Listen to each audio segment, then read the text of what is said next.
in relation to both the compulsory purchases and noise orders proposed to be made by Transport Scotland in connection with the proposed improvements at Sheriffhall Roundabout. Obviously, this wasn't webcast yesterday, so for those who weren't maybe watching yesterday because they couldn't or weren't here, yesterday we got through and completed the evidence for Mr McClelland, and we started the evidence for Mr Elliott. And for those joining, I'm Trudy Craggs, I'm a reporter with the Planning and Environmental Appeals Division of the Scottish Government, and I've been appointed by Scottish Ministers to consider the proposed orders and objections to them and to hold this public inquiry, and to submit a report to Scottish Ministers making findings in fact and recommendations as to whether the orders should be made or not. It is for the Ministers to make the final decision, though.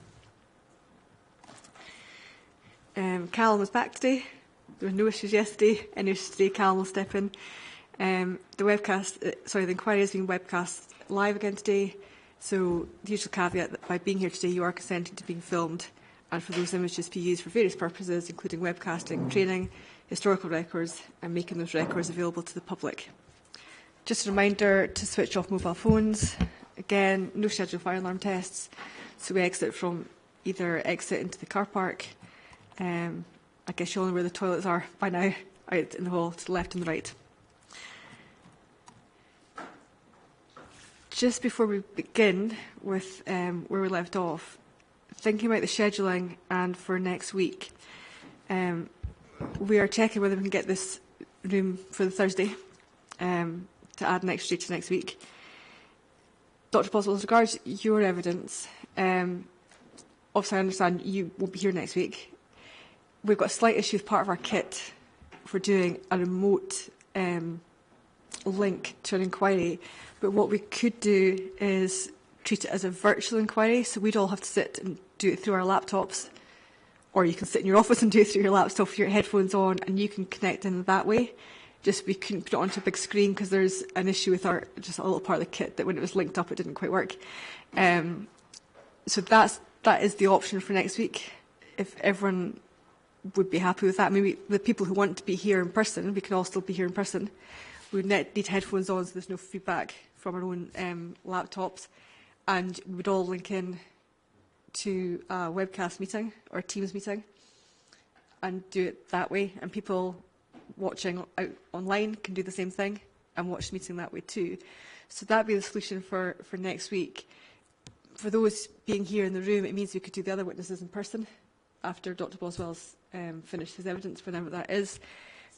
Is that generally acceptable if we can get that all to work next week? Yes, that's absolutely fine by the promoter. Yeah, thank you. That's fine by me. I've done some of these hybrid things, and I think it's also better if everybody's online, so that's good.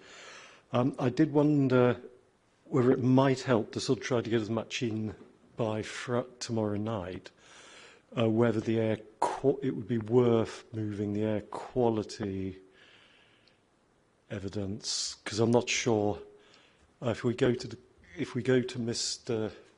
Lansborough tomorrow, probably take most of the day, and then my evidence will obviously come later, but if the air quality evidence is then perhaps on Monday or something, that might mean that tomorrow's less constrained, is what I'm saying. If we go straight from traffic modelling to climate change is what I'm saying.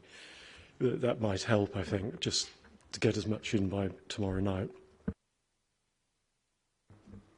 The only issue there is that the running order for the promoter was carefully considered because the air quality evidence informs the climate change evidence. But that said, I think, Dr Boswell, if I picked up correctly, you don't anticipate a great deal of cross for Mr Hodgkin. Yeah, I mean, I can see there's a little bit of a link between the air quality and the climate change, but in my view, it's not a major link. I wasn't planning to do evidence on the air quality, actually.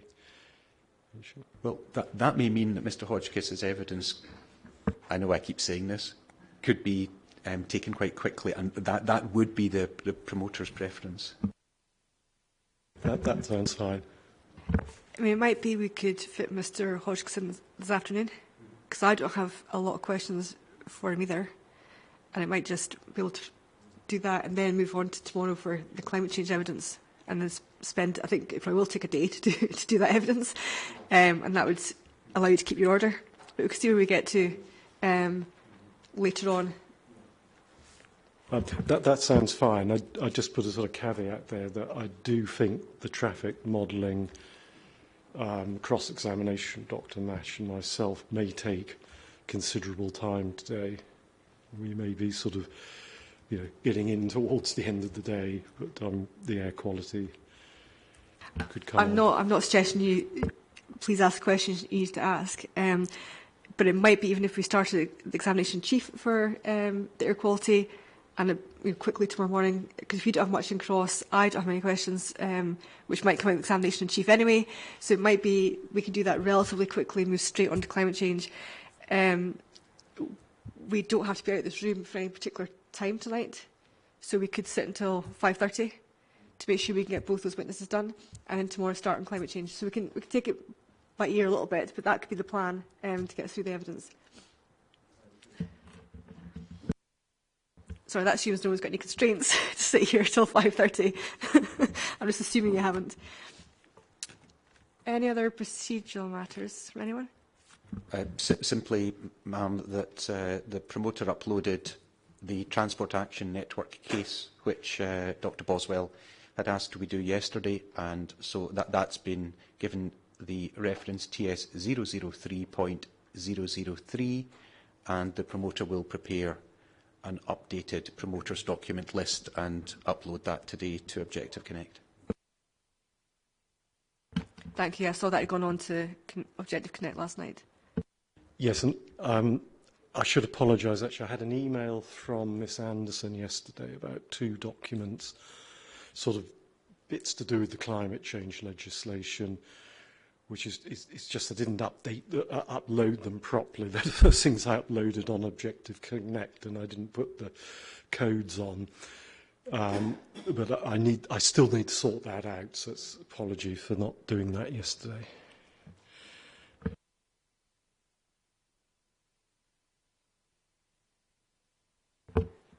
No other procedural matters? Okay, well, as I said, we started Mr Elliott's evidence in chief yesterday. I apologise for hijacking it, asking lots of questions.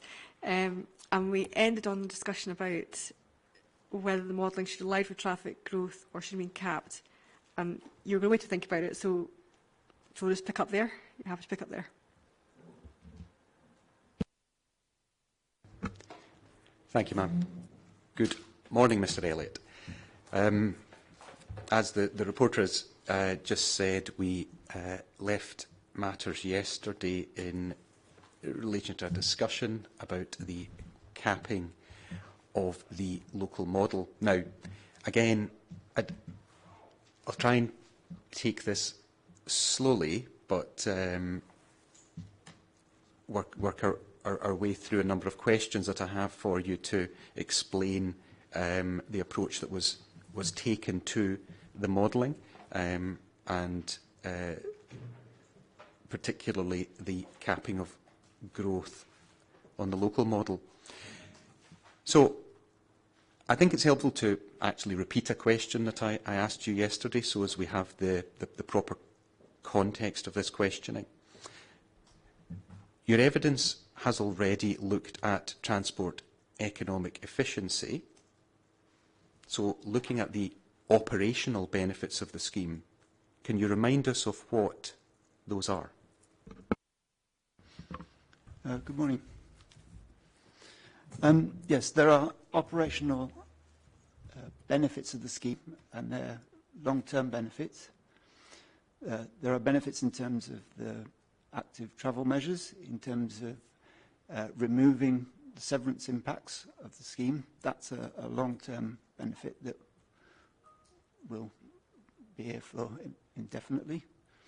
There are travel time savings for buses who are trying to get across that traffic signal junction at the moment, and the delays to buses that are currently quite severe and delay their timetables will be removed.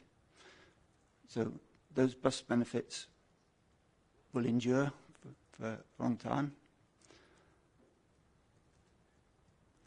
On top of that, we have travel time savings on the local roads. So for car users, there'll be travel time savings on local roads.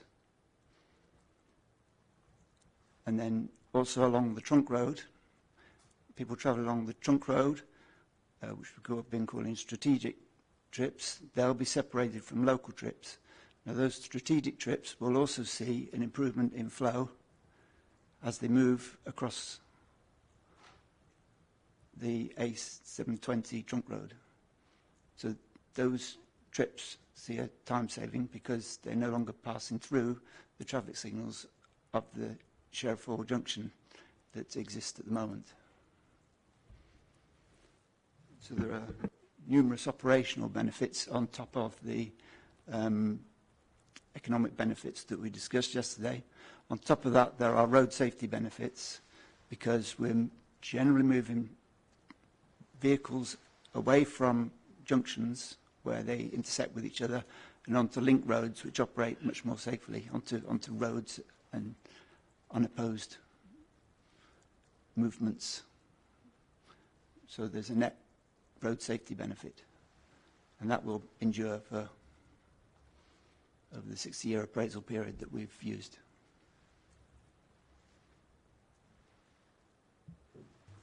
So by a long time, are we referring to the 60-year appraisal? Our appraisal period that we use is a 60-year appraisal period, so we assess accidents over that time period. But 60 years is sort of the standard definition of a long time for transport assessments. And the enduring benefits you referred to regarding traffic flow? A long time? Yes, there'll be certain time-saving benefits for a long time, yes, into the future. Is that a 60-year appraisal period as well? For the economics, we use a 60-year appraisal period, yes. Right, so those are the operational benefits. To flip that on its head, what is the scheme not designed to do? Okay. Now, as we've said in our OIR report several times, the promoter's position is that the scheme isn't developed to solve congestion along the A720 trunk road. There are, at the moment, as we move to the west of Sheriffhall Junction, generally the slip roads there all face westwards. So as you proceed in a westward direction, extra traffic is added onto the flow on the A720 as you go westwards. So as it's been said by a number of people, as you move westwards, flows increase on the dual carriageway and get greater and greater. And eventually we get to a point where those flows become high, and as we move forward, what we've been referred to as congestion, but the travel time delays start increasing.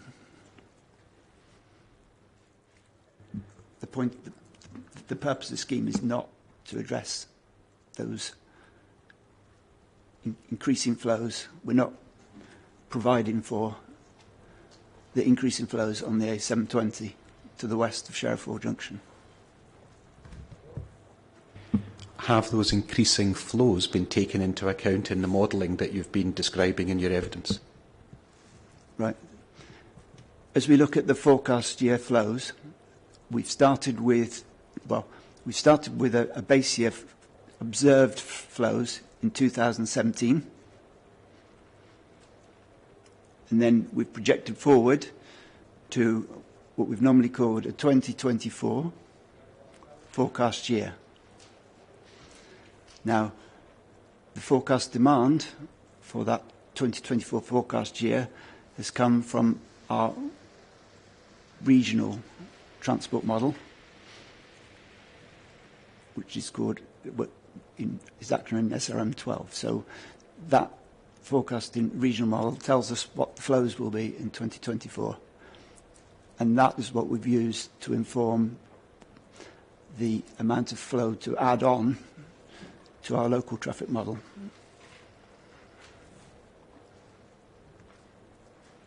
So we start with a 2017 base and we add on a volume of traffic to the whole of that local model, which is the forecast growth from 2017 to the 2024 forecast year, which 2024 forecast has come from the regional model. Sorry, just that's a really dim question. So basically you get your 2017 counts, you've got your 2024, and you kind of just add traffic in to get to the same numbers as 2024 effectively for that growth, in real simple terms. Okay. The method of growthing is that our regional model has a 2012 base year and a 2024 forward forecast. So in effect, it's a 12-year forward forecast in the regional model. We already know in our local model what's happening in 2017. So we have knowledge of what's happened halfway through that growth period. So in the regional model, we've got 7 years of forward, well, in our local model, we've got 7 years of forward forecast to add on. So we've said 5 twelfths we know about, 7 twelfths we need to add on. So we've done it by that method. And that gives us our demand levels that we started with when we started our local model forecasting.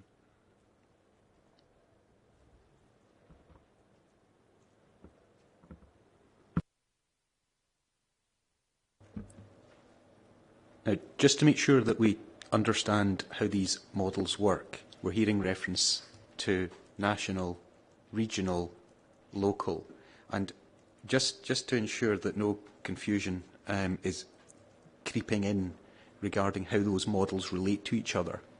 Now, I appreciate this is set out in considerable detail in your TM&A report, but could you explain to us the function and purpose of each of those models and how they relate to each other? Yes, certainly. The traffic model and assessment report, paragraph 5.1, we looked at it yesterday, but it sets out 4 tiers of traffic modelling in effect. At the top level, we've got the United Kingdom, what we call the National Trip End model.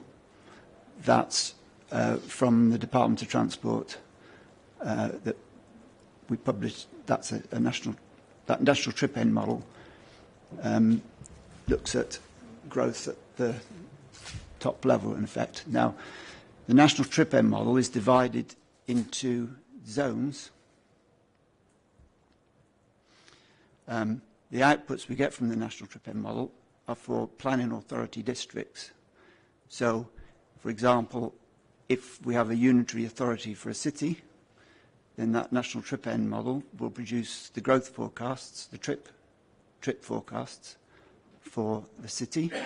If there's 3 or 4 planning authorities around that city, then we'll get trip end forecasts for each of those local authority areas around the city. So that national trip end model covers the whole of Scotland, England, Wales.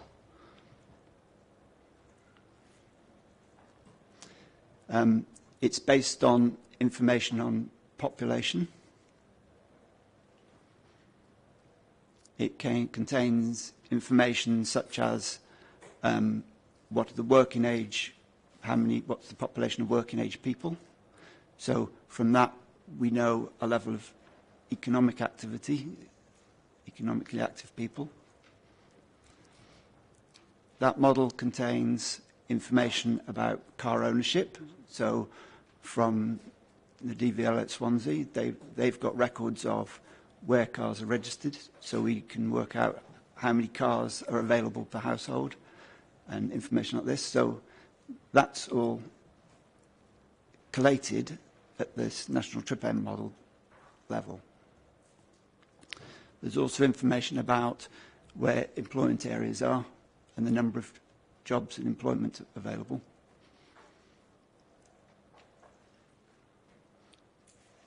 So all those are put into a model, which the Department of Transport run, and that produces the trip end growth factors. So in other words, how many trips are produced and how many trips are attracted into each particular area of the model.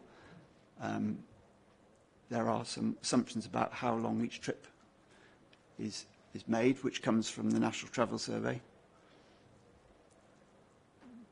But from all those different national trip end models, you come up with there's a series of national traffic forecasts being vehicle kilometres. So you can combine the number of trips with the typical lengths of trips and come up with an estimate of traffic forecasts. Various checks are undertaken at that national traffic model to check that the number of vehicle kilometres match things like fuel sales and things like that. So you've got a calibration, if you like, of the amount of economic activity and travel that's occurring.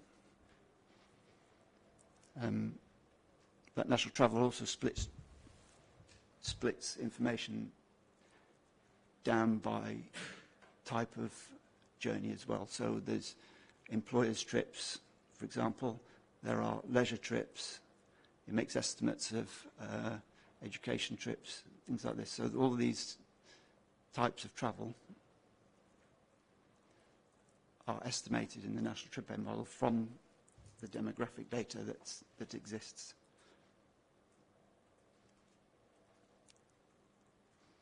Okay, so that's tier one. Then that feeds those trip generation numbers are fed down into the second tier of modelling, which is Scotland's national model, transport model for Scotland. At the transport model for Scotland level, the trips are allocated to particular areas and assigned onto a network, amongst other things, and various planning data is put in at the Scotland level to produce traffic forecasts.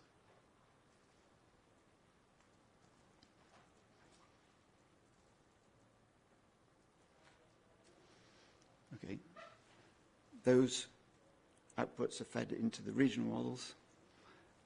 Regional models add another level of detail in terms of planning data. So data from local authorities about their local plans, their local development plans, are all fed into the regional traffic model, the South East Regional Traffic Model in this case, and they're all collated up.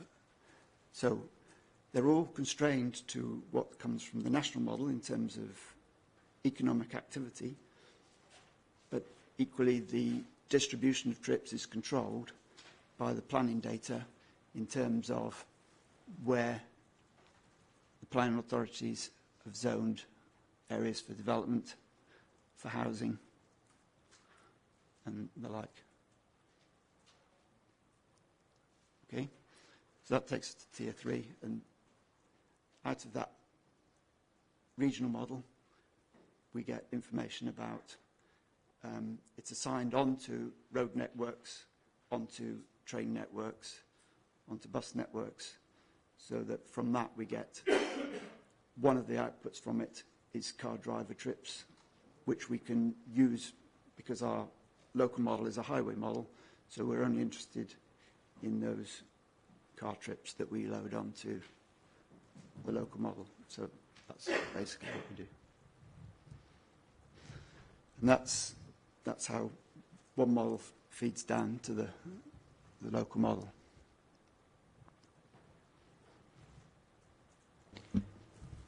That's very helpful. Moving it on to the next stage of how do these various models support your assessment of the operational benefits of the scheme which you have described this morning?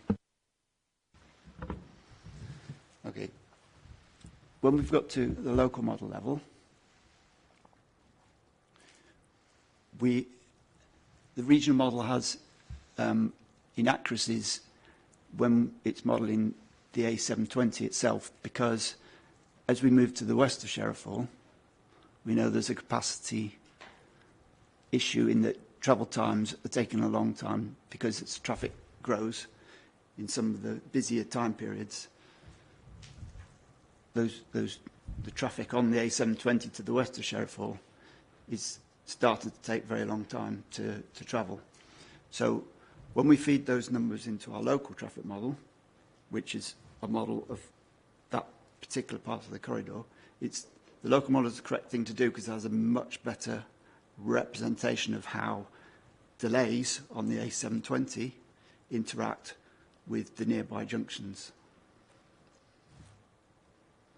So the microsimulation model is very much looking at the local detail of how queues at one junction will affect the operation of nearby junctions.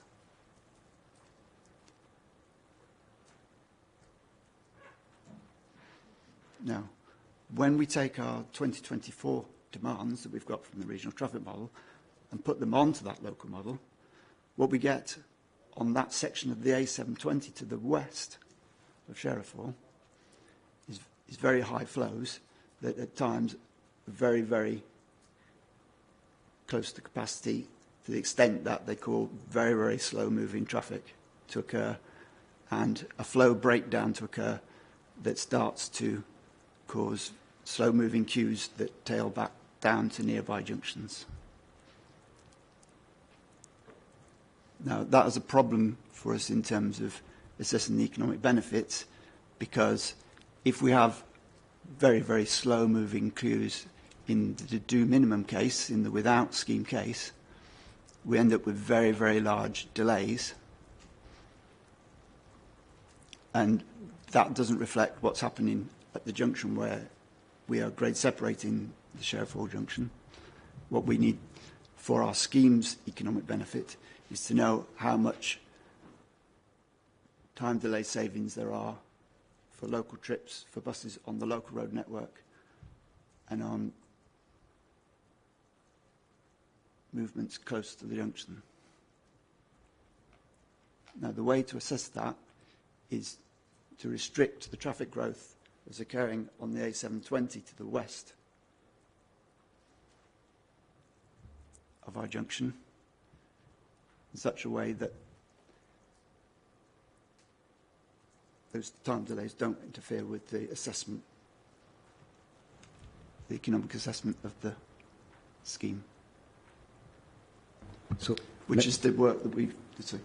No, sorry, Mr. Dale, just there's a lot in there, so if we can break that down and take it back to the I called it the operational benefits. Maybe we're looking at the operational performance, the operational assessment of the proposed scheme. And a couple of concepts you introduced there. So, taking it one step at a time, you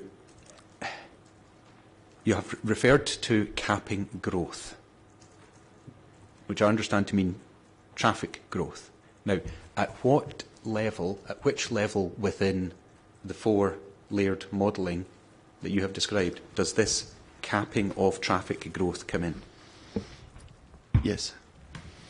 Now, the regional traffic model is at 2024 growth, so that regional model doesn't cap anything. That's growth as normal. So the regional model isn't capped. What we do is we've only capped the forecasts, only frozen the forecasts in the local model. And this is so that we can get some realistic journey times for trips on the local road network for the buses, which we are using to calculate the journey time savings resulting from the grade separation element. Now,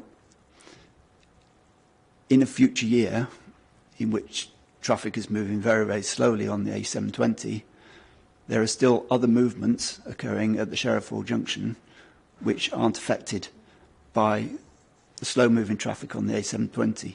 So these other movements that are local movements are getting benefits because they can progress and move about without interference from the slow-moving traffic that's on the A720. So you refer to capping to get realistic journey times. Yes. Sorry. Can you talk us through precisely what you mean by that? What would happen in terms of the realism, perhaps, of your model if you were not to cap at the local model level? Yes. If in the local model we'd allowed growth, or loaded the local model with high levels of extra traffic on the A720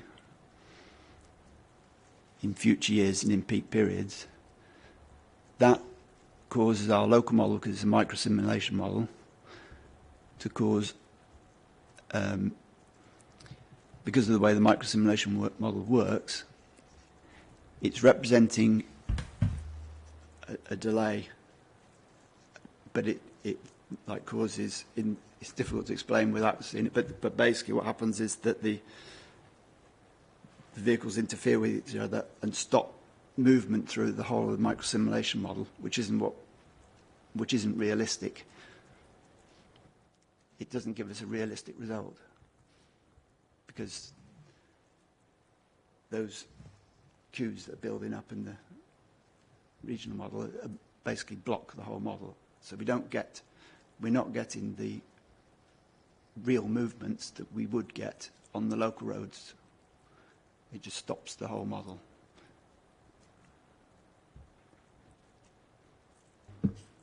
So would it be fair to say the tail is not wagging the dog in terms of your use of the modelling? It's not the modelling which is driving the result. You are seeking to achieve a realistic output from the model. Yes, that's right. What we're trying to seek is what will happen in practice, because the micro-simulation model is a tool that we are using to represent what's happening, but that tool needs a certain degree of interpretation and understanding so that it's applied in the correct manner such that we get the journey time savings that will actually be realised. Right, can I ask a quick question?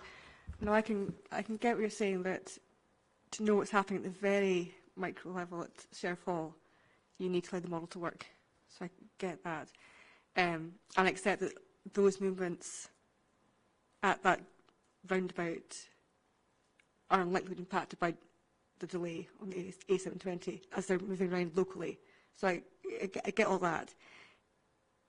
I suppose two questions. One just out of interest. Would that have been avoided if the local model had been even more local? So really just to either side of the roundabout and the local network.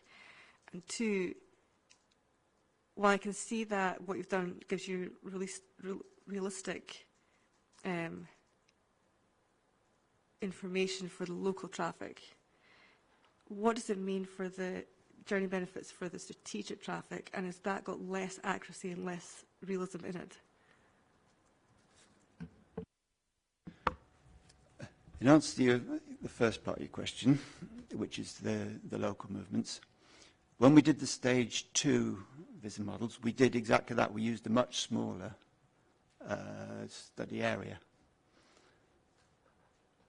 Now, the downside with using a smaller study area is you don't pick up all the little local reassignment effects which would benefit from the improvement to the Sheriffhall junction. So, for example, when we improve the Sheriffhall junction, in the Whiz scheme case, there's small adjustments to the movement. So I described yesterday that although within the local model there's not much change with trips arriving at the edges of the model, within the model, there are percentage changes from one north-south route onto the A7 route.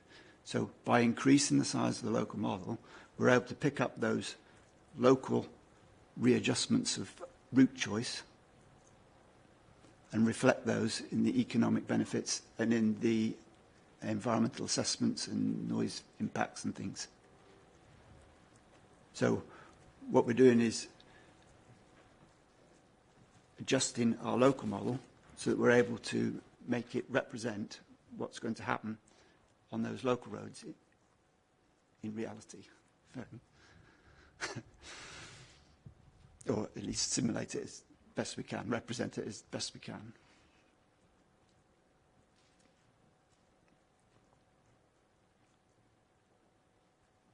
Now, in respect to your second question, which was about the routes over the top, we know there's a block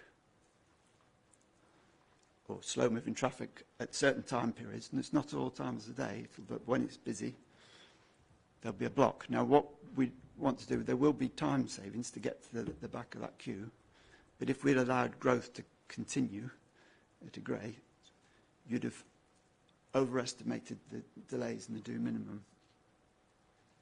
It's we show in time savings along the A720, but we're not overestimating the savings that we get by restricting the growth at a set level. We're not overestimating that time saving benefit.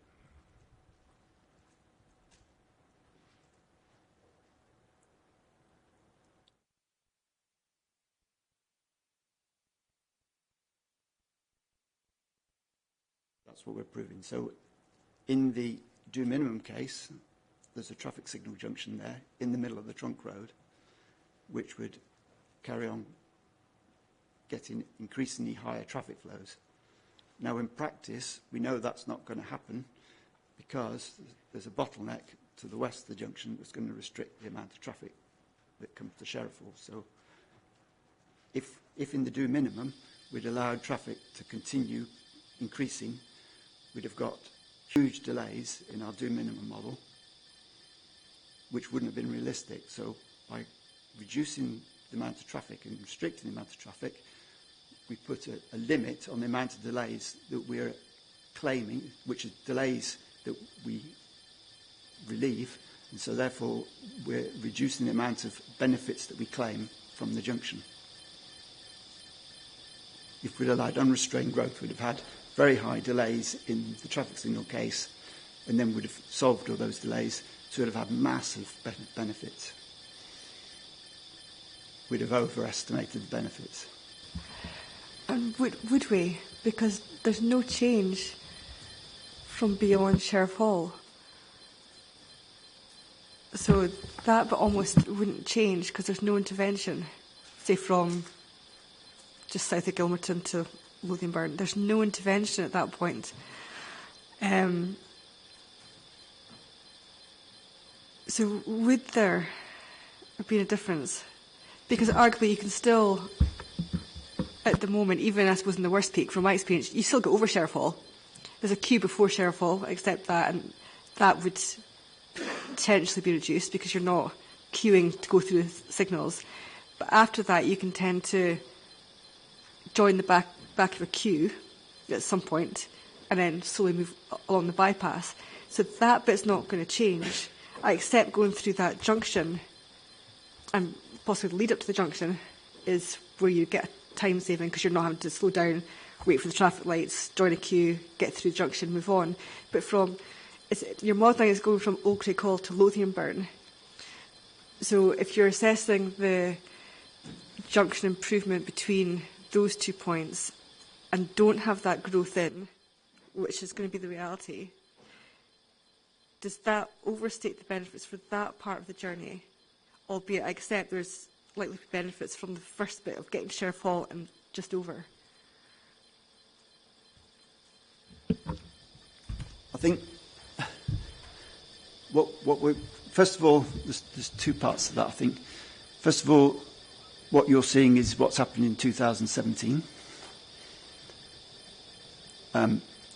What the regional model is generating is flows for this nominal 2024 future year, where we've got background traffic growth due to population increase and all the other increase in economic activity, land use and things that have been included in that forecast. So when we look at the forecast for 2024, there's a higher demand than what you perceive now, and we start to see larger queues and longer delays travelling along the A720.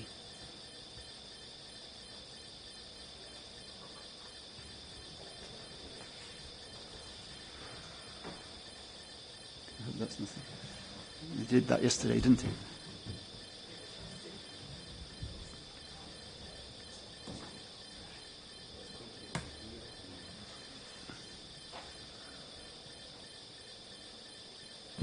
I know that is very annoying. I know.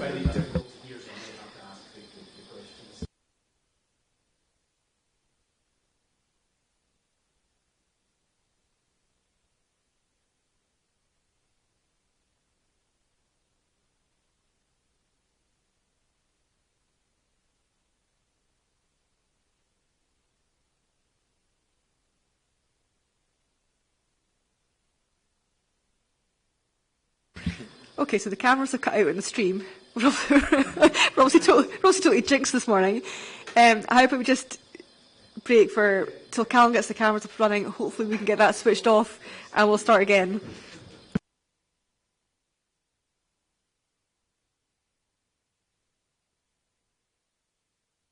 Very annoying. The cameras have now been restarted too, so we're live and going. So do you want to go back and recap on a question? Yeah, I think I might take a step back. Thank you, ma'am, for that. That was very distracting and quite difficult to hear what was being said, particularly during a complicated chapter of the evidence. So, for my own benefit, if no one else's, taking a step back, Mr. Elliott, you had been talking about capping traffic growth at the local model level in order to get realistic journey times, is what I've written down.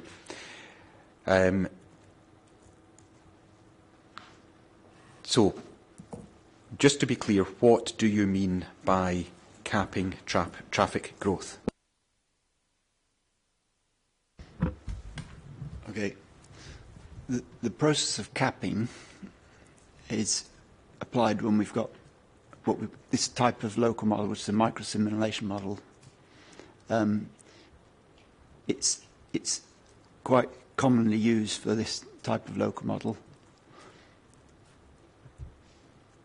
and it's a way of making sure you don't overestimate the delays in that do minimum no scheme case.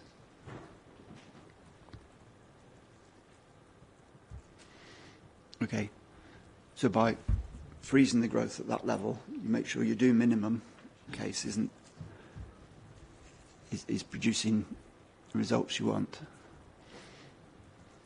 Sorry, the realistic journey times on the local roads that we're interested in.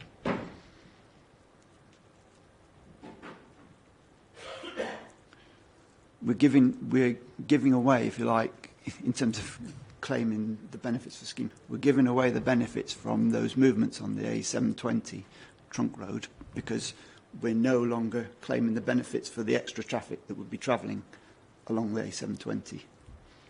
If we were allowed traffic to increase, there'd be extra traffic in the do minimum case, incurring delays. And when we put the scheme in, we increase the journey times for those extra traffic. So what that process of capping does is to discard some of the benefits that we could have claimed for the junction improvement. But the process is a mathematical process for allowing us to calculate those journey times. Mr. Elliott, does your concern not to claim these benefits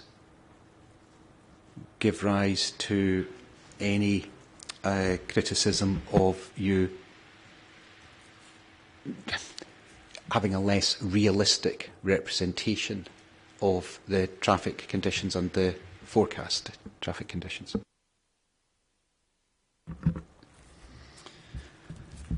On the local road network, where we've got, in many places, there isn't a restriction to travel, so the local model is representing what would happen. And indeed, to the east of the bypass, we've got flows that are representing what would happen, because they're being fed by, at the edges of that model, that local model, the demands that are being loaded on to the A720 have come from the regional traffic model.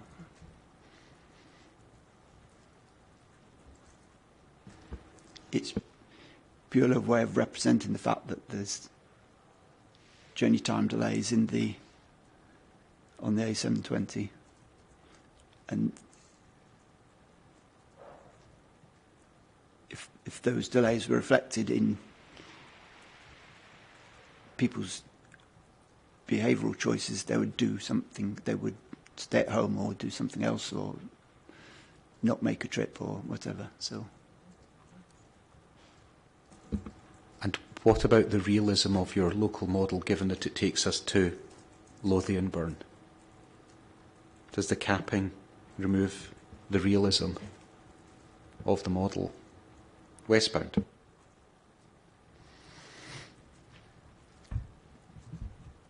No, the model flows are representative of the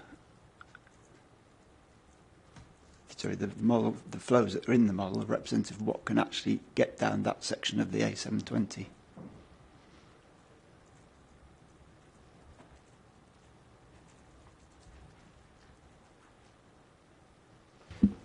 Now, it might be that some confusion is creeping in by what you mean when you use the term in your evidence about a road being at capacity. What does that term mean to you when you use it, particularly in the context of capping growth, traffic growth in the local model?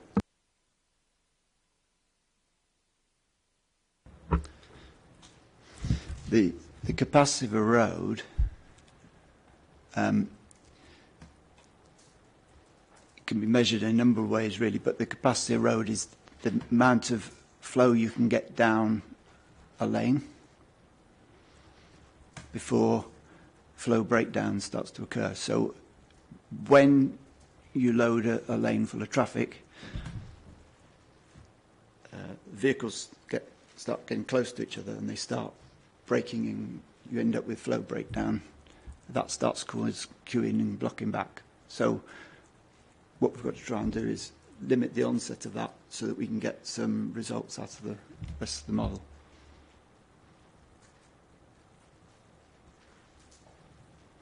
So capacity can be defined as a flow per lane. We can also define it in terms of delays that are, in terms of the demand, we can define it in terms of delays that cause people to start to behave, adopt different behaviours.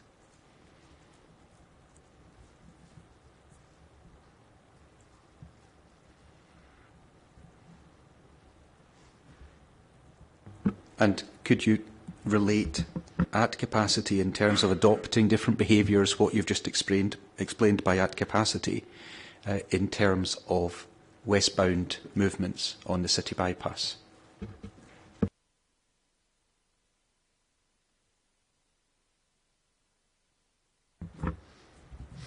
In terms of the local model, then that process of capping is making the flows on that road equal to the physical amount of flow that you can get down that A720.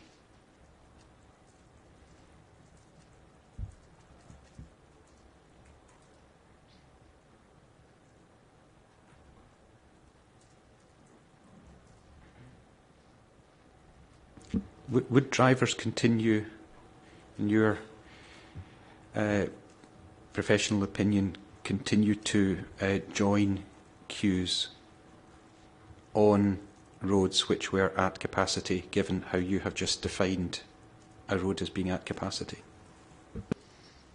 In practice, what would happen is, as queues build up, drivers respond to the longer journey times that they experience by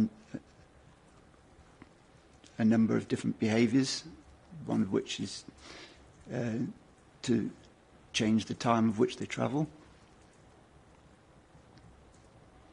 They might not make the journey in the first place, or they might find other trip destinations. So if it was a shopping trip, they might find alternative shops to visit or alternative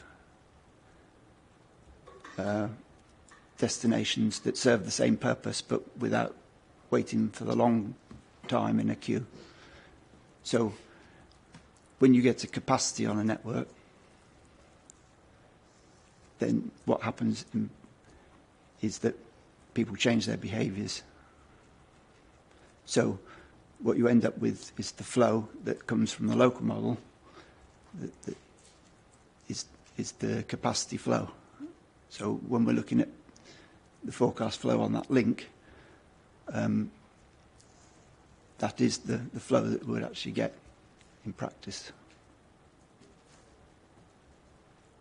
Because the excess capacity would go elsewhere on specified places.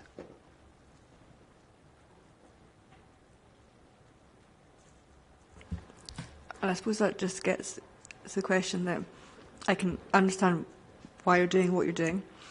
And modelling is a tool, but in some respects it will lack some realism when it relates to the peak times.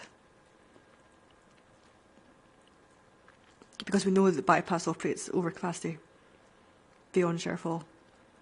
And people aren't making those decisions because they maybe can't, because they've got to go a certain time to work. Their workplace isn't changing. There are no alternatives. So it's a tool for, and the realism at the local network, at the junction, and the bits beyond that, that is probably reflective of reality, because it's not impacted by the ongoing queues. But the bit beyond that, because you're just letting it run at capacity, maybe it isn't reflecting the reality. But it's part of a modelling tool, and you're going to apply professional judgment to that. Yes, within the limits of the local model, we're using the local model flows. Beyond the limits of the local model, we're falling back on what's in this regional traffic model for link flows. So what's in the regional model, where links are represented by the regional model, we're using those flow levels. But Oakcraig Hall to Lothian-Burn, you're using your local model flows. Yes, that's right.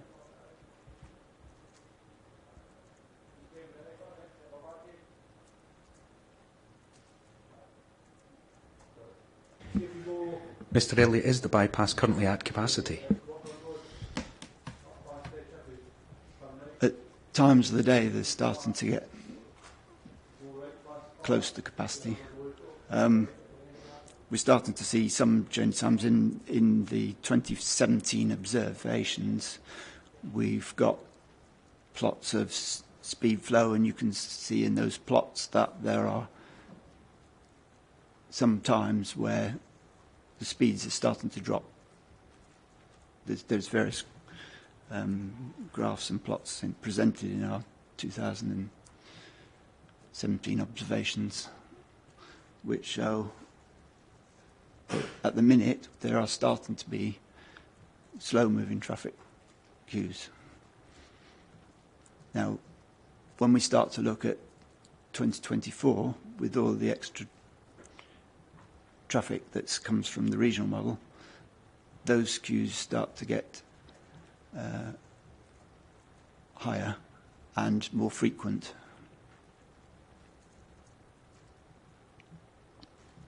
That's start to get higher and more frequent when we take the demands from the regional model and load them onto that local model.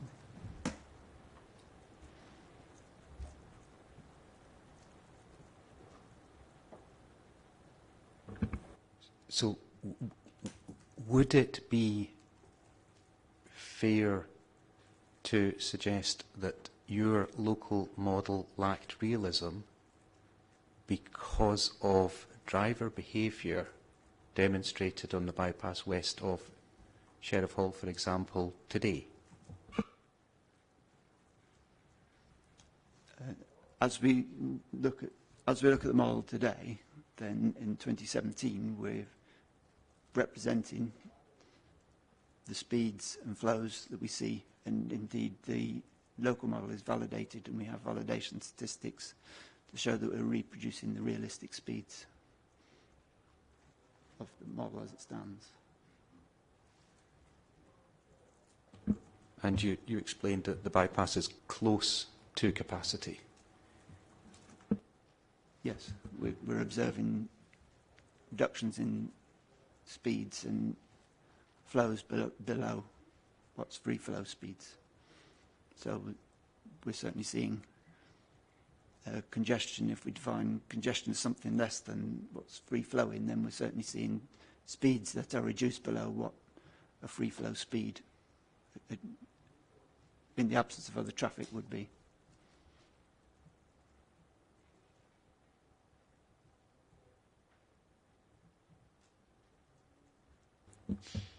So, again, really to reflect on an earlier question, are you content that your local model does reflect reality based on observed traffic flows 2017 and forecast traffic flows 2024?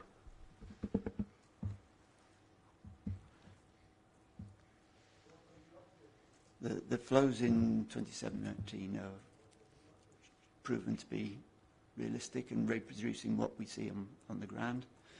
When we put the 2024 demands onto that network, the flows are realistically shown, well, they are reproducing what would be shown to be queues getting longer, speeds getting slower. So that 2024 case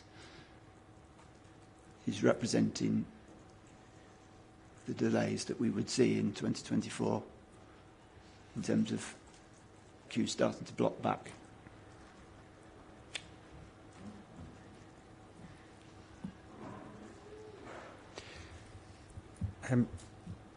Mr. Elliott, to tease this out further, I wonder if you could have your traffic models and assessments report in front of you, TS 001.004.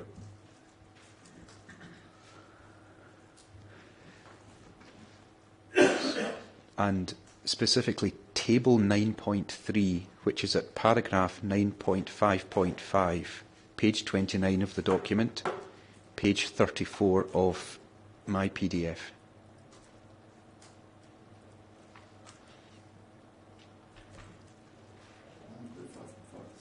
9.5.5, table 9.3, SRM12 forecast of peak trips entering the local traffic models area. Now, looking at this specific table, this is looking at AM peak, base, no scheme, design with scheme, PM peak, similar scenarios. It's referring to SRM12 v year 2017, tells us the forecast growth 2024. Can you explain to us what the next three columns tell us in terms of forecast growth, the change in forecast growth between SRM12 and V 2017 and V 2022?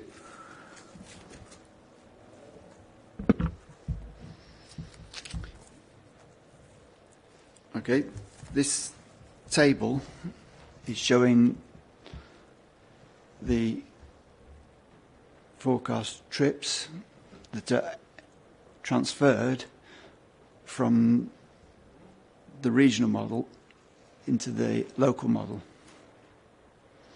Now, the column marked version 2017 is the forecast that we've been using for the assessment, and which, as we load them into the VISM model, are not capped. So at this stage, there's no capping occurred in the local model. They've been taken out of the regional model and loaded directly onto the local model. Now, in the next column, we have, it's marked, it's labelled 2025 low, but in effect, that is outputs from the regional model. The low is a denomination that represents the policies which are going to be implemented to restrain traffic growth to restrain car kilometre traffic growth.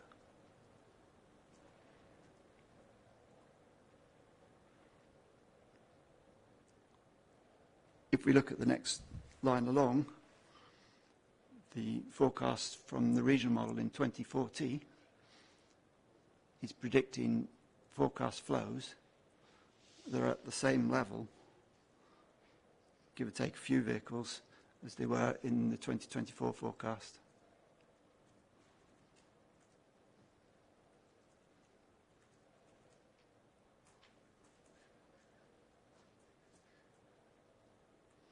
The 2040 high column is a forecast from the regional model without that 20% policy growth implemented.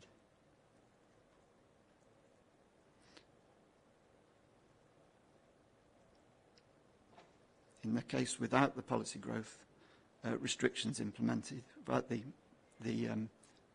20% policy ambition reduction in vehicle kilometres implemented, then we've got an extra 3 around the model in the AMP. We've got an extra roughly 2,800 trips in the model. So if the 20% policy growth is implemented and affected, then in effect by 2040 we've got a very similar level of flow loaded onto the local model as we had in 2024.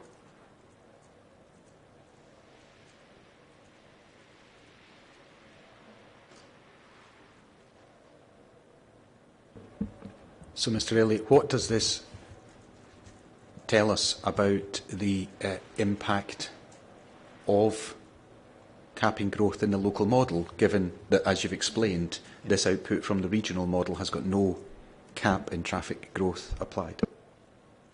Yes.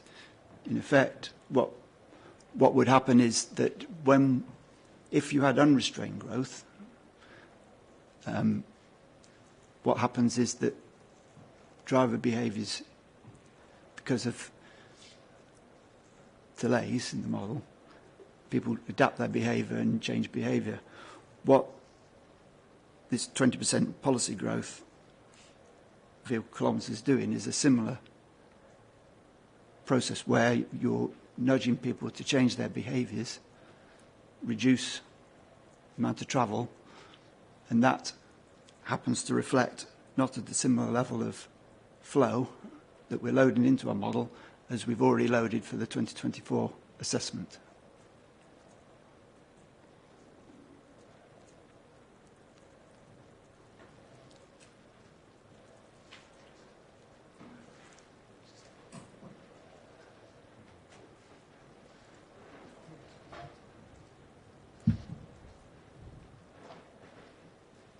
So, yeah.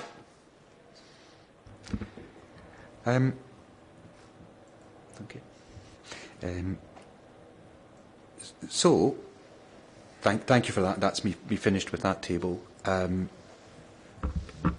So still in this situation of the network being at capacity. Oh, incidentally, we talk about 2024.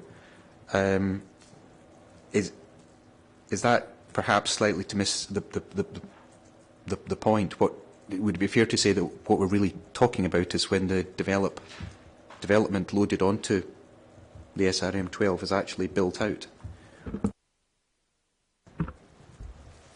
Yes, the SRM12 2024 forecast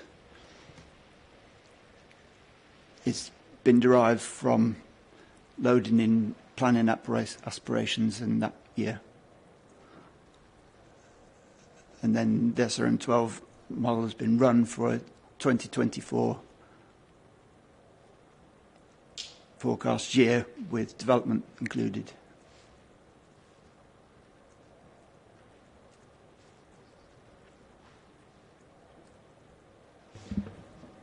So perhaps to sit here in February 2023 and think that 2024 is only next year is to quite fairly to miss the point.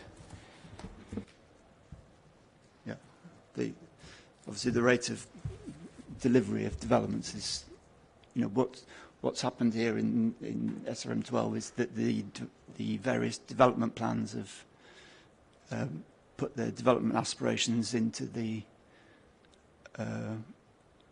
long list of developments that have fed into the regional traffic model, and these are the numbers that have come out of the regional traffic model when we press the forecast.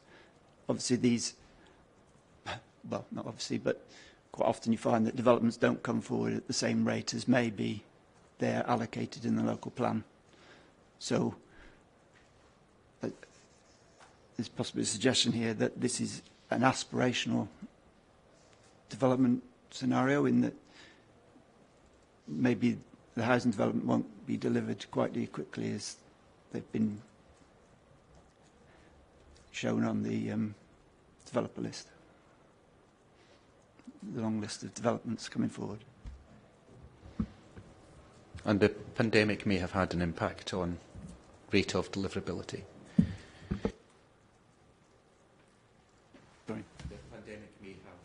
The pandemic may have had an impact, presumably. Yes. Yes, sorry, we've shown elsewhere that we've monitored traffic growth forecasts on the A720 in other technical notes that I've presented. I can't remember, 68 I think was, I can't remember the number, but it's in my traffic modelling assessment report. So we've been monitoring the flows on the A720. We have, generally there's been a 1% growth in the past. There's been, between 2019 and, I can't remember, 2022, there's been a 1% increase in the flows. So maybe we've missed a couple of years worth of what you'd call more normal time period growth.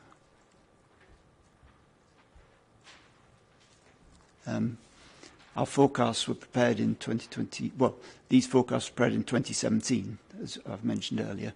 So at that time, they were looking 7 years forward to 2024. So it's probably reasonable to assume that the 2024 forecast has probably slipped back a couple of years at some point now.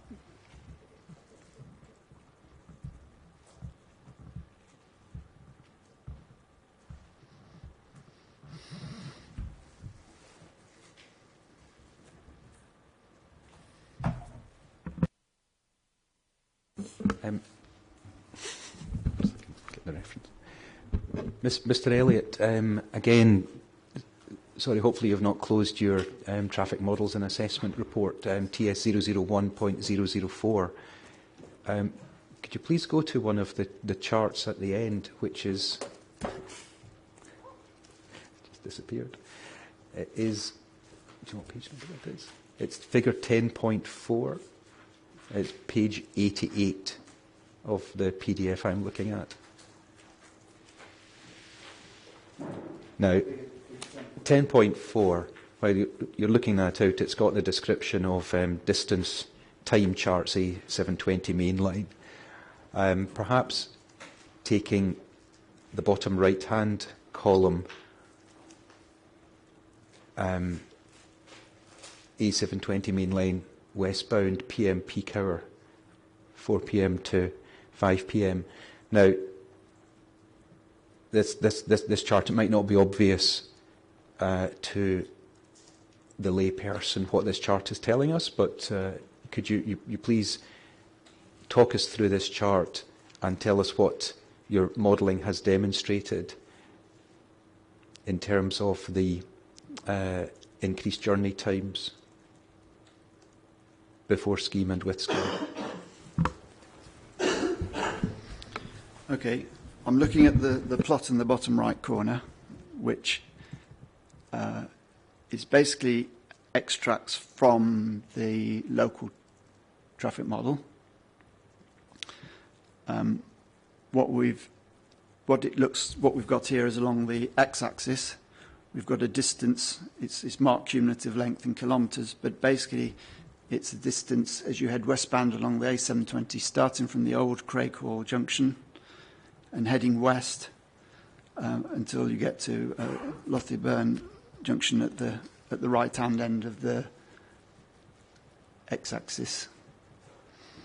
About a third of the way along that x-axis, it's around about 3.5 kilometres. There's a little triangle with the word, very small letters, but it's marked Sheriffhall Junction. So that's the location of the Sheriffhall Junction as you progress along the A720. Okay? Now, on the vertical y-axis scale, we've got a cumulative time in minutes. So this represents, as you pass along the dual carriageway in a westbound direction, in effect, the gradient of the curve marks the speed that you're travelling at. So where there's a delay in Q, you'll see a rise in the gradient of the graph. Okay? So there's different lines on here, but in effect, the grey line, hopefully it comes out grey, and it's grey on mine, does it come out? Hopefully it comes out grey on the plots. But the grey line is marked base 2017. Now that base 2017 is the local traffic model's representation of what we have actually observed on site. Now as you progress westbound, starting from Old Craighall Junction, there's a fairly flat line where people are travelling at 70 miles an hour, and then when you get within 500 metres of the Sheriffhall Junction, you see an increase in the gradient of the graph, which is representative of vehicles hitting the back of a queue, waiting for the traffic signals. Once they get through the Sheriffhall Junction, they progress again at 60, 70 miles an hour on a fairly flat line until they get about 6 kilometres along, which is the last way junction. At that point, as vehicles start to come down the slip road and the flows start to increase on the A720, as cars zip together, the overall speed of traffic, it's not the sort of queue that you get on the approach to Sheriffhall, but there's a slowing of traffic. So maybe instead of running a free flow speed of 70 miles an hour, maybe because of the density of traffic in each lane, the flow reduces. So it's what we call a speed flow curve. So the speed flow curve, as you increase the flow per lane, the speed doesn't form a queue, but it reduces in speed. So you get a speed, say, 50 miles an hour. So that's the condition that we've got observed in 2017 and that our local model represents and reproduces. I'm now looking at the orange line. The orange line is marked 2024. So what this orange line is produced by taking the outputs from our regional model, which has the development growth than the population growth loaded into it. And we've taken that demand forecast and loaded it onto our local model. Now you can see that what happens is that the overall journey time, for a start, the overall journey time has increased. By the time you get to the Lothian-Burn junction on the right-hand side, in the 2017 base, we had an overall travel time of about 15 minutes. In the 2024 forecast, we've got an overall travel time of around 20, just reading off the graph, but 28 minutes, that looks like to me. So between 2017 and 2024, the travel time has increased over that length of road by about 13 minutes.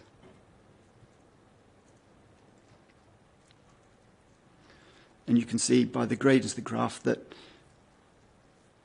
there's a sharp increase. There's a queue leading up to where the Sheriffhall junction is positioned. And then to the west of the Sheriffhall junction, there's a general slower speed of flow. The gradient of the graph to the west of Sheriffhall, it's slightly steeper than it was in the base, which indicates that the speed of flow in 2024 is slower than it was in 2017 that we've observed.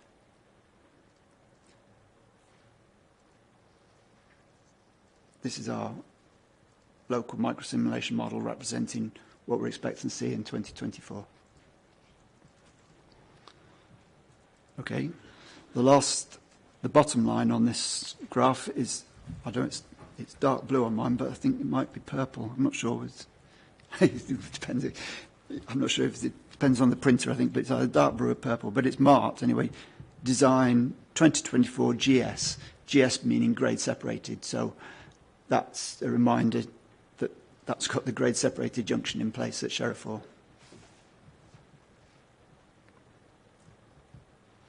This is loaded with the same 2024 traffic demands that we had in the base. And you can see that now on the right-hand side of the graph, the overall travel time to travel along the A720 is around 18 minutes. So compared with what we were seeing in 2017, it's still 3 minutes longer than the 2017 base, but with the Sheriffhall junction in, we've only increased the journey time by 3 minutes, whereas without the Sheriffhall junction, it was increased by, did I say 13? Yeah, 13 minutes. So what this is indicating is that within our local traffic model area, this 2024, which is not yet capped, is showing journey time benefits for traffic movements along the A720.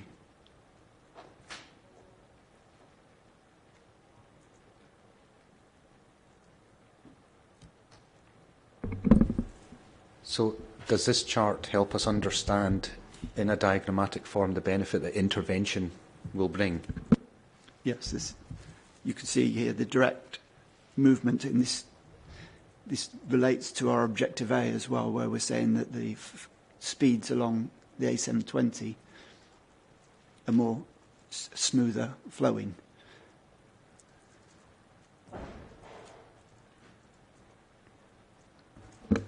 Now we've... Sorry, just on that point. Yes.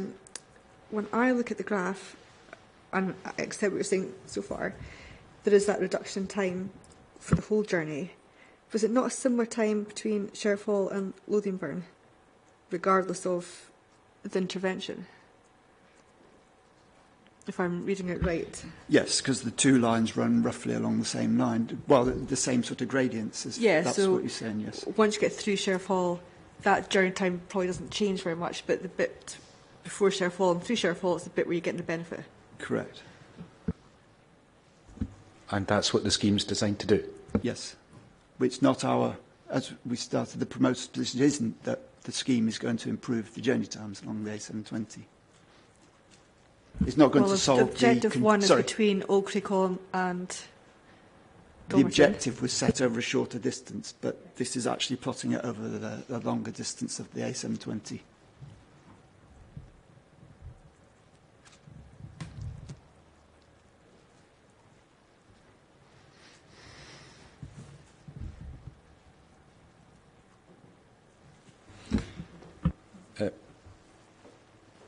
Mr. Elliott, just a question, just a few more questions following on before we turn to Dr. Nash's precognition. How does the scheme support the growth as described by the promoter in its evidence?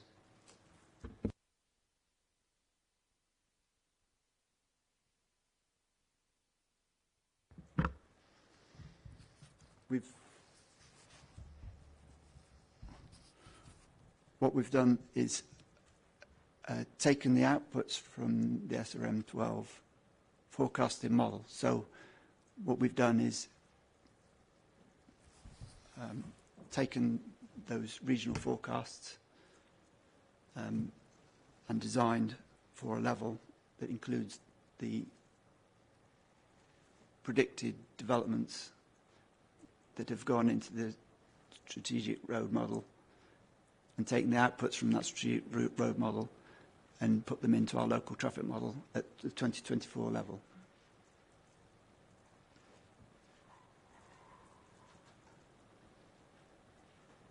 Can I just ask if you know if that model, the strategic model, has been updated or whatever you do to a model to reflect accelerated growth through the city deal? You might not know, to be fair. What I know is that the numbers we're using were given to us in 2017, so I think the question would be what that would be the status that we would, that of whatever was modelled at that time.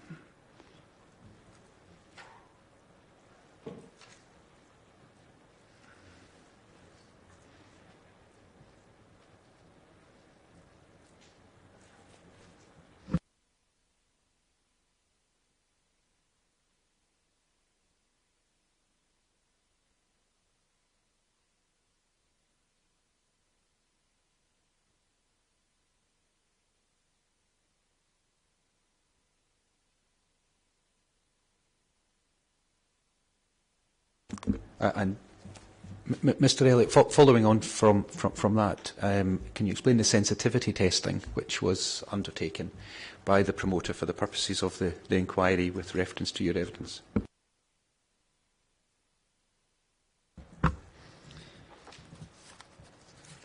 As part of the environmental sensitivity testing, my colleagues undertook a series of tests on different study areas.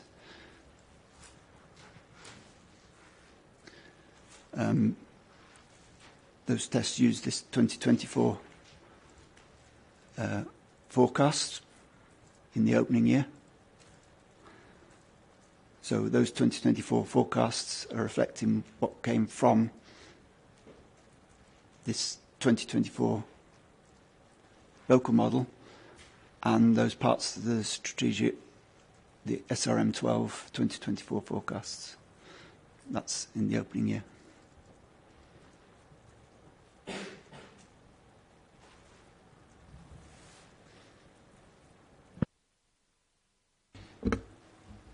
Ms McClellan said in her evidence that the traffic modelling was inherently cumulative.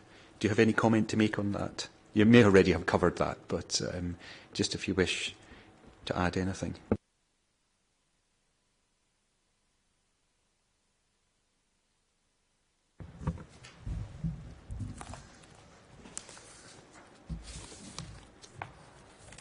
The regional traffic models are taking their trips from the UK model. Now, as I've explained earlier, the UK model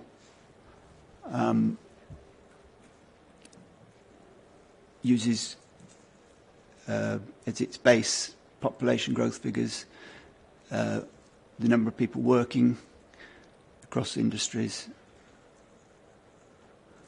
and so it includes it's based on the assumption that people are finding jobs to do somewhere, whatever those might be, and those are the trips and travel forecasts that come from those activities that have been undertaken. those activities could be across a number of industries, whether it be office workers or construction workers or whatever. So the forecasts that come from the national traffic model and that feed into the regional traffic model include the standard sorts of economic activities and jobs and day-to-day activities that everybody undertakes on a sort of day-to-day basis. So when we say they're inherently cumulative, they include all activities that would normally take place, not specific activities, but general activities involved with construction, office work, building things, whatever it might be.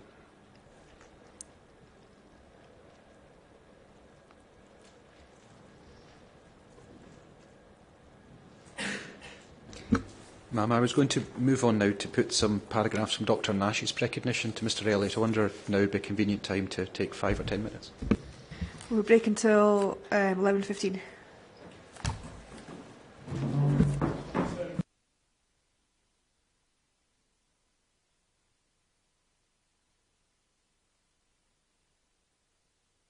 Examination in Chief. Thank you, ma'am. Mr Elliott, there were a couple of paragraphs in Dr Nash's recognition which you wished an opportunity to comment on. Would you like to comment on, first of all, Section 2 traffic modelling and reducing car kilometres, the 5th and 6th paragraphs?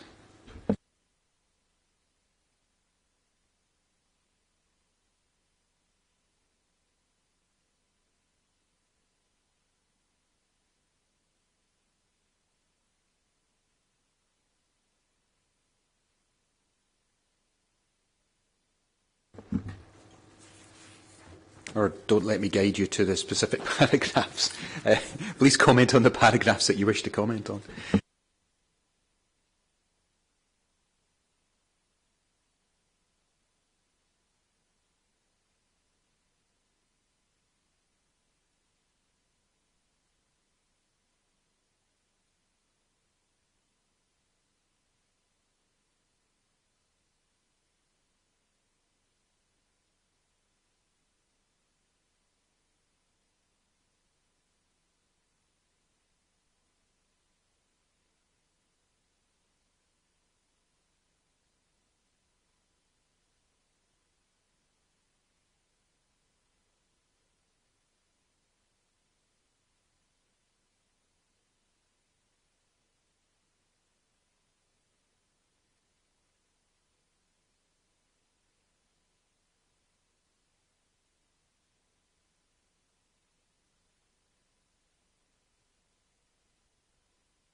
Just refresh my memory on the. There's a number of statements in Mr Nash's paragraphs. Chapter 4, paragraph 2. I think it's something we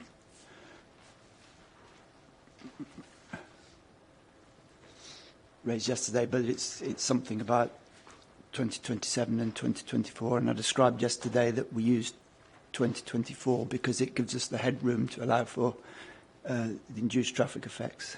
That I actually responded to yesterday as part of our evidence in chief.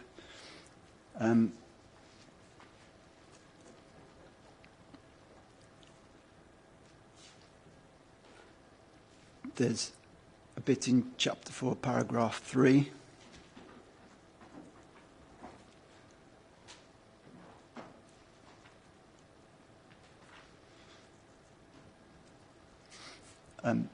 there's a bit where there's a bit of confusion there about 5% and 1%. To be clear, the 5% increase is relating to a reassignment effect within the local model. So it's entirely contained within the local model, and it's these readjustments between one local road and another. Whereas the less than 1% is when we were looking at the induced traffic effects and the effects on the whole model in total. So I just want to make clear that that was just a bit of a misunderstanding. But there's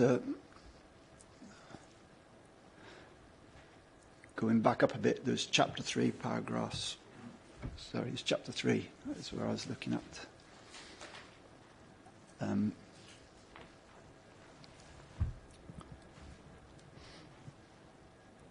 He refers specifically to a point that we said about whether public transport, whether walk and cycle trips are represented. And there's a reference here to a SHU doc. It's got a SHU document number. It's actually a Transport Scotland document, but it's reference SHU 005.002.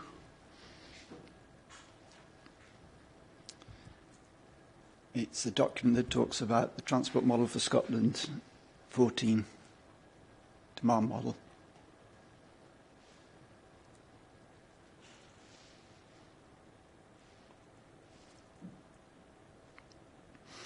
And I'm looking at PDF page 91. It's labelled page 81 in paper, but 91 on my PDF.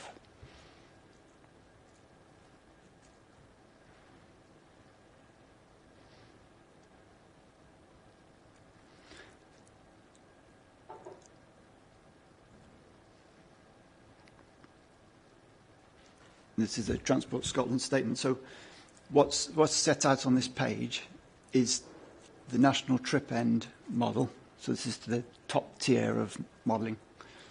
And it sets out on this page the different person types and trip types that the national trip end model produces.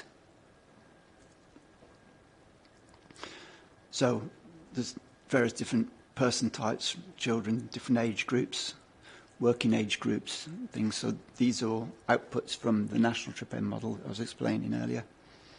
The second block is 8 household types, so using traffic on car availability and things where the traffic model puts out 2-person adult households, 3-person adult households, and the number of cars available.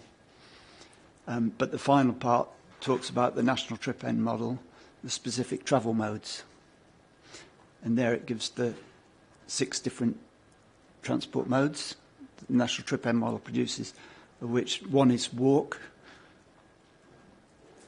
2 is cycle, 3 is car driver, 4 is car passenger. So that's for modelling multiple occupancy vehicles.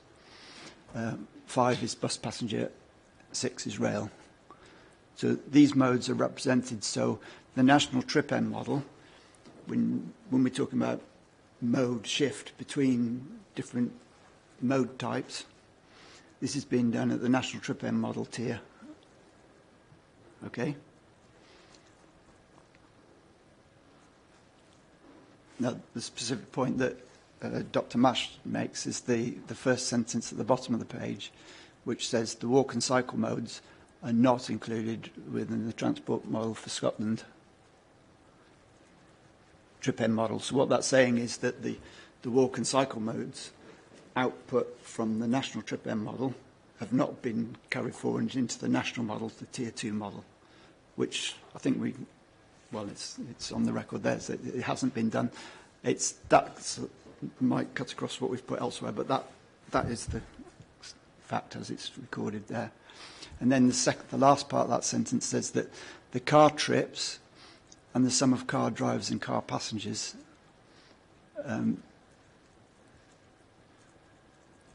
the car trips carried forward into the Tier 2 Scotland model are car trips and car drivers, PT trips, bus and rail trips. So those modes are carried forward. Now, the relevance of this is that if mode transfer is occurring because, say, there's a policy at UK level to change the charging structure of car use that might make a mode shift to walk and cycle active travel modes, that's taken at the national trip end model, and that mode shift that comes from policy changes and government legislation changes or tax changes gets reflected down through the process of in that way. So that mode shift is taken place, and it's correct that it doesn't get carried forward into the traffic model for Scotland. But what does get carried forward is if there is a mode shift, there's a reduced number of cars and passengers. So in that way, changes to policy and strategy are carried forward into the modelling process. It's just to clarify, it's when you read through the recognitions, just to clarify that that's how it's working.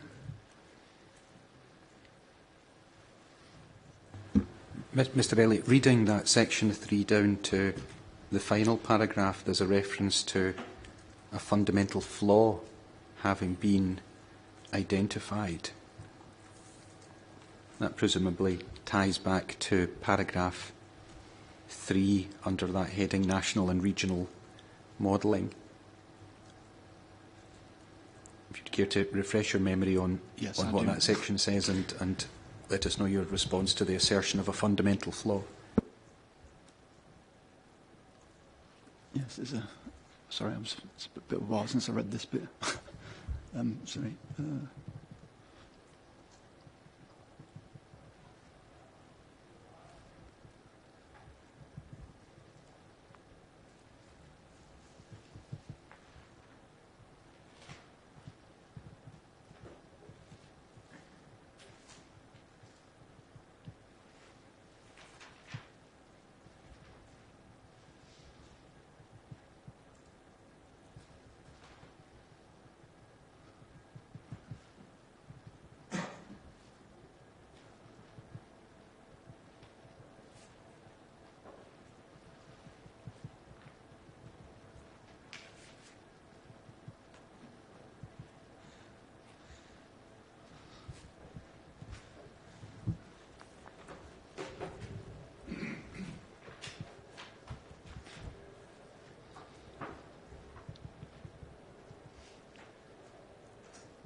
Yeah, well, the comment that's being made here is that our model isn't representing walking and cycling trips, which, as was pointed out, is the case. But it's not. It's not a flaw in the method where our model is assessing highway trips. Our local model is assessing highway trips, and we've taken forward car passenger trips in this case. If what we have done, obviously our scheme includes active travel measures in terms of underpasses and footways, significance of footways, where these encourage use for active travel. There is a health benefit. And the normal way of assessing active travel infrastructure improvements is to look at the health benefits of to the population. and evaluate and monetize those. Now, in providing the walking and cycleway, we haven't assessed that benefit and claimed that extra benefit that we would add on to the value of the scheme.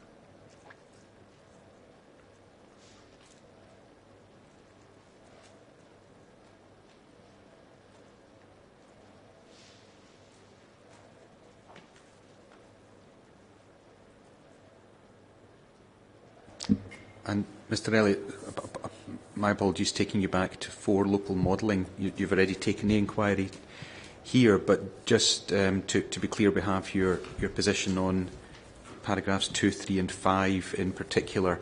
Paragraph 2 referring, for example, to the to one finding a serious error in the report. Oh, in chapter 2 of the, sorry, 4 local modelling. Oh, 4, sorry.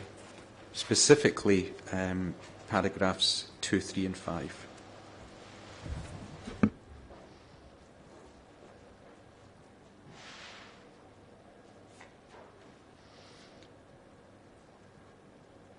Yes, well, paragraph 2 we've sort of mentioned before, but the... Sorry, I'm just...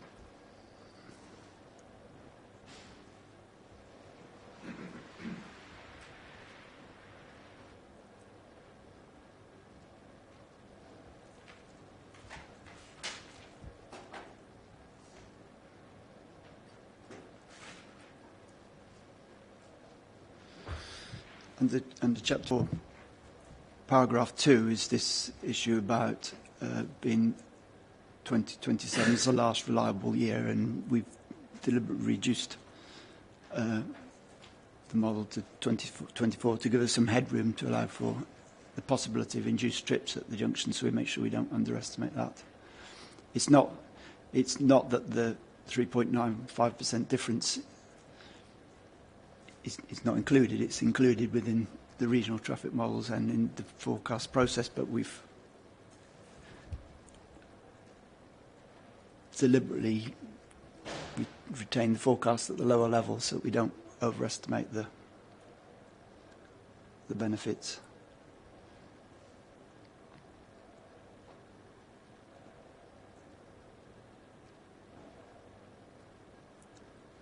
This third paragraph is one we've already covered about the confusion between 1%, 4%.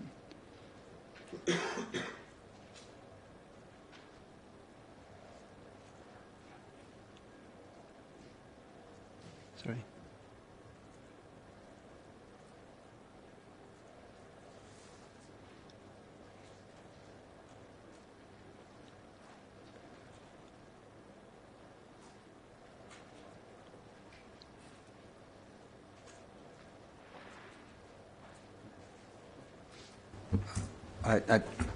Mr. Elliott, I'd be content for you to just turn to paragraph 5, this extreme sensitivity to the smallest variation, and comment on that.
Yeah, well, fundamentally, what we're doing with the scheme is to grade separate strategic trunk road traffic over the top of the local road network. So by taking out 50%, as we've discussed this, 50% of the total inflows from the local road network, the reliability of the local road network is improved. So in fact, what we're saying, it was extremely sensitive in the model, becomes less sensitive in future years because we've removed a lot of that traffic from the network and improved the reliability for bus services and local movements.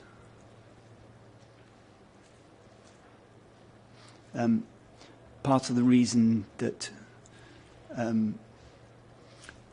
we increased the size of the local model was specifically to address these. When we did the stage 2 model, we found certain sensitivities in the model, which is one of the reasons that we increased the size of the model at stage 3, so we could make sure we address these issues of delay that we were observing in the earlier stage work.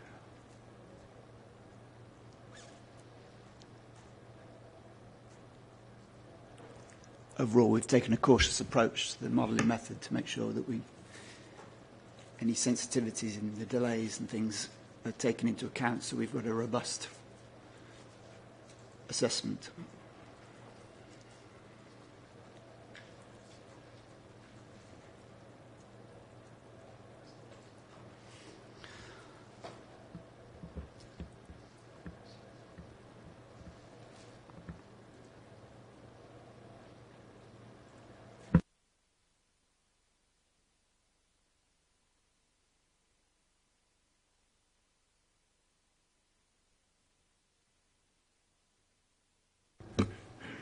Thank you very much. Mr Elliott, I have no further questions in chief. Thank you, Mr Milne. Dr Nash, are you leading the cross-examination? Yes, I think so. So Mr Walker was going to... He said earlier he would just introduce me and then... Yes, I was just saying that I was going to pass you over to Dr Nash for the cross-examination. Thank you. So, hello.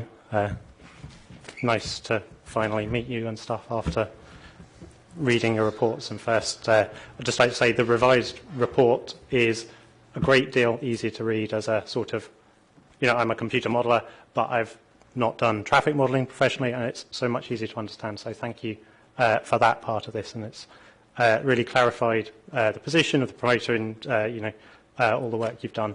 And hopefully, I apologise for any misunderstandings and stuff of the terms and the traffic modelling thing. So I'm coming at this very much from a lay point of view.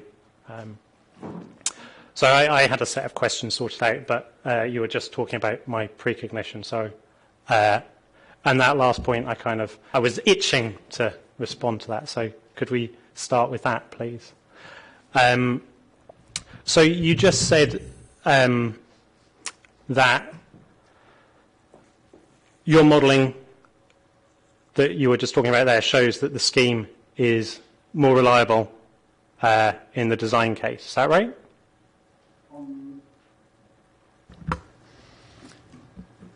The scheme is more reliable in that there's more predictable journey times on the local road network, certainly.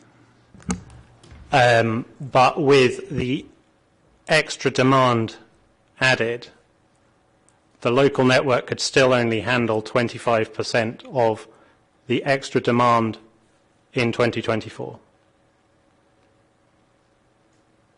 at peak times. I was going to say, yes, I think it's at peak times we've... what we're talking about is the 25%.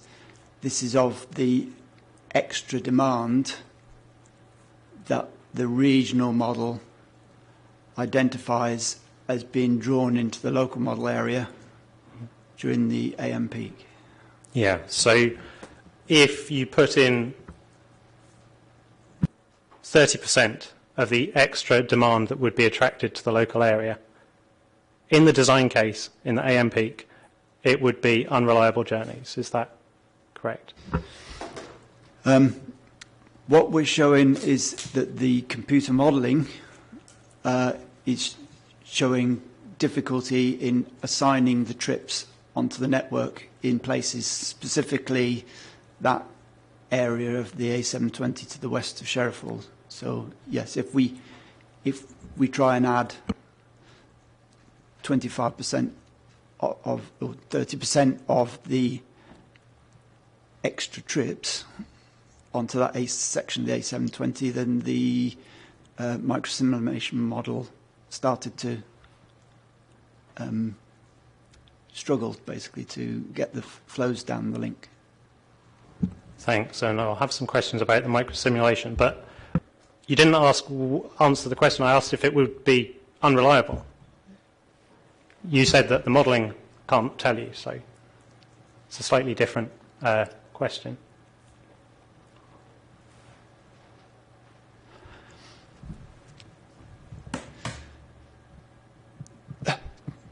The question of reliability is, I mean, it's a question of defining reliability. What you're talking about now is how you measure reliability in the real world. There's different ways of doing it that we use. Some ways is to look at, say, look at all the spread of journey times across a time period, and you end up with it's like a bell-shaped curve, standard distribution curve. And sometimes you take the journey time, say, of the 90th percentile point on that standard distribution curve, and you can measure how many vehicles exceed that. So there's a number of ways of measuring reliability. It's not unreliable, it is reliable. There's lots of shades of grey in how you measure it.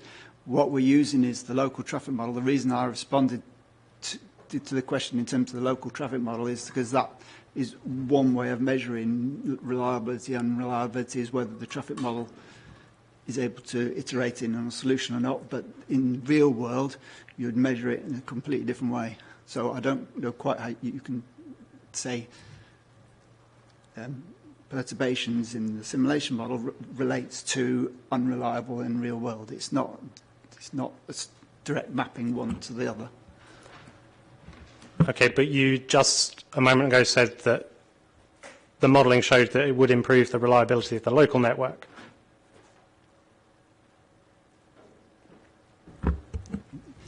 Yes, that's correct, because when you look at the profile of journey times on the local road network travelling across the junction, you can see that the profile of journey times is more stable. The journey times improve, so yes. So would it be fair to say that you've shown evidence that the journey times at 25% will be reliable, but you've no idea past that because your modelling can't tell you? Sorry, can you just... I didn't quite catch the end of that. Sorry. So are you suggesting that we add 25% of the induced demand to the local network and local journeys and journey times will be more reliable in that case? But would it be fair to say that you can't say anything beyond that because the modelling doesn't give you a sensible answer?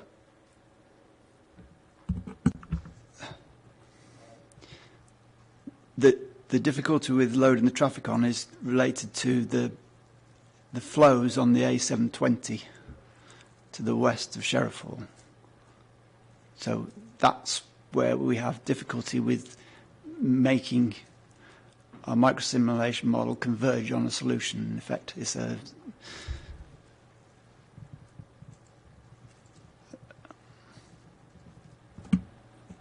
But... So I understand that those are your difficulties, but the modelling can't tell you anything would happen. So if an extra, what is it? I put it in my precognition that we were just discussing. So if we have an extra 10 vehicles in the morning or 34 in the PM, this causes the entire simulation to fail to give a sensible answer with only those few tens of cars.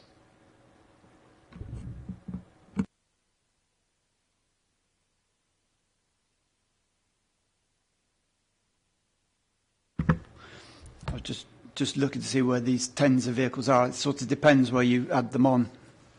So I'm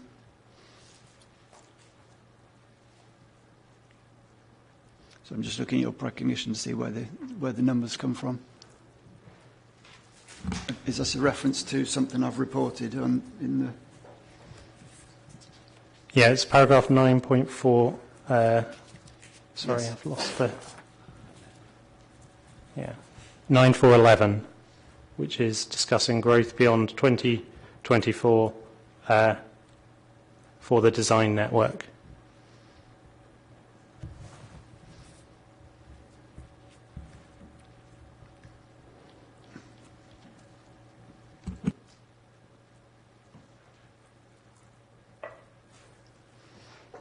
Yes, these are.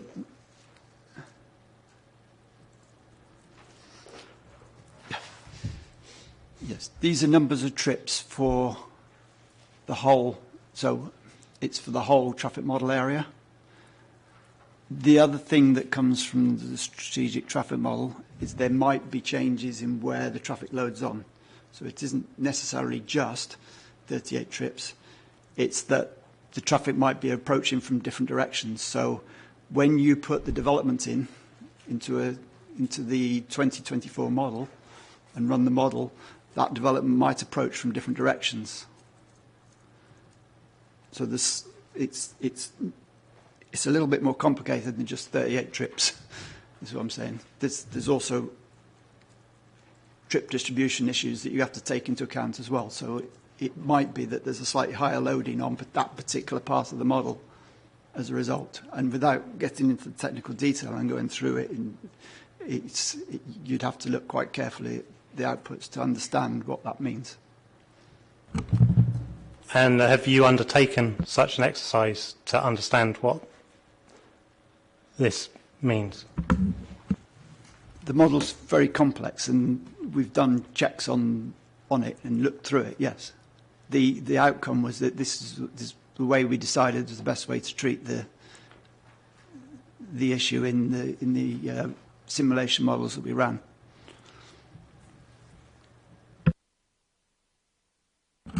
Okay, thank you. So just on that point, just to clarify that the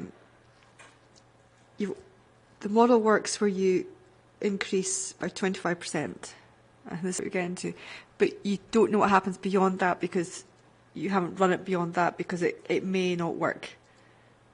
But you're confident to the 25% point, but after that it becomes when we loaded less reliable. When we loaded the 100% on in that AM peak, then we had trouble getting the model to converge on this particular area of the model.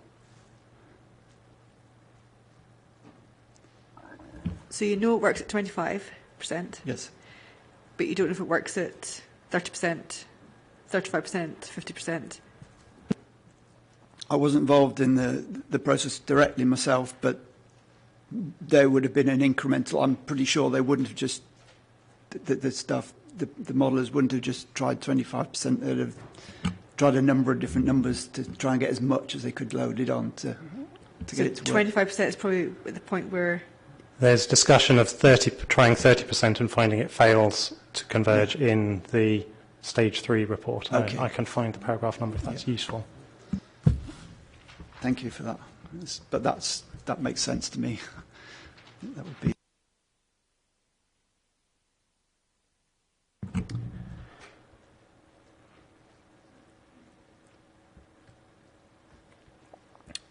Okay, thanks. So, slight change of track. I'll go back to the sort of the questions I'd prepared before. So, in your precognition in section 2.5, you talk about the various tiers of the modelling and how the boundary conditions for the final ones are set by imposing the estimates of the demand from the wider scale models. So the GB model down to the transport model for Scotland and Telmos, and then from that to SRM, and then from that down onto the local highly resolved model. And that seems perfectly reasonable to me. You know, obviously you can't simulate the whole of Scotland at Paramix level. That's totally reasonable.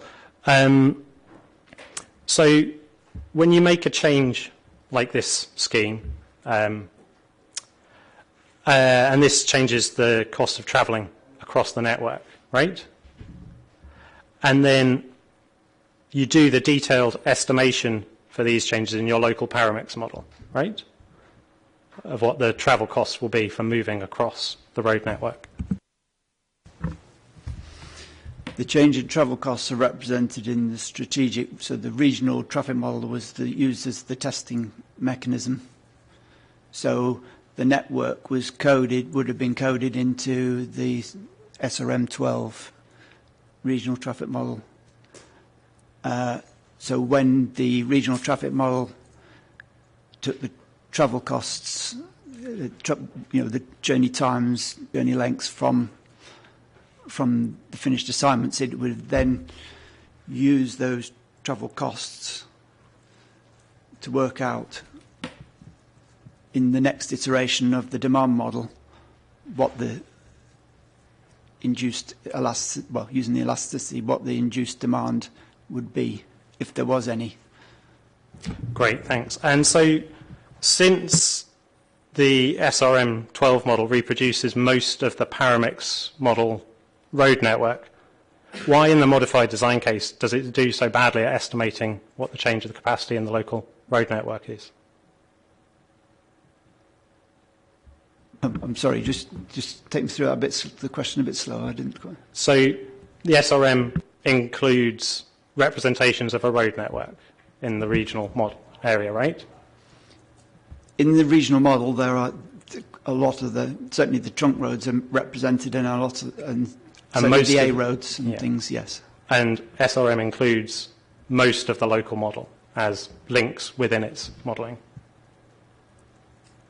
I would assume quite a large proportion of it is, but it would have a representation of it, I would imagine, yes.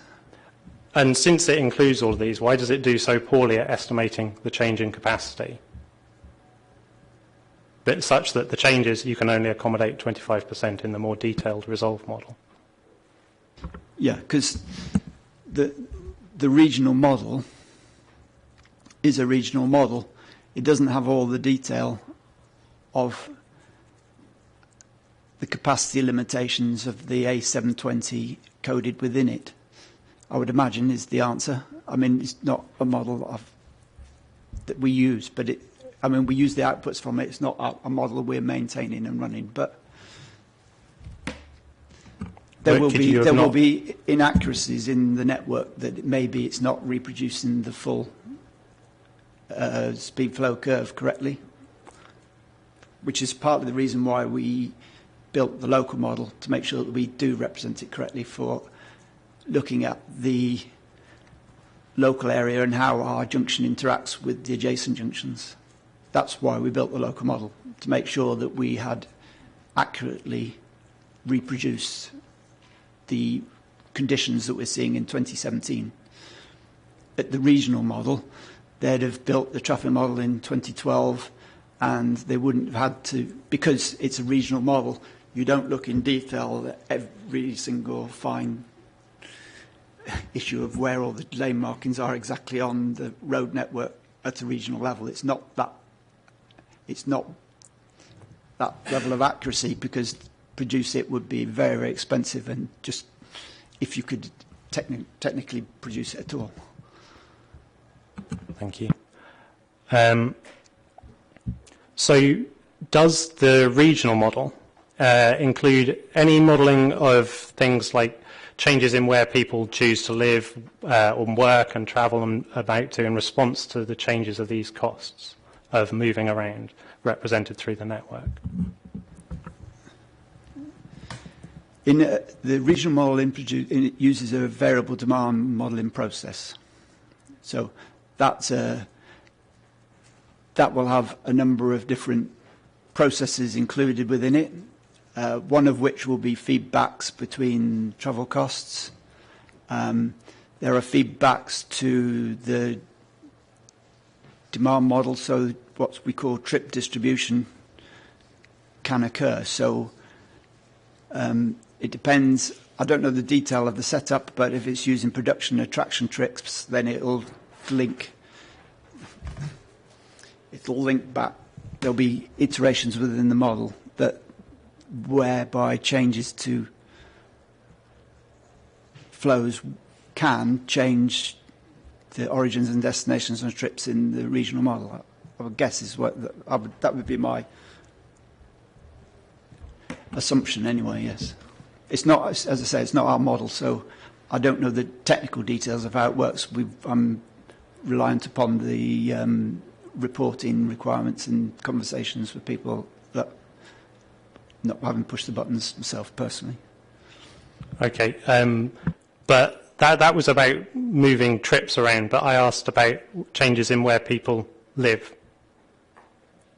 So migration, am I going to live in the centre of Edinburgh, or am I going to move out to the sticks based on changes in...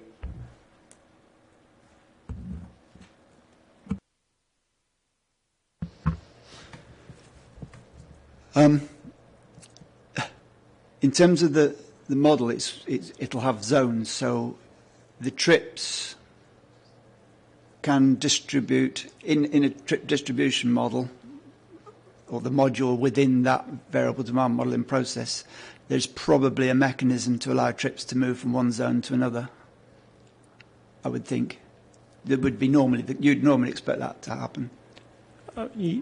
Yeah, that's trips. So is that including migration of people, moving households and stuff like that?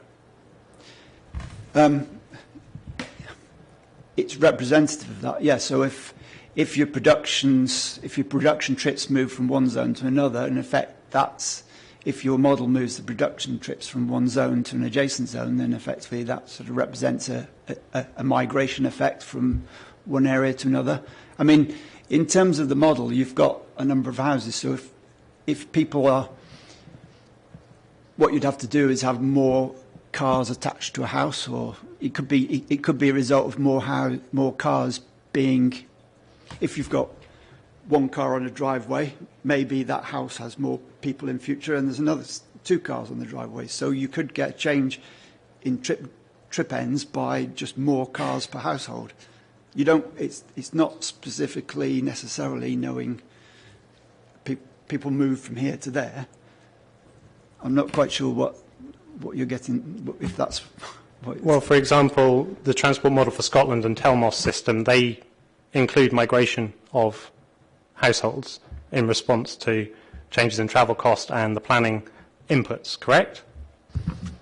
The Transport Model for Scotland includes some land use changes, yes. So where there's an area of housing planned at that tier 2 level, then that is reflected in the Transport Model for Scotland growth forecasts.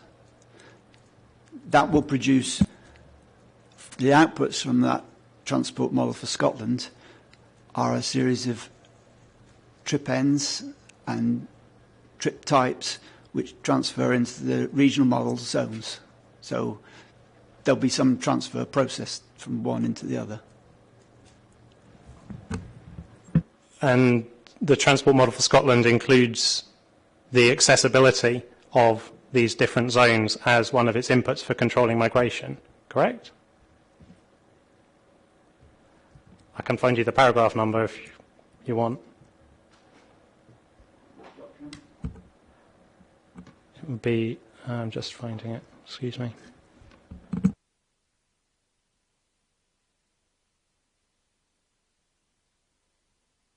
It's probably in SHU 005-002.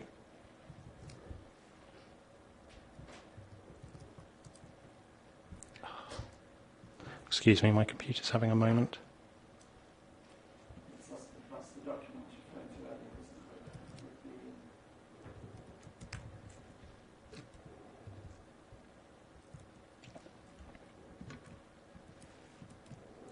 Sorry, I'm failing to find the thing. But through Telmos, it includes migration, I think is the point I'm trying to make. And so if you change the accessibility through reducing travel costs somewhere, it will result in more people moving to places. Would that be your understanding of the process that it takes?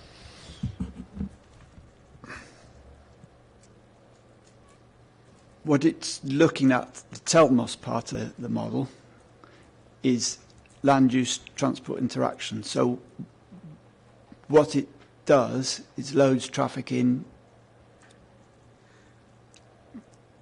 to the transport tier 2 level into and accounts for the, sorry, I'm just trying to, it counts for, well, but it basically accounts for development land use changes, basically.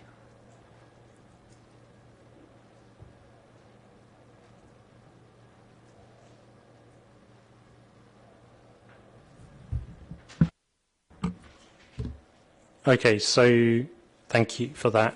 But so now, if we want to, could we turn to the process of coupling the demand from the regional SRM12 down to the local paramix model? And you talk about this in your report, section 9.3, and its annual precognition again in 2.5.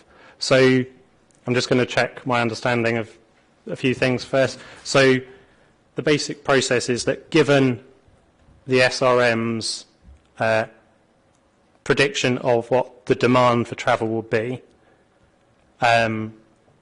you extract the relevant parts of the SRM road network and map them into the local model. And you say, so, for example, I'm coming in from, I don't know, the A7 south, and I've got so many trips want to go left along the bypass, so many want to go off out the top towards the Byrecourt, so many want to go through to Miller Hill, and so on. So for each input, you say, I've got so many cars that want to go these ways, and so on. And then you run the Paramix microsimulation model lots of times with those same inputs, but different randomized vehicle arrival times and different parameters for how each vehicle wants to go, and you run this multiple times until you get something happens. And then you said that you ran those simulations many times, so it was about 20, 25, 30 times. Was that about right? I think that's right. Yes, I think it's documented in one of these. I'm pretty sure I've written it somewhere because I remember writing it, but I was just trying to remember where it was. But it's somewhere in one of the processes described somewhere in one of my documents, which I'm. Okay. It doesn't sound incorrect. Okay, good. So I've got that bit, and then you take that ensemble of results, and you first try and determine whether the journey times across the network are close to the corresponding average over all runs, and that's talked about in the original DMRB report at section 5.6.20.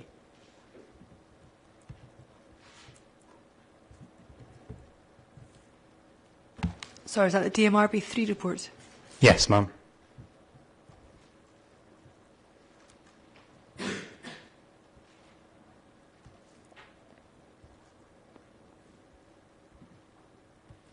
Sorry, what was that paragraph number?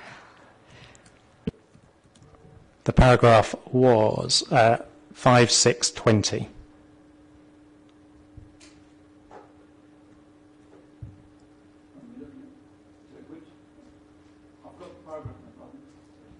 I've got the paragraph number. I didn't get the document reference.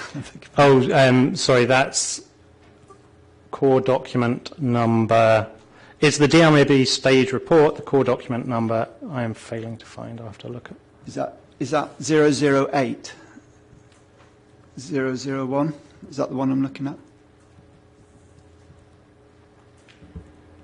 Yeah, I think it's CD 001.008. Yeah, .001. Yes? Yeah.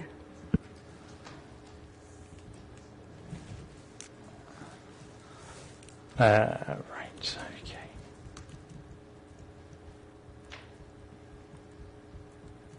Sorry, I've got to find. So, yeah, so you look at the journey times across the junction that are close to the average across all runs, and this is part of you choosing what the simulation can handle as its capacity. So is that... So I guess this is coming to the crux of this question about being realistic predictions of what it can handle. So I'm still struggling to understand exactly what the criterion is trying to measure? Is this simply an artifact of the simulation method chosen and the exact domain, the exact network that you've chosen to use for this, or is this something real?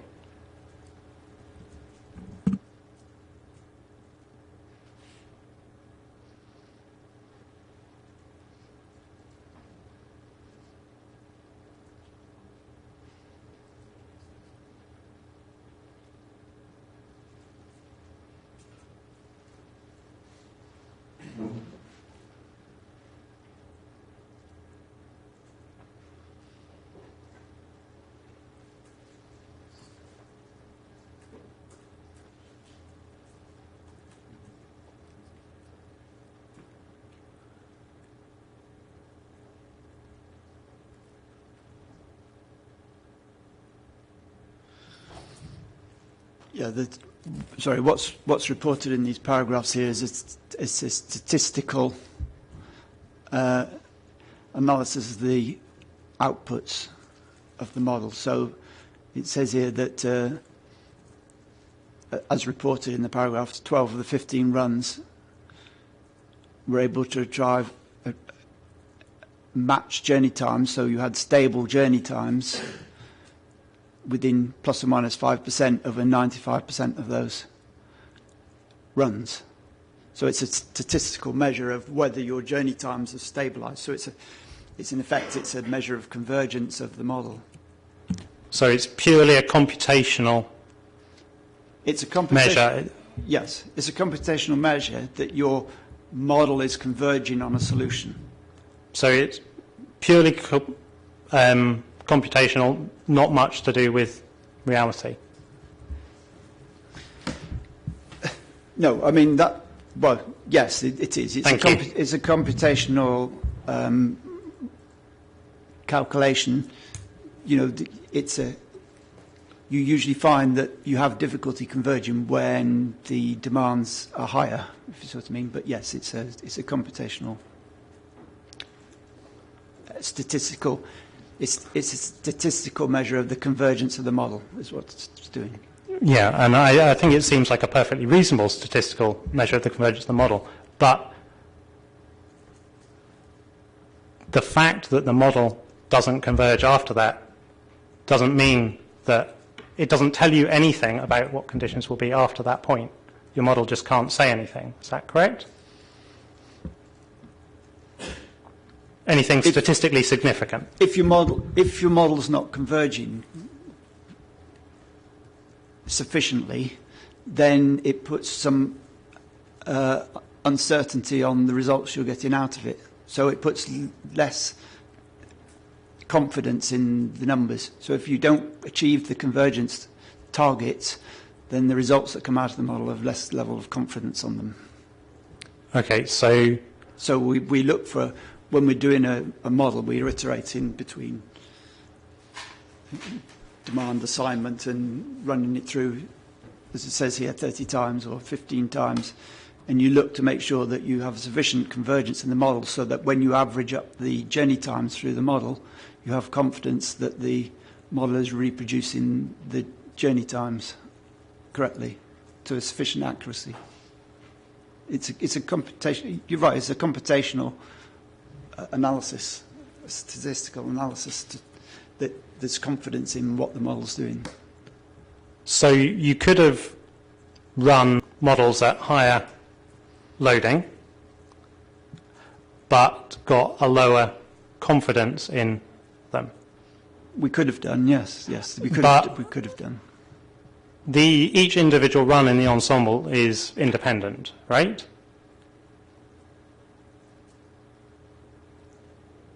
The independence of each one, yes. I suppose each iteration is there. So by increasing the size of the ensemble, you could have increased your confidence by going further.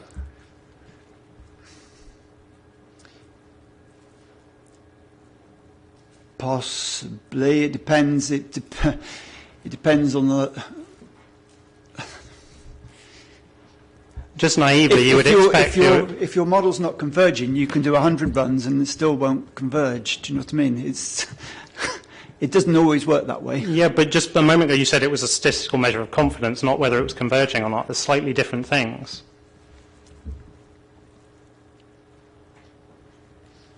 I don't know. You can always increase the number of runs, I guess. Whether that's a useful thing to do, I don't know. If it's usually more normal to make sure you've got a converged model. It's much more useful to have the model converging, so that it gives you the confidence in the results. What you don't want is lots and lots of runs which you've got no confidence in. I'm not quite sure what. Well, you know, if it's purely a statistical measure, then you double the number of runs, you expect your confidence to go up like the square root of 2, right? So you could run, you know, if you wanted your confidence to go up by 2, you'd have to do 4 times as many runs, but each is independent, so just run 4 times as many. It's only computer time, right? Yeah, it might be. You can, it gets a bit ridiculous after a while, because as you say, it goes up to the square. To get small increases in confidence, you have to do lots and lots of extra runs in due course. It's about, you know, we have to develop our models so that, you know, you can use them realistically. You don't really want to be waiting 3 days for a result each time you want to run a test. It's like ridiculous. Sure, and I mean, I understand that experimenting with things, you definitely don't want to wait 3 days for an answer, but we've waited years for this scheme, so why wouldn't, for something important, you just throw a load of computers at it separately, wait 3 days, do the stats, and give us a better answer? I mean, after all, you know, computers are relatively cheap to borrow for a couple of days. Yeah, but consultants' time isn't, is it? And my point is exactly that. Consultants' time is expensive, but computers are not. So why not just run however many times many more bits and get a better answer? So we wouldn't be having this discussion about this. And I mean, it's not what we did. So that was our judgment call. That's how we decided to do it. okay, so finally, so this criteria, is it convergence or statistics?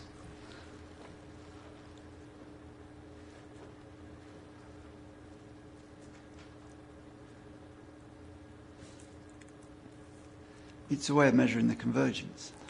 Okay, so it's convergence. It's not statistical. Or at least it only has a small statistical component.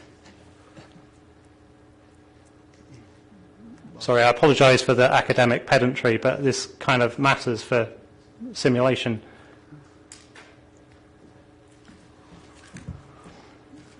Well,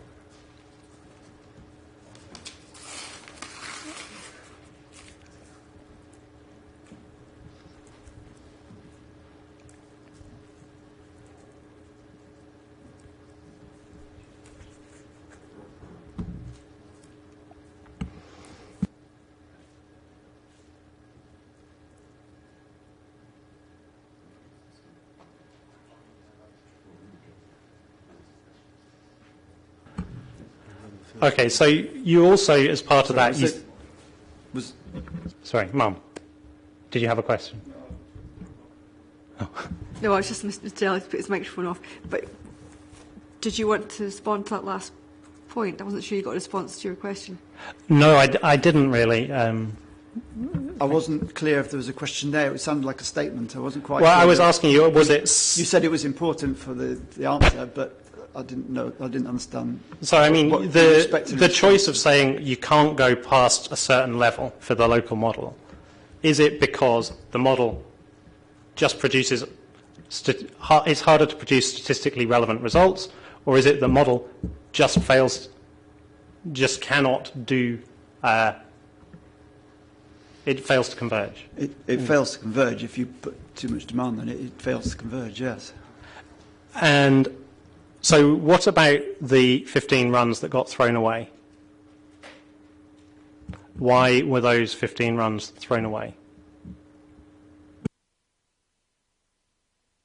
I'm sorry, I don't know the answer to that because I wasn't actually involved in this bit of the process. So would it be fair for me to assume that they were thrown away because they showed results that were unfavourable in some way? No. I don't know. They would. Yeah. So would it skew the statistics, including these, or not including them? Are we doing some sort of selection bias here? No, I wouldn't think so. But why, if you don't know why they were excluded?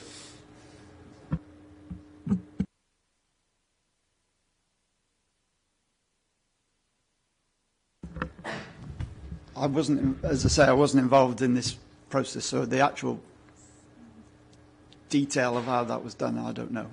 I don't have the answer. Okay, thank you.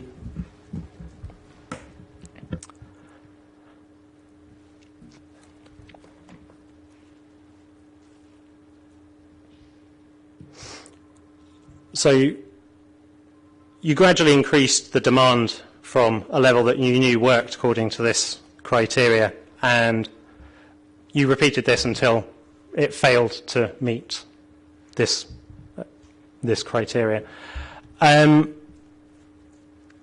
Would you say that this results in a prediction of the level of traffic that the network can accommodate with,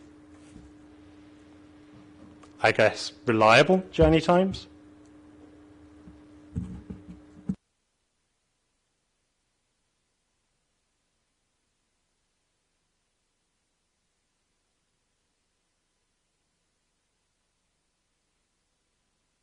I don't really understand the. So you've made a prediction of the level of traffic that can be supported with reliable journey times, or what adjective would you use to describe that? We're looking for journey times that are consistent from the model. If you start getting inconsistent journey times from the model, then that's not converging, is it? Because it's not producing a consistent answer.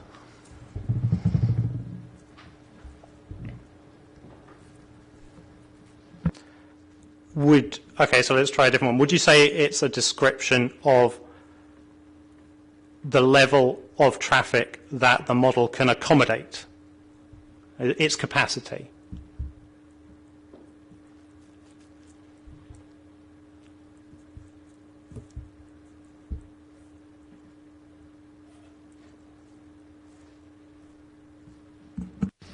As I said, I don't really not able to respond to that because not being involved in the detail of this particular part of the modelling, it's difficult for me to make that judgment.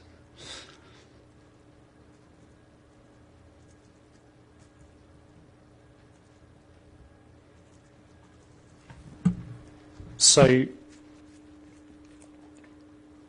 do you think that the Sheriffhall Roundabout currently, or say back in 2017, how would you describe those traffic conditions in terms of like reliability, consistency, or some other terms that map on to between the paramix modelling and the observed conditions? Our paramix model was built and we were running that paramix model in 2017 and then comparing the outputs from those converged models against the observed journey times that we and the traffic data that we collected, and then we were showing that the average journey times that the models were producing across multiple simulations were representing the average journey time that we were observing on the ground.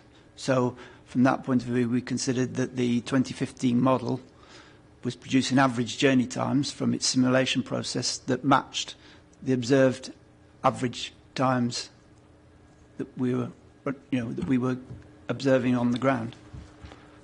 So that's the process of model validation.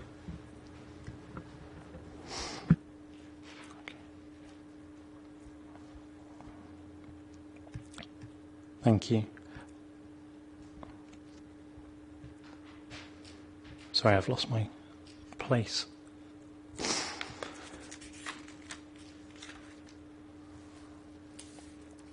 So would it be fair to say that the modelling predicts reliable journey times or under capacity journey times, or up to and including capacity journey times, not journey times, on the base network until 2027? Is that what's shown by the modelling? When we were running those 2027 base models, we were able to make the iterations of the model produce a set of average journey times that we're taking out of the model that were sufficiently close that we were happy that the different iterations of that model, you know, were consistent in effect. So would you say that the network was still under capacity, was only reached capacity in 2027, the base network, from your modelling? Now, what we're saying is that up to 2027 we were getting convergence in the model. I don't think you can necessarily take a direct link to reliability statistics in the real world, however you choose to measure them. It's you know, it's as you increase the demand on the network, then yes, the reliability reduces as it tends to. But I don't know that we've made a measure of that statistic that I can recall.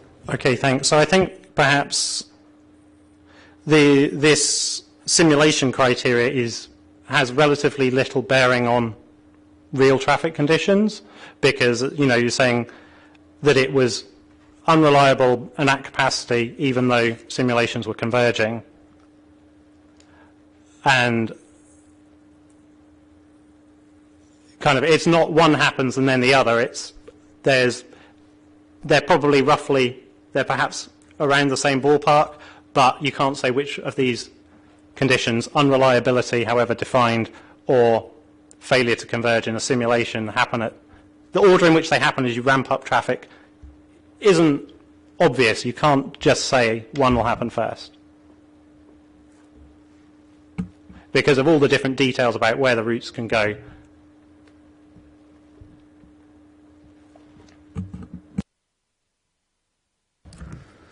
Fundamentally, the process is to make sure that the base model is reproducing the 2017 observations, and then use that model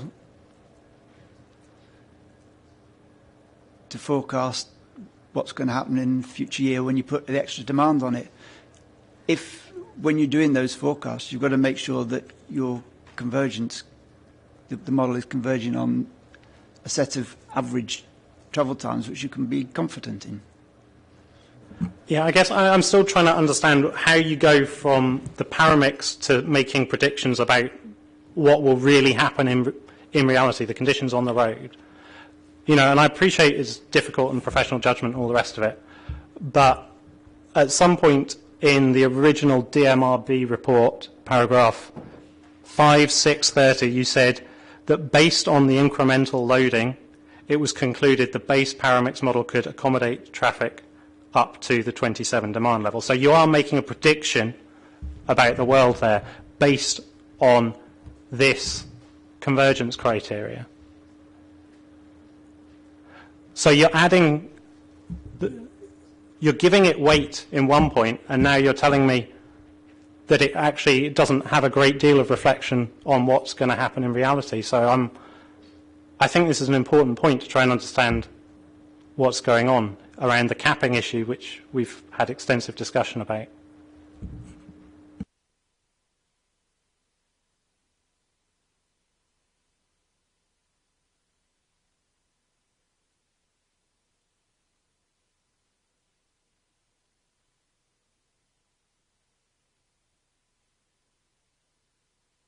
Sorry, I realise I didn't ask a clear question at the end of that.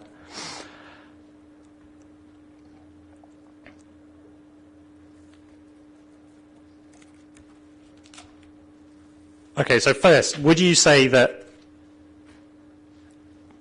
Okay, is it a reasonable thing to say that, like the original DMLB report says in paragraph 5630, that is it a reasonable inference to make that that is the level of traffic that the network in reality could accommodate?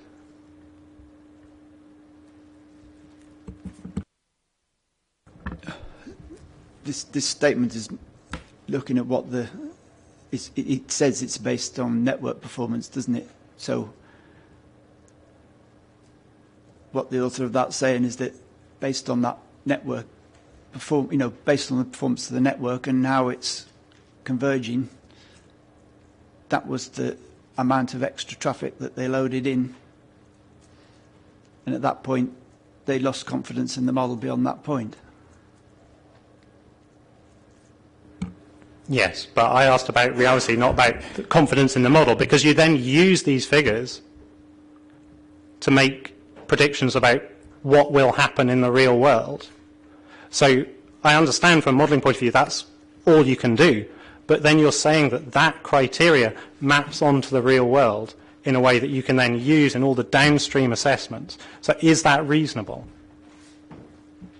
What we've done is we've looked at the 2024 demand forecast, said that model with that level of loading on is converging to the extent that it's producing average flows, which we're extracting from the model. So we're extracting average journey times through the model that are sufficiently of the right standard deviation, the shape of the standard deviation is sufficiently compact that we can make extract average journey times from the model.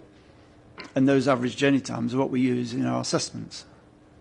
When we get up to higher levels of loading, the variation in journey times increases and the spread is wider, and so we've got less confidence in the journey times that the model is producing.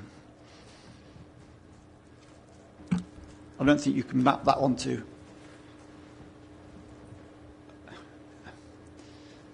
it's a modelling tool that we're using to work out what will happen in without and with scheme case. In reality or in a model? It's in the model, isn't it? So we're using the model. So yeah, I know, but do the model results refer to reality? Yes, they do, because the average journey time you extract from it matches the observations in the base year, and then we project them forward. So the fact that it fails to converge means that is the level of traffic that will be accommodated in reality and no further.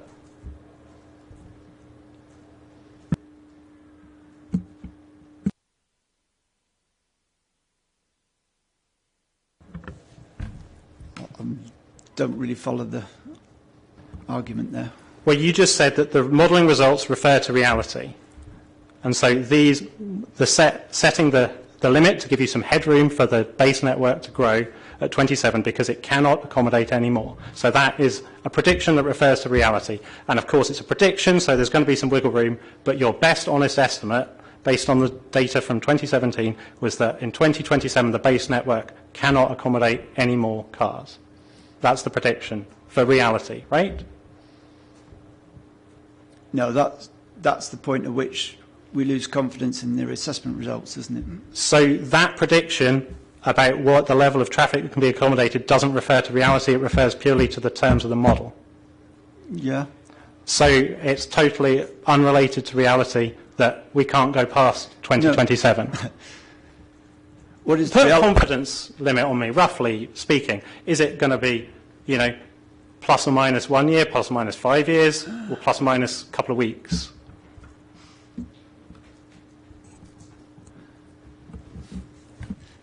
What we're using the model for is make predictions of journey time. Yes. But those journey times need to reflect what journey times people experience out at the roundabout. Yes, and they do. If we're going to say anything useful about this modelling exercise, otherwise let's go talk at an academic conference and have a great discussion about the details of how you do it. Why are we here talking about reality? When we're looking at the journey times that come out of the model, then we're taking those as what's really going to happen. When we lose confidence in the model results, then there's no point in looking at them, is there? But you've still made a prediction that the traffic can be accommodated only up to 27. So that is a prediction about... That is the level at which we stop using the model. Okay. Because it wasn't reproducing average journey times of sufficient level of confidence that we were prepared to use them in our analysis. So should I trust anything in your modelling and analysis past 2027 that will reflect reality as a self-consistent piece of modelling? We didn't. You don't trust anything past 2027? We didn't use anything past 2027. We stopped demands before, didn't we? And so we've been looking at things for the environmental statement for out to 2015 and for the scheme life of 60 years. So you don't trust anything past 2027?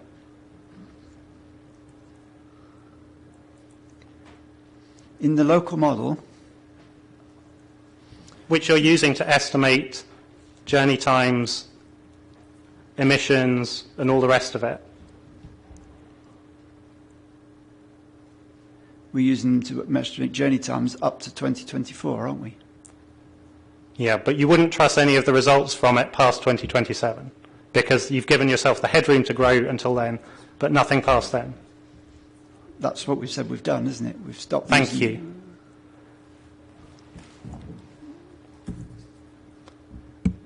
Sorry, I do have more questions, but I just want a moment to...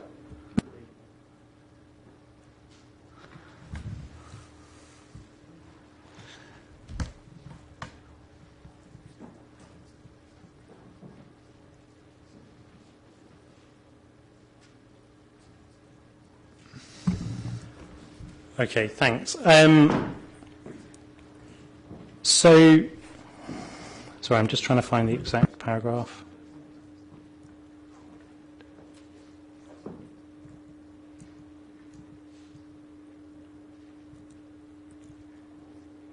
Sorry, apologies. I got all the documents open and then my computer decided to close everything a moment ago.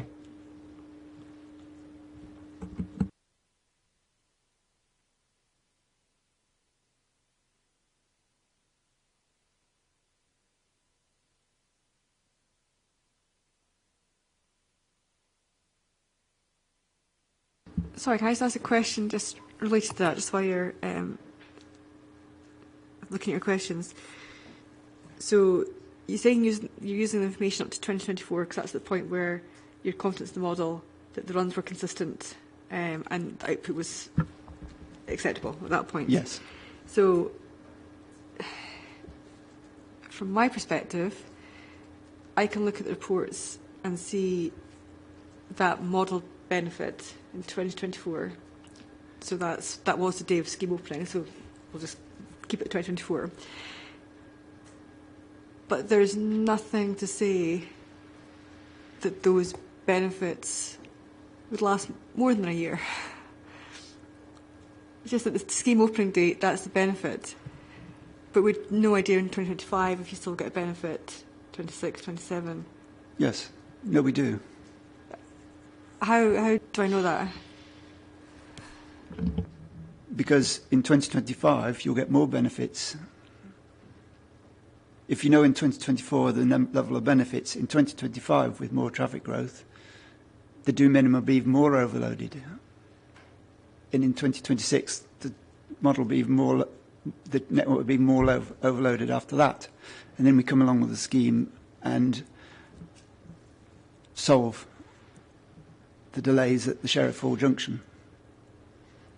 So in the do minimum case, each year that we add more growth in, we're getting more and more delays on the network, on the local road network.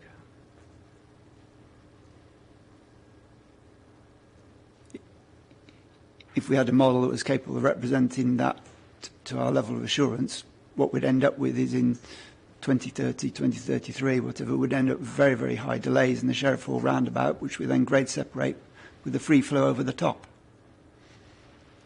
So in future years it gets worse and worse. But we're not claiming those extra benefits because we've stopped growing the traffic in 2024 in the local model.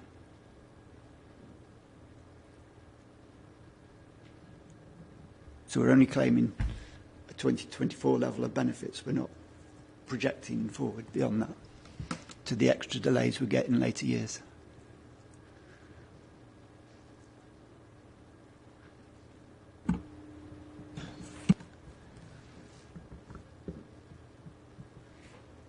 It's a cautious approach, is what I'm saying.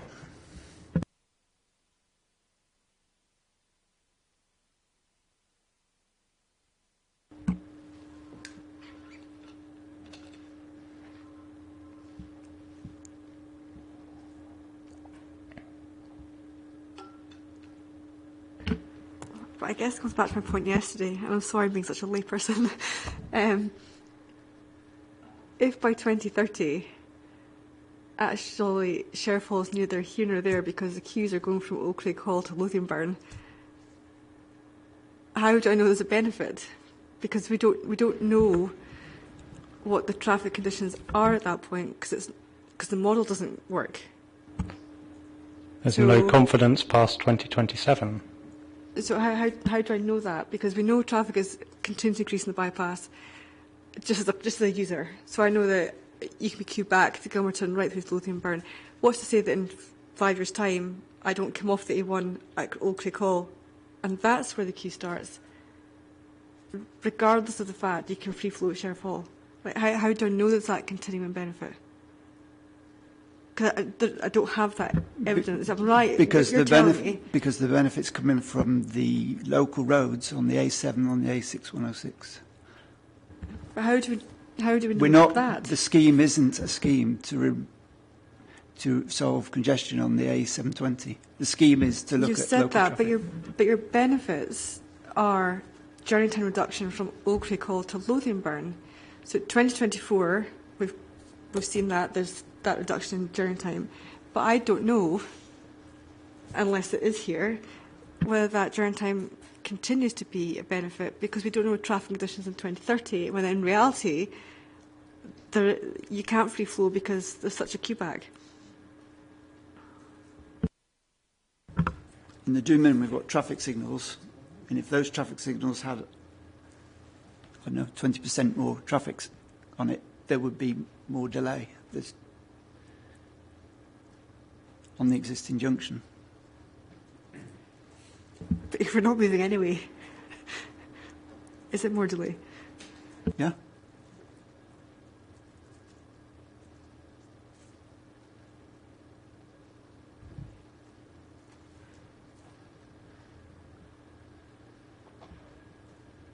Okay, sorry. Dr. Nash. Thank you, Mum. So, in your modelling, at the peak times again, so in the design case, is it correct that you can handle only 25% of the extra demand predicted by SRM 12 for the design case before the simulations become untrustworthy in 2024?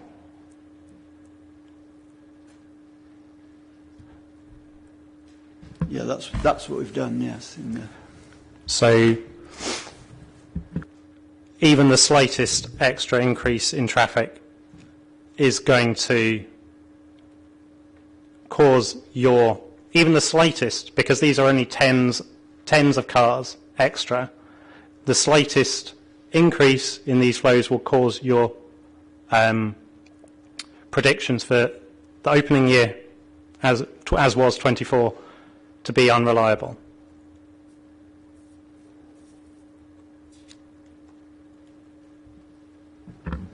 And I do take the point that it's a redistribution as well as just an increase, but it's still a relatively small change. Is that correct? That's the point, that the modeller decided that the average journey times that we're getting out of the model became, well, lost confidence in the numbers that were, the average numbers that were coming out, yes. And you presented evidence yesterday showing that the changes in percentages on these roads was a few percent, so it was like plus 6% from memory on the A9 and down a few percent on the other, sorry, not the A9, the A7 northbound into town, and down a few percent for the other based on your screen lines argument. So it was fairly modest changes in the fractions of the flows as well as a small increase.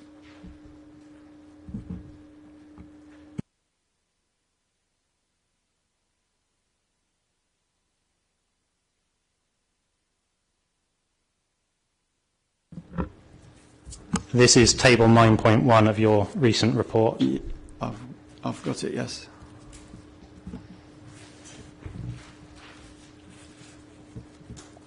So the distribution of these things is changing by a few hundred cars, as well as increasing overall by a very small number of cars. Is that correct? Yes, and these numbers are 12 hours averages, not peak hour. Okay, so these are from the 12-hour model. Okay, so does that argument about redistribution then apply to the peak periods we've been discussing? And if so, where's the evidence for it?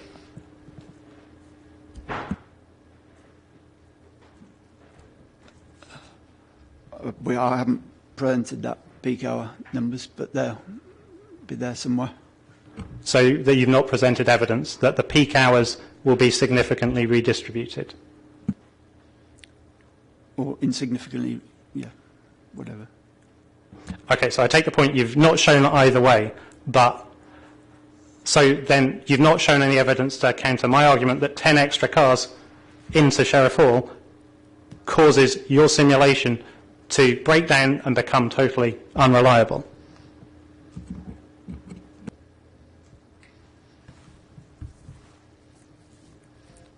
We've not documented it, no. Okay, so screeching handbrake turn of change of direction, but I'm going to come straight back to this. We're having a brief digression. So when you did your manual classified counts, you took the total count going through the junction, and you then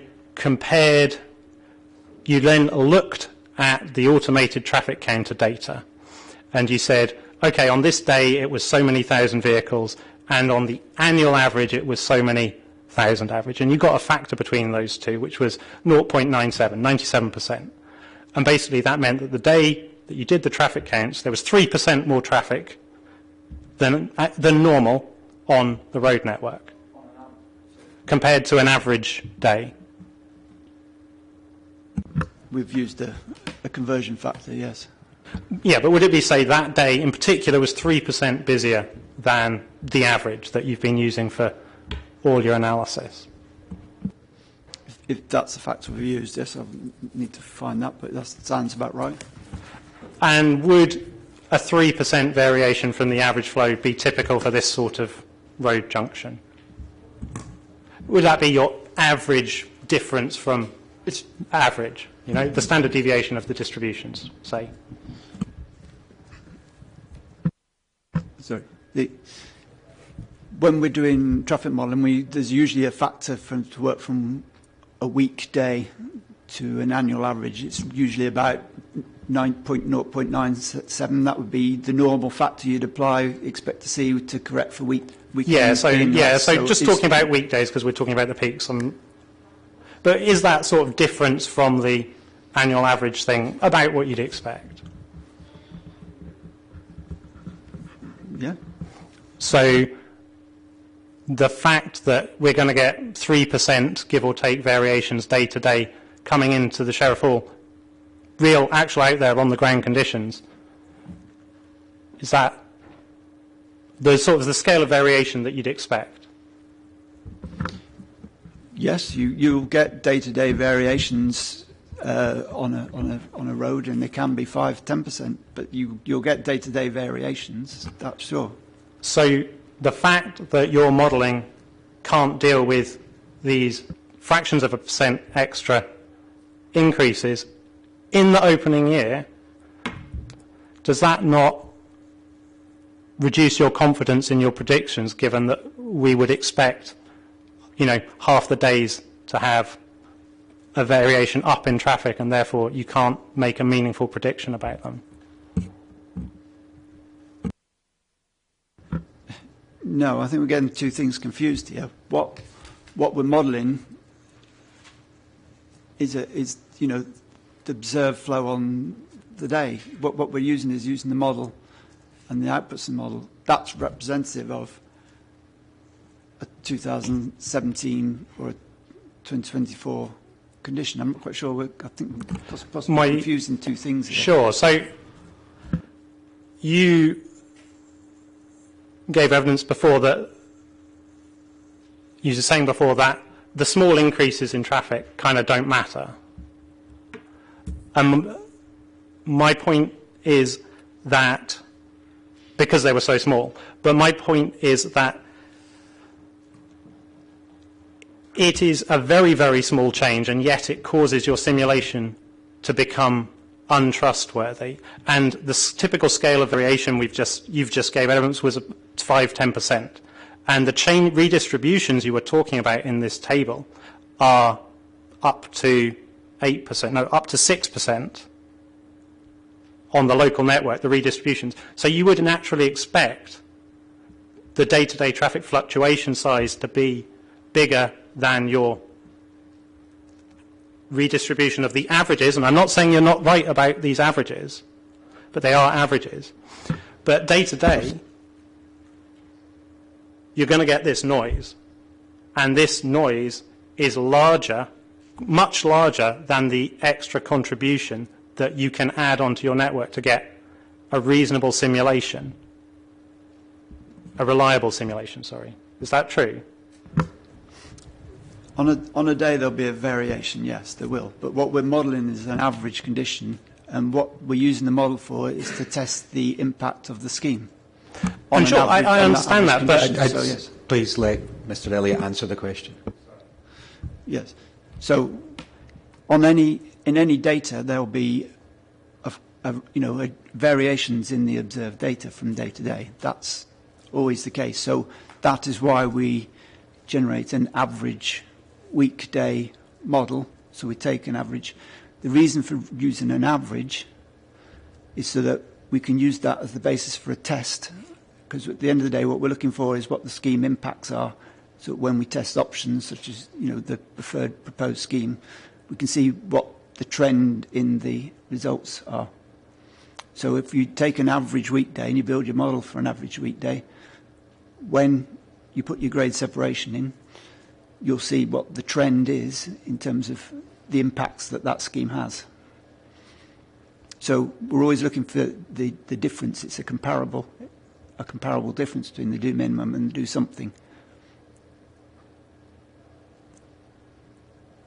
That's the method of assessment, and it's embedded in the whole Department of Transport process that we've always used.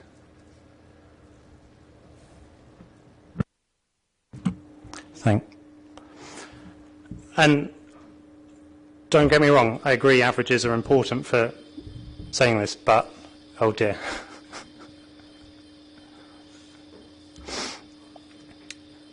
So you've simulated the average day, correct? That's right, average, yes. And would you expect that a little less than half of real weekdays, a little less because you can accommodate a very small increase in your modelling, a little less than half of real actual weekdays will have traffic flows that you cannot meaningfully simulate and therefore say nothing about the travel times for? I think you're missing the point, is that what we do is we take the data first, then we find the average, and then we make the model of that average. So we're not modelling the random fluctuations that we observe, what we're doing is finding the average first, and then we're modelling that, we're representing that average. So we're representing an average condition. The observation goes first, then we find out what the average is, and then we match that average.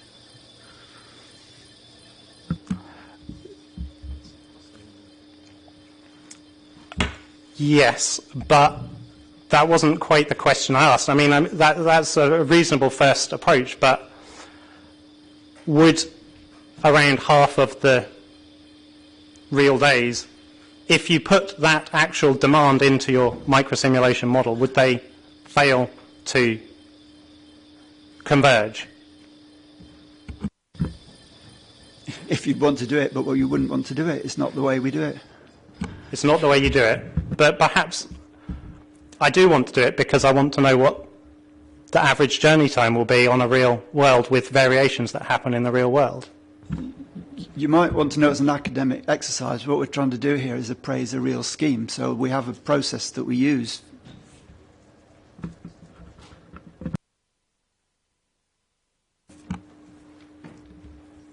Okay, that's fine. But, you know, for example, if at some little bit above the average, suddenly you get gridlock or extremely long queues, would that not impact the average over the year queuing time? Because half of the time it's all fine, it flows quite nicely, and then let's say 45% of the time, if you can handle 5% of daily more, the network can handle, say, 5% more of the daily trips. And then at plus 6%, it suddenly, journey times go up significantly. Would not the average over the year of journey times be much greater than if you just say it's the 50%, the 50th percentile trip?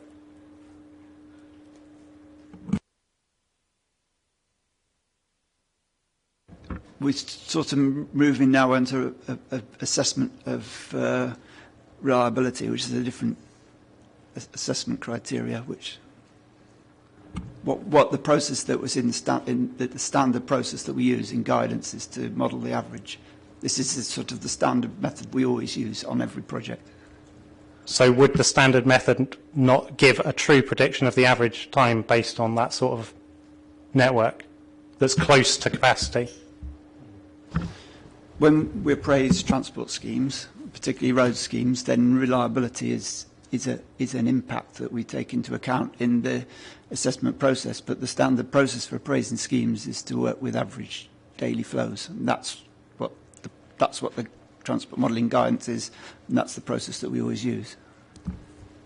Thank you. But would, at a network near capacity, would applying the guidance give an incorrect and underestimate of the average journey times because of the effect I just outlined?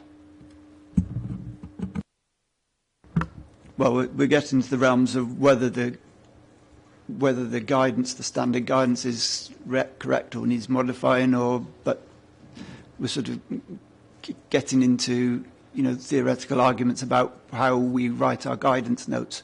At the moment, we work into the guidance notes that we're provided to assess schemes, and that's the way we've assessed the scheme.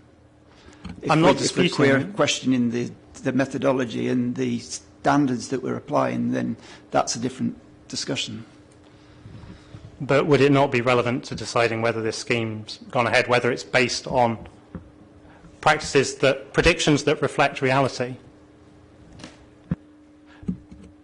You're claiming journey time savings on average, but if the process you've used to estimate your averages doesn't give a true average of the journey times, because the real world varies from day to day. Is raining so people can't be bothered to walk to the bus, they get in the car instead, and so on. Those random, the variations in the arrival flows apply equally to the do minimum and the do something. So if you've got overcapacity on the A720 to the west of Sheriffhall in the do something, it's also overcapacity on one day in the do minimum. If you've got undercapacity on the A720 to the west of the Sheriffhall on one day, you've also got undercapacity and they do something. It applies equally to with and without schemes. It's the same issue. Does it apply equally? Have you presented any evidence that it does?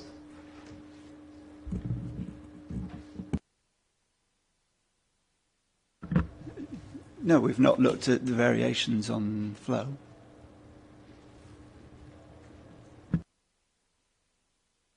And you've... Sorry.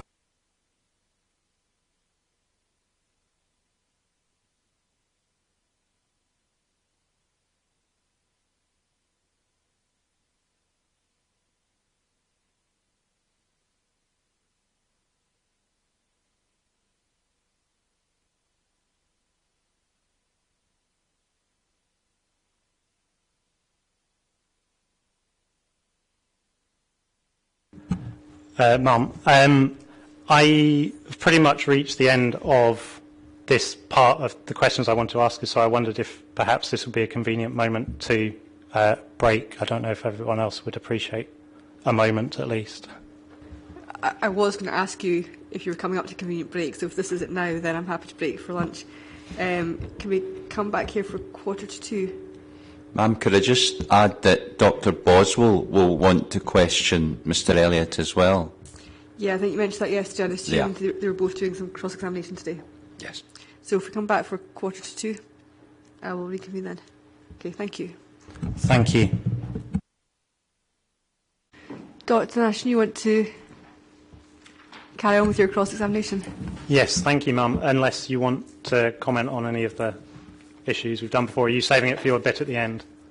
I don't know, maybe it's easier to do it subject by subject. I have no pressing questions at this point in time. Thank you. But thank you. Okay, thanks, Mr Elliott. So I've got some questions about the workarounds, the reductions in car kilometres, and the modelling and the evidence you presented earlier around that. So you've talked about this 2022 version of the SRM12 regional model, and so I'd like to ask where are the updates and description of this model disclosed, please? They were supplied to me by Transport Scotland, so they're not. We were given the policy tests to use, so. So they've not been supplied to the inquiry? Only insofar as I've given the outputs in the traffic modelling and assessment report at section 9.5. So I've taken the outputs we were given and summarised them in that table. Right, thank you. And what level of reduction in car kilometres from the 2019 baseline of the policy does this 2022 version of the regional model predict for 2030 across the whole region that it simulates?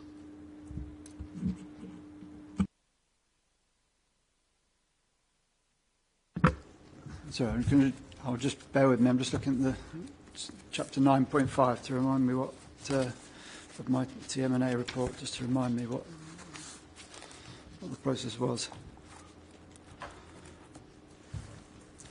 Yeah, so what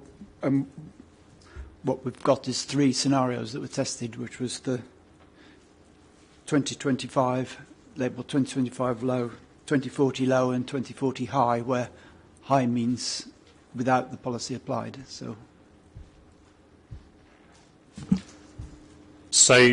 there's no evidence that the model realises the policy? My understanding is that my understanding that goes with this data when it was supplied is that the low policy tests had costs increased until such a time as the 20% reduction in vehicle kilometre result was achieved.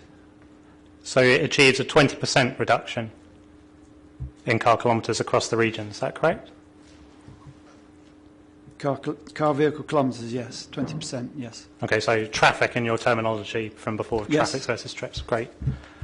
Okay, so given that the regional model covers a lot of urban, suburban residents with good public transport options and so on, and your argument that Edinburgh's population is going to grow, and bearing in mind that the City of Edinburgh Council has a target to reduce that by 30%, should it not be predicting a greater than 20% reduction, given that rural island communities and so on are going to have fewer opportunities to reduce their car use?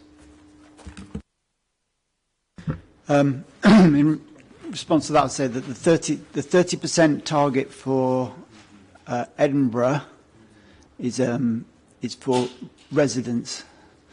So it's a 30% reduction for residents. It's not for all trip purposes. It's for residents only. So there's that side. The numbers that we were given are the numbers we were given. So it's the outputs from the model for the local model area that we were studying. So, given all these policy ambitions, are the results of the SRM update compatible with achieving these things, given the factors I just mentioned? That's my understanding, yes. The parameters in the model were adjusted until such time as they got the 20% car traffic reduction, yes. That's my understanding of the test that was taken. So do Edinburgh residents use the road network in the SRM?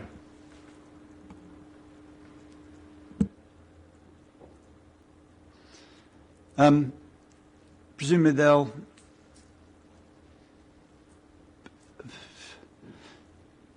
I don't know the answer to that because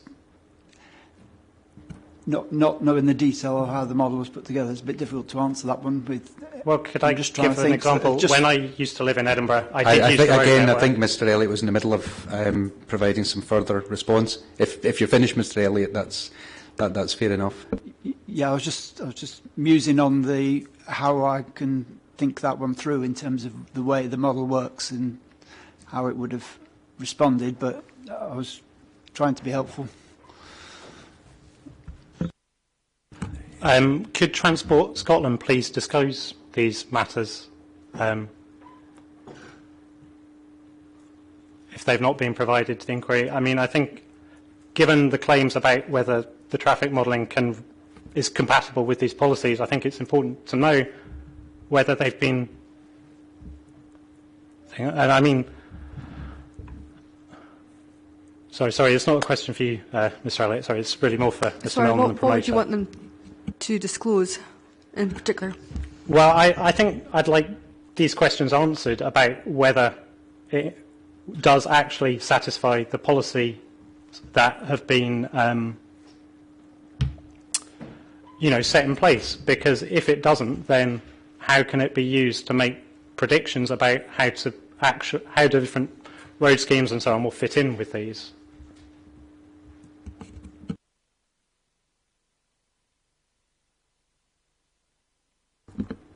I don't really have anything to say in response to that. Mr. Elliott has given his evidence, ma'am. If you require any additional information to allow you to complete your report, then of course you will let the promoter know. Okay, I will consider whether I need that to my report. Thank you, ma'am.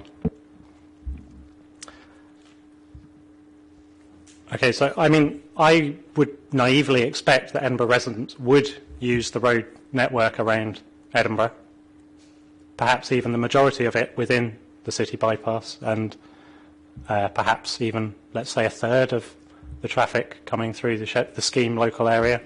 I mean, we can argue about exactly what it is, and I'm sure you could extract it from your models and tell me much better, but I think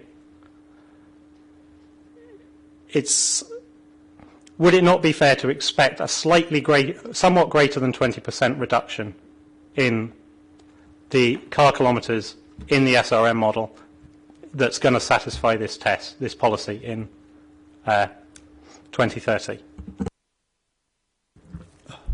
think the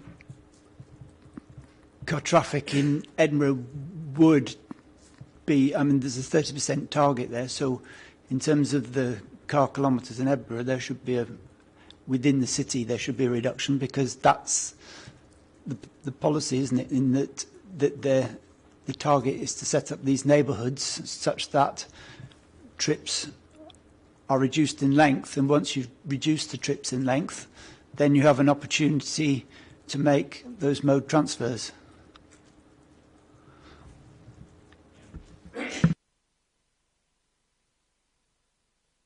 Thank you. So what sorts of policy interventions are included in this update that are applied? You mentioned a few, I think. Was there increasing the costs of motoring and so on? What sort of... I think, as my understanding from the information that came with the data, is that it was initiated by increasing the vehicle operating costs.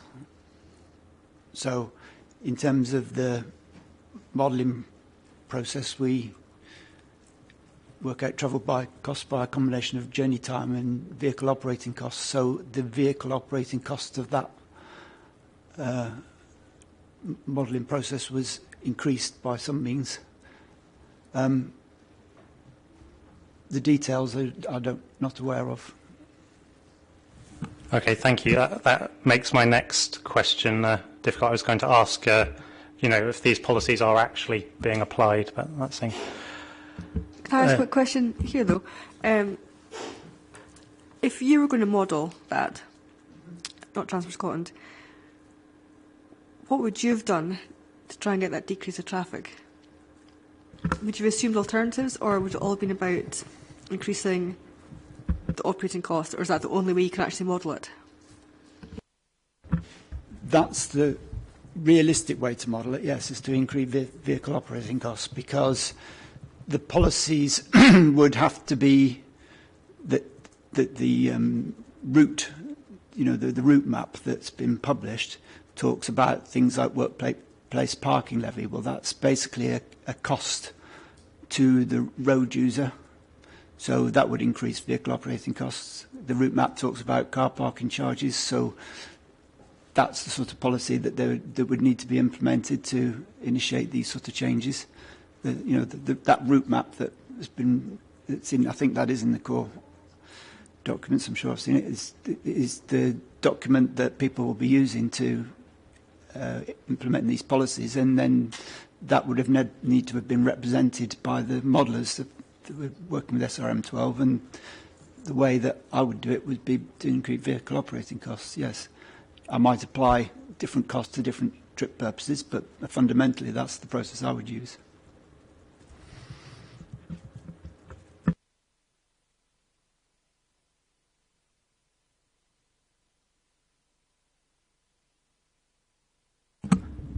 Thanks.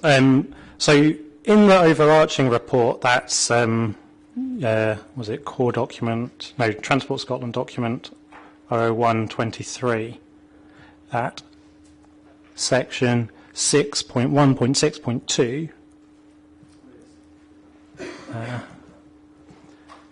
It says that a role of the strategic road network, such as the A720, is to connect the population with goods and services that cannot be obtained locally. These strategic trips are less responsive to behavioural change nudge strategies. So the route map document you just referenced, which is the core document 524, makes clear that these relatively longer, you might even call them strategic, journeys make up a large fraction of the car kilometres. So shouldn't the number of these journeys be reduced quite significantly in order to reach the target?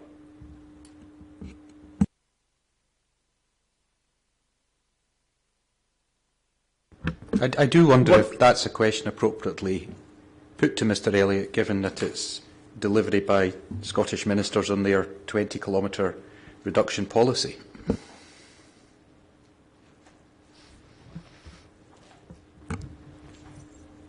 Well, I'm critiquing the part of the overarching report adopted as evidence by Mr Elliott, I think. So I don't think it's a particularly unfair question to ask if it's compatible with these ambitions, especially since he claims at the end of the precondition that the traffic modelling is compatible with these. He does adopt that Chapter 6 in full.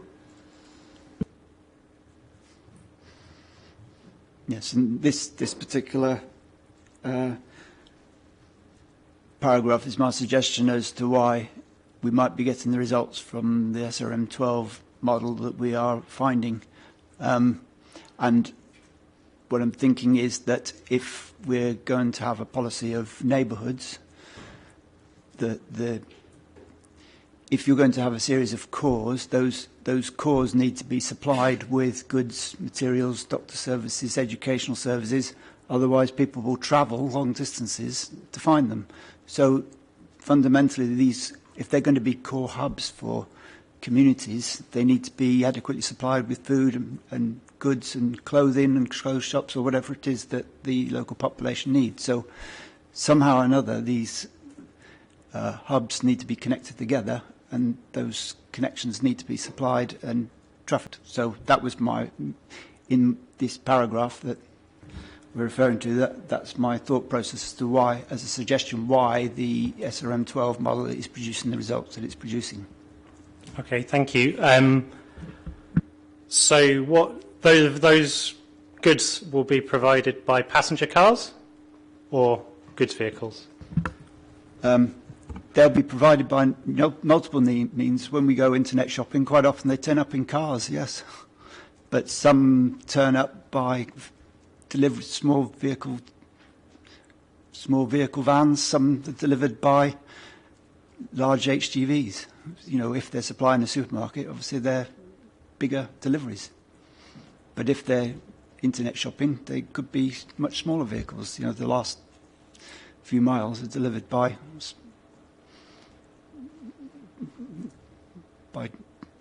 people with cars. It's like. Thank you. And are those cars subject to the 20% reduction target?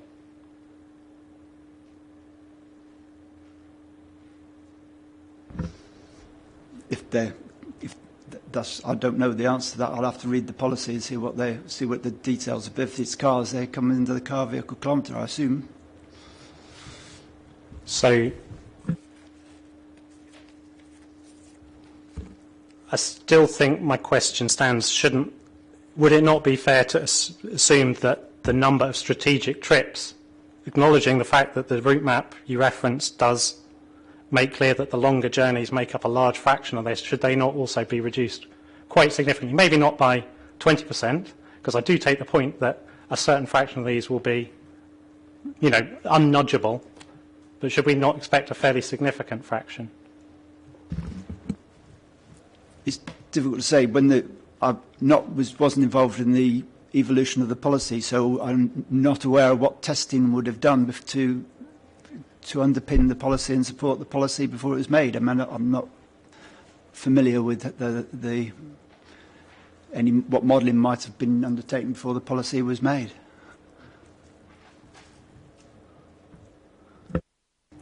Thank you. So, in the overarching report at section 3565, it says that the City of Edinburgh Council's 30% reduction target applies to Edinburgh resident only. So, do these residents use this road network? Oh, sorry, we've sort of touched on this again, but previously, so sorry. I was just going through my list of questions. So, would you be able to make an estimate of the fraction of the trips entering the local model area that are due to these residents?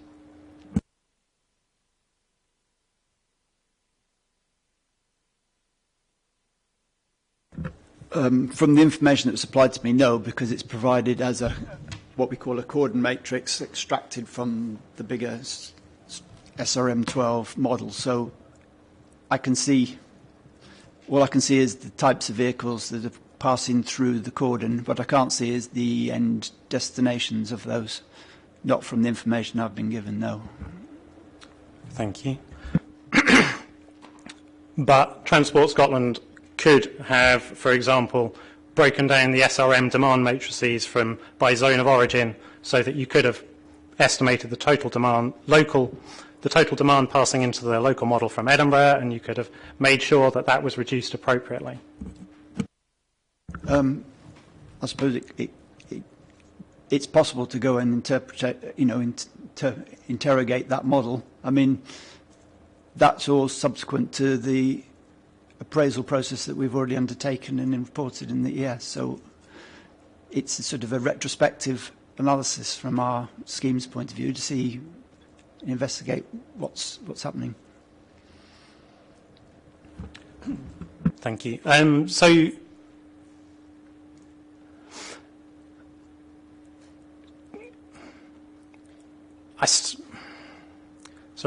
don't know if I got a clear answer from you about whether the updated SRM includes the City of Edinburgh's 30% target, or if it's just the 20% one. And I don't know the answer to that. All I know is that the target was to reduce car kilometres by 20%. So if there was more detailed specification within that work, I'm not familiar with it. Thank you. Mum, could we ask that Transport Scotland disclose whether the updated SRM does include meeting the City of Edinburgh's target?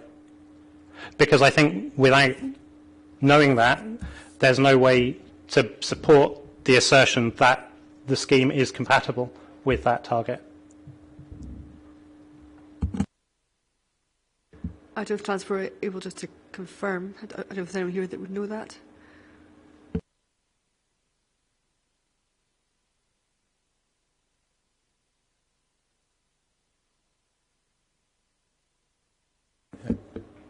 No, that's not something that can be answered by the promoter.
From reading the TMA report, I would assume it's just a 20% reduction policy, and you can confirm it was look at a 20% reduction, but you can't confirm whether it was a 30%. Across the brief was to adjust the model such that they get a 20% reduction in car kilometres across the region. Yes, across their regional model. That's the target. So what Edinburgh's contribution to that is unknown. I would take the view, because it's a strategic model, they've looked at a 20% reduction to meet Scottish Government policy and not Edinburgh Council policy. I will reflect whether I want that clarified, but that's what I would take from the evidence that I have. I think I would agree. That was my reading also, but I think I wanted to find out if it also would satisfy the 30% one for the City of Edinburgh. Yeah. And without putting words into Mr. Elliott's mouth, I think he would have said that it was the instruction he got was it was a 20% policy reduction, and there was nothing explicit on that to say there was also a 30% policy reduction from what you got from Transport Scotland. Yeah, I mean, I can't confirm whether it's 30% or not, so... But you can confirm it was 20%? Yes. Thank you. So, Mr. Elliott, looking at your precognition conclusion number 5, you say that the approach taken to traffic forecasting is compatible with the Scottish Ministers and Edinburgh City Council's respective targets for reducing car kilometres travelled. Would you like to reconsider that conclusion? And if so, how would you modify it? Where's my... Sorry, I'm just looking for... What did you say, number 5? Conclusion 0.5 under 4.1. Oh, yes, I see what you mean, yes. So I might take and Edinburgh City Council's respective and delete them. You might or you would?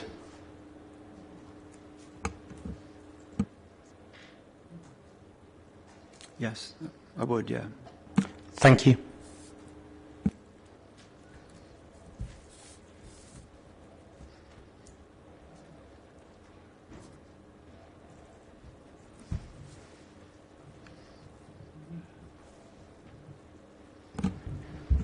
So, It's... excuse me.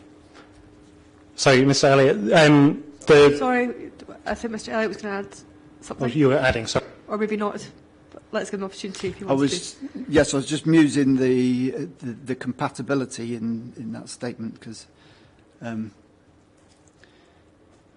actually put Scottish ministers, isn't it? But it's what I'm meaning there is it's the policy that's come forward. It is Scottish ministers' policy, though, isn't it? So.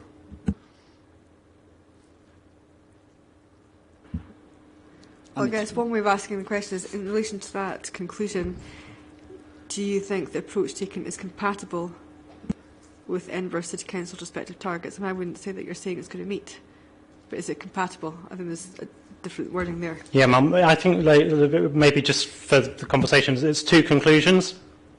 In the original report, as written, there's conclusion 5 is compatible with, so 5A is compatible with the Scottish ministers, 5B is compatible with the City of Edinburgh Council. So splitting it like that, we'll get a clear response from Mr. Elliott, which... Sorry, so your reference to 5B? Well, I'm hypothetically, if I split your conclusion 5 in half, it's compatible with the Scottish Ministers' policy, it's compatible with the City of Edinburgh Council's policy. How would you choose to state it? Which ones of those? As I've said, if I remove out Edinburgh City Councils, that's probably sufficient, possibly. Thank you, yeah. That's what I had understood. Sorry. But just on that, if it was compatible with Scottish Ministers' 20% reduction, would it not be compatible with CEC, 30% reduction? You're not saying you're achieving it, but it's compatible with.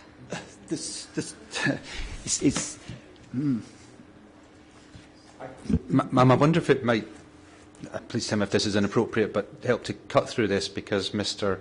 Elliott's evidence is set out in 3.5.65 of the overarching report.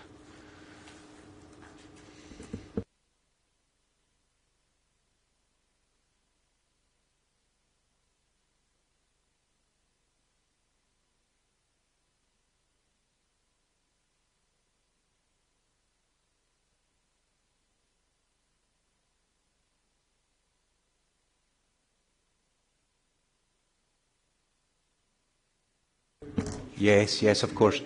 Overarching 3.5.65.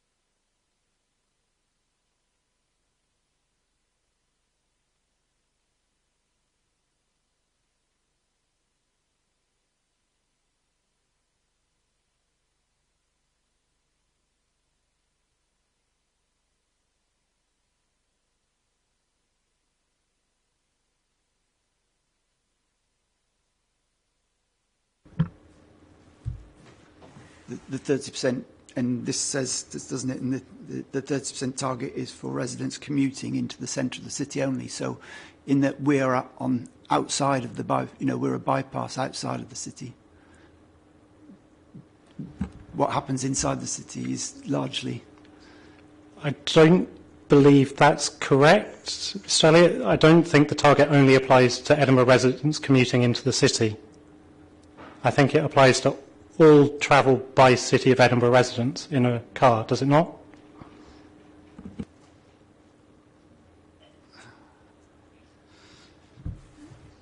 There's a reference there, isn't there? Sorry.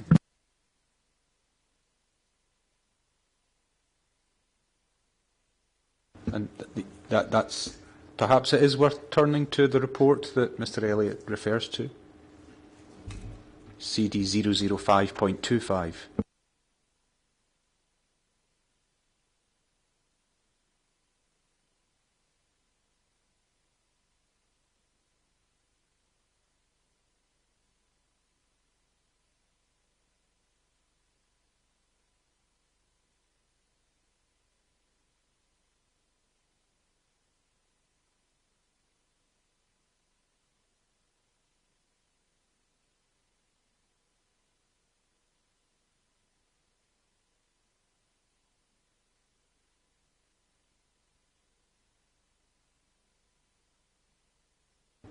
Yes, CD 005.25, City Mobility Plan Mode Share Targets, seems to be a report.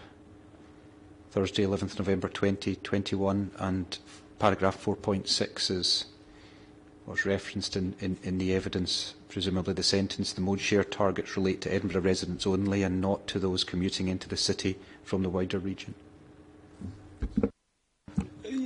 Yes, I believe that's what I understood and said a moment ago. It applies to Edinburgh residents, not non-Edinburgh residents.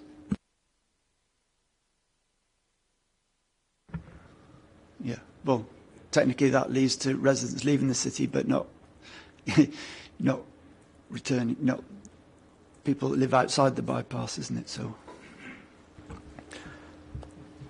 Yeah. But do you think it means people who live in Edinburgh and commute to Midlothian? Because I would read that as relates to Edinburgh residents only and not those commuting into the city. But it doesn't say and not those residents who commute out the city for work. So they cross the bypass in the morning and the evening.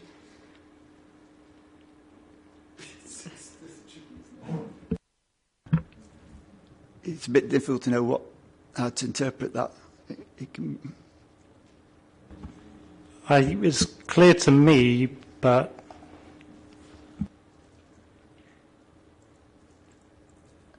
for example, Edinburgh East residents may not need to access the Gyle or something and would go via the bypass.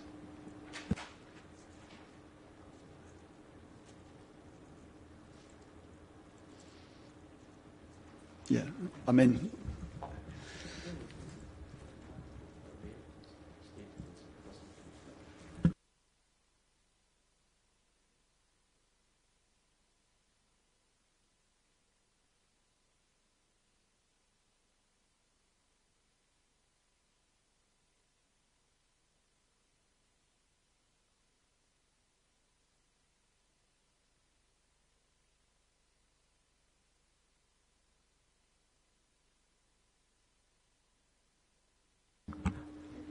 So the bottom line is it depends on what was in the SRM-12 model, doesn't it, really, I guess so.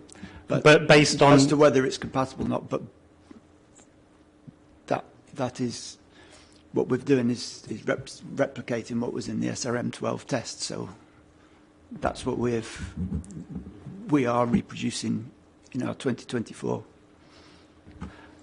So just to be really clear, based on the evidence and everything you know already, do you still think it's compatible with the City of Edinburgh's target of 30%?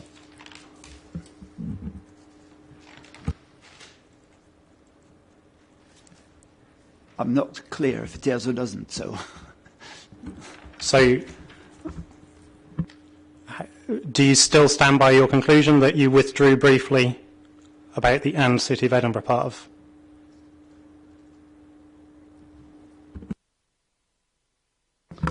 I'm supposed to play safe. I should delete it, make sure.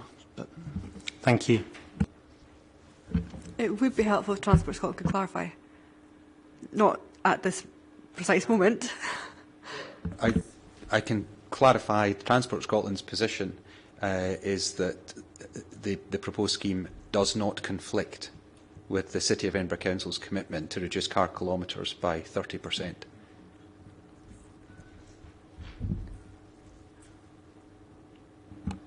And conversely, my position is that it does, and there's been no evidence presented to the contrary of either of those statements.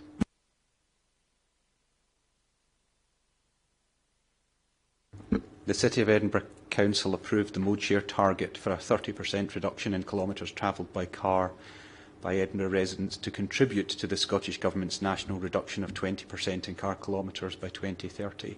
At the Transport and Environment Committee on the 11th of November 2021, there's some synergy. The Transport Scotland's position is there's synergy between the two targets, and the issue we're discussing is one of compatibility, lack of conflict, and the position of Transport Scotland, which Dr Nash is perfectly entitled not to accept, is that there is no conflict between the proposed scheme and the Council's commitment.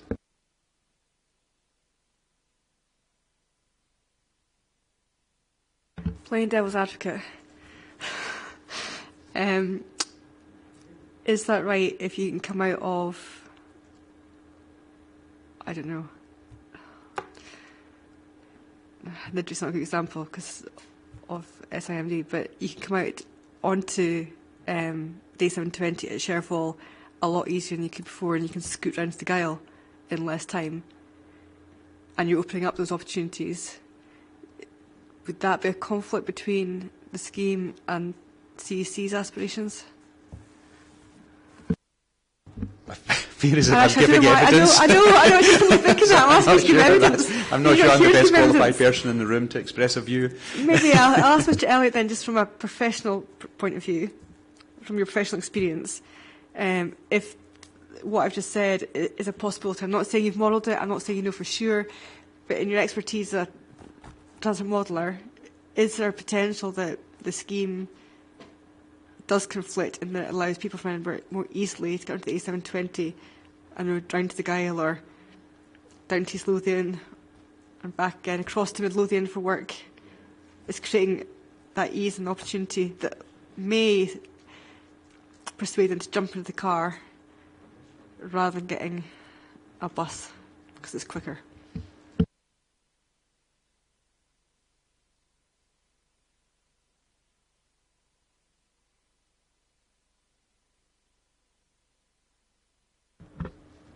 I'm going to have to think about that one because it's quite a complex problem to answer, and I can make it. I suspect.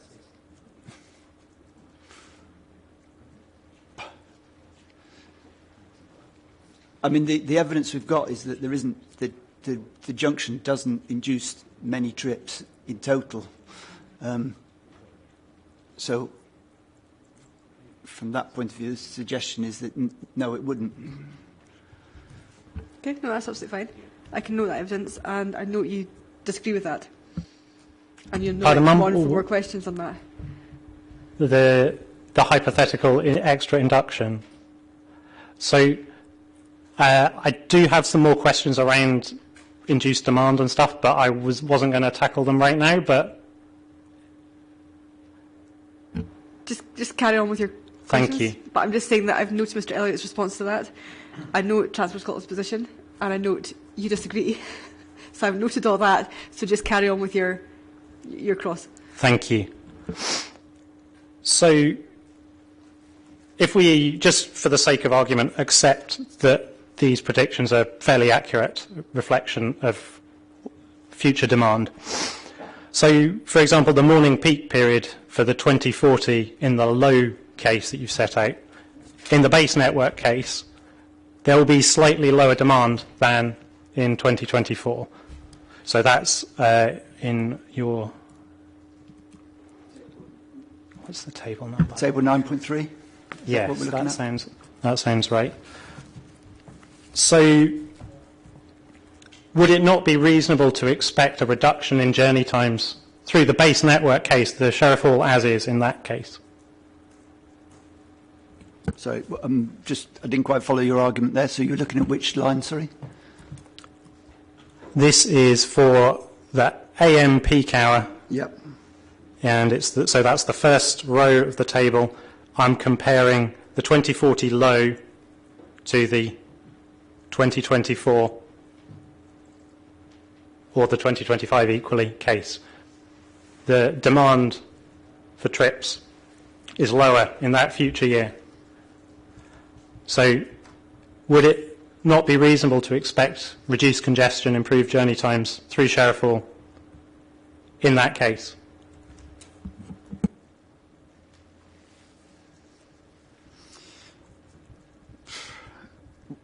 We're talking 600 vehicles a day, so it's...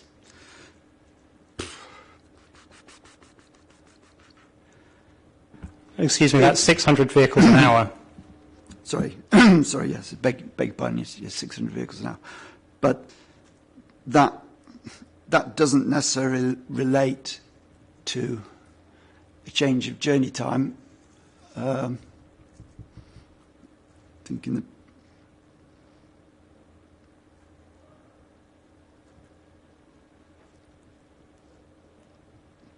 what we don't know is what happens in 2040, whether there have been other trip distribution changes within the model.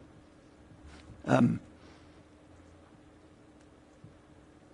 a result of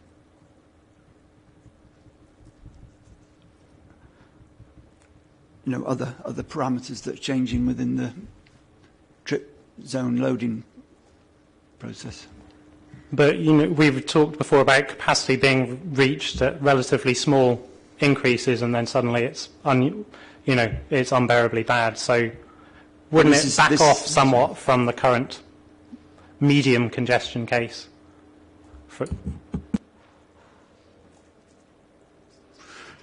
I mean, we're looking at a local model. We're looking at an area within the strategic road, within the SRM12 regional model, and in effect, 600 vehicles out of 13,000 vehicles.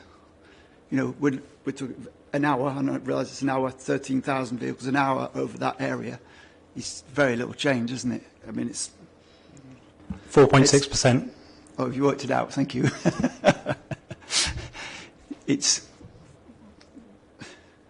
I don't know if it's measurable. I don't know. It's like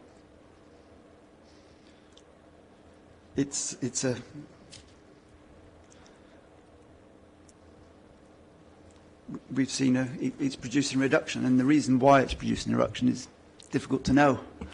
Presumably related to the increased costs of motoring and so on. I understand these are all tied up. It could be related to the cost of motoring. It could be related to journey time differences. It could be related to trip redistribution. There could be a number of different factors within the regional traffic model. It could be a combination of all things. I'm just trying to think if there's I don't think there's an easy way of telling from the outputs what the cause is and what the narrative behind it is. So based on that, what weight do you think I can put in this as proving one way or the other that the policy is met by the scheme, or is the scheme is compatible with the policy? Can I put much weight on this at all, given all the question marks you have over it and all the uncertainties? These results are from the model tests. So the model tests are representing the low growth policies that that have been implemented. So these are the numbers that come out of the model. I accept that, but what weight can I give this? Because you've raised an awful lot of question marks as to what might be causing it. You're saying it might be trip distribution. It might not be as a consequence of the policy. So what weight can I put on this as demonstrated? It will be a result of the policy, or it will be a result of the changes that were made to the model to simulate or to test the policies. So what we don't know is what exactly those changes were that reproduced the policy. But the the end result was that they changed something in the model to generate these 20% reductions in vehicle kilometres. And these numbers effectively say that there's very little change within our local model area, so very little change on the trips passing through the local model, or the area of the local model. So, you know, they're results that they change one thing in the model, which is the policy test, and we get very little change at the local model level. So there's a fair degree of confidence in it.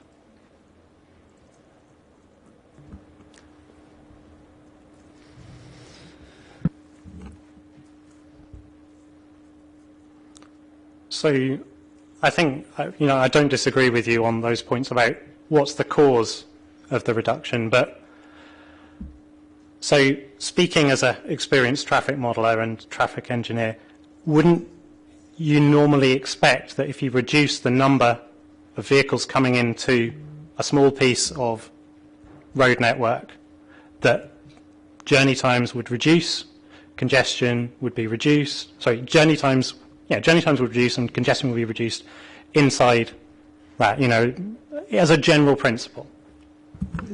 That would be the direction, yes. As you say, it's a 4.6% reduction in trips, so whether that's, how that's been responded to by, yes, I suppose so, yes.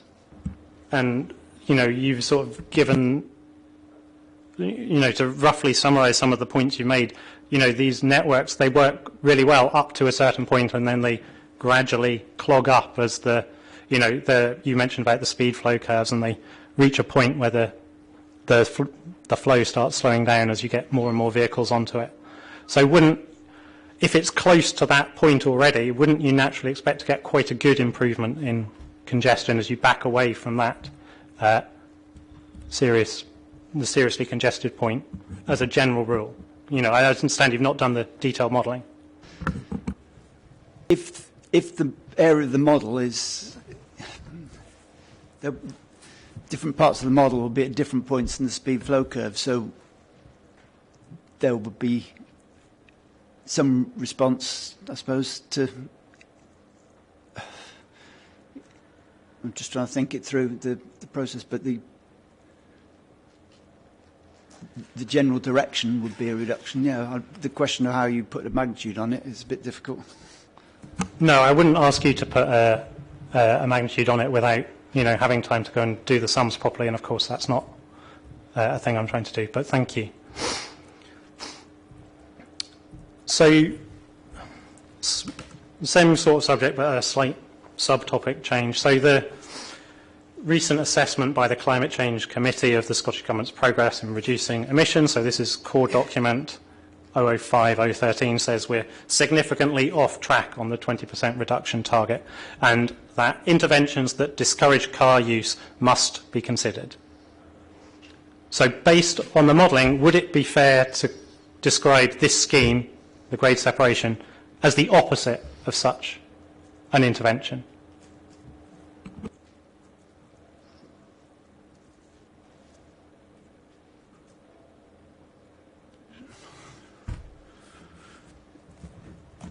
No, not particularly. We're making.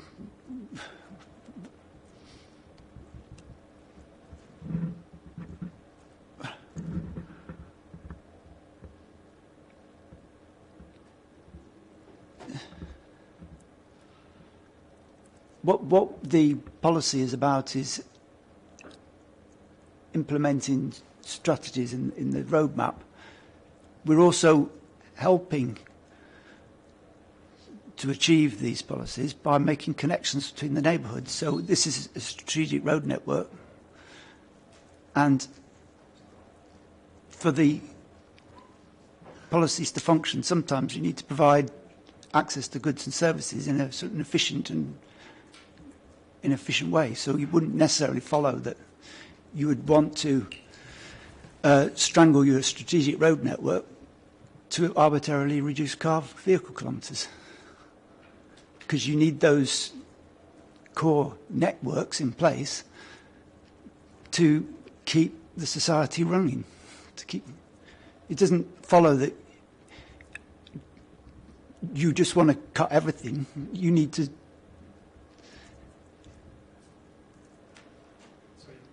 I'm not disagreeing with your point, but I'm asking specifically, does this discourage or encourage car use, this scheme? Does it discourage car use? It's neither. The induced strip very very small. But are they there? They're very small. So it's a small opposite of such. They're less This than intervention. 0.1. They're less than 1%. So it's a less than 1% opposite of an intervention to discourage car use. In the AM peak. Which segues brilliantly into my next question. Why have you only shown data for the AM and PM peaks? Because the AM and the PM peaks are the worst case when you're looking at induced traffic. Outside the AM peak and the PM peak, there's less congestion, so there's less. So the intervention that you implement has a less effect. Thank you. That was a good answer. And I'm not going to disagree with you on that. I knew that one. It's just an omission in the report, then I take it. Great. Thanks.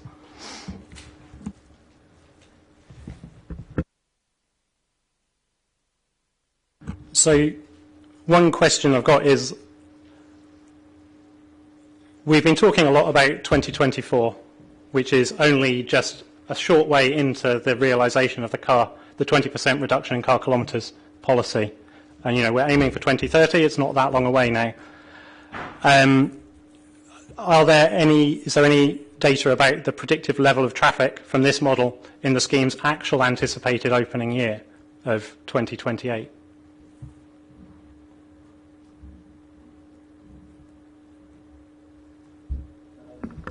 No, we haven't modelled 2028.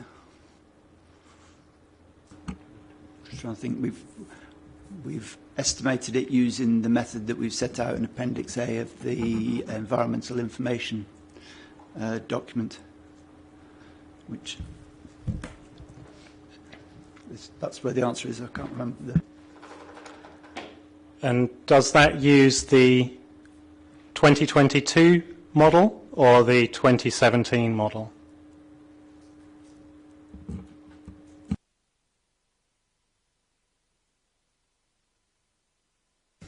I'm afraid I'm going to have to look at the document to find out because I can't remember. Dr. Boswell will come back on that so you can look it up in the break.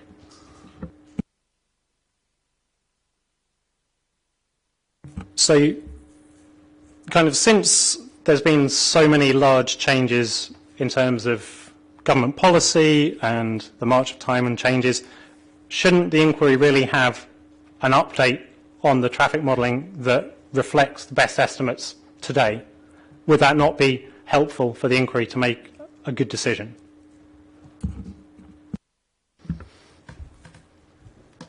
We've prepared the environmental statement and the documents based on the information we had at the time that we submitted the documents.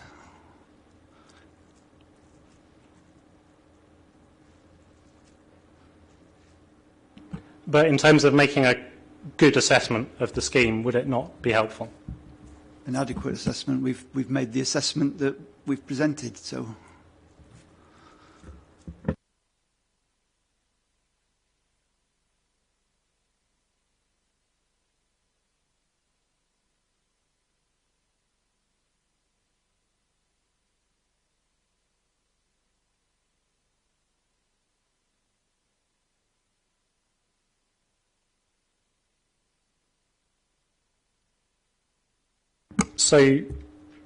So more generally about the regional model. We've talked a lot about, the willingness of drivers and their driver behaviour, willingness to sit in queues, and talking about whether induced demand and all that. And the modelling shows a very, very small increase attracted by this, but the reporter has made comments about, people sometimes just have to sit in their car and suck it up because that's how they get where they need to go. So do you think that the predictions of SRM reflect actual on-road conditions based on its forecast, not whether it's been whether at the start year, whether it reflects actual road conditions, but whether it accurately predicts? What's the forecasting skill of the model?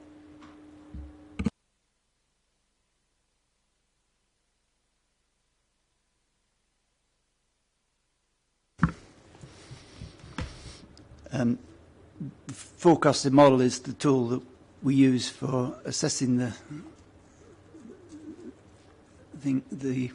it's a variable demand model, and it's using parameters that are commonly accepted, that are set out in the Department for Transport's guidance.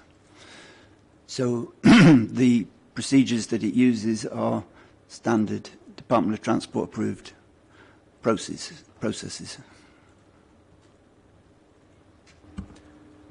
Okay, so it's the standard thing, but I was asking, do you know how accurately do its predictions reflect observed conditions? If we're looking, a few years out, 5 years, 10 years, and so on. We talk about forecast accuracy here, I guess, which, there are accuracies associated with all forecasts as anything, If we look, I suppose you have to look at historic records of how accurate previous forecasts have been on other projects, and we can look. There are studies and things that record that how good the forecast turned out to be when 5 years after the schemes have opened, we go back and there are programs, evaluation processes to examine how well the models fit, and some models are better than others. So, there's a feedback process from those evaluation and monitoring reports which feed back into the next round of Department of Transport guidance. So there's always a process in place to monitor and improve the forecasting procedures, and if we identify things that will make the next project better, then those will get implemented in guidance. Just touching on that, you spoke about how for your local model, you got your manual counts, and then you kind of tested the model against the manual counts to see how accurate it was at that point. Did you do anything similar to the strategic model, or do you assume that's been done and assume a level of accuracy? The strategic model will have been tested against a set of it'd be calibrated to observe counts, and then it would have been validated to counts. That's the standard process, and Transport Scotland would have implemented that validation process for its base year, and after that we're projecting forward using the standard Department of Transport National Trip End model tools and things. So there's and process. Do you know how accurate it is? The forecast accuracy, every model will vary across its extent. So the purpose of a model and a strategic model will be to look at, specifically be tuned to look at the flows on the links connecting the areas of the model, the big areas of that strategic model together. So it'll be better at looking at strategic road movements than it will be at forecasting. Well, there will be some back roads that won't be modelled, so there will be every model is got a purpose, and if it's being used in the purpose for the purposes looked at, the accuracy will be better. And if you use a model for purposes it wasn't designed to use, you'll get inaccuracies in it. It's about looking at what what questions you're asking of it and then assessing what that accuracy would be. So I haven't got a single number, if you know what I mean. Sorry. So you say that it starts from the base year, which is 2012, and then you've forecasted through to 2024, correct? My understanding, it's not my model, but my understanding, I think there was a revalidation around 2014, but I think I saw in one of the reports. But yeah, the reports are dated 2014, but you said the base year, so it says it starts, presumably it starts at some point where you know what road and traffic conditions were, and then it evolves forwards. Is that right? You start from trip. I think they used trip patterns in 2012, but I think they've done validation or calibration counts in subsequent years since. I need to review sure. the calibration documents, which are somewhere. I think you've submitted them, but. Sorry, I don't need to know the details. There is a validation report that spells out when it was last updated and validated.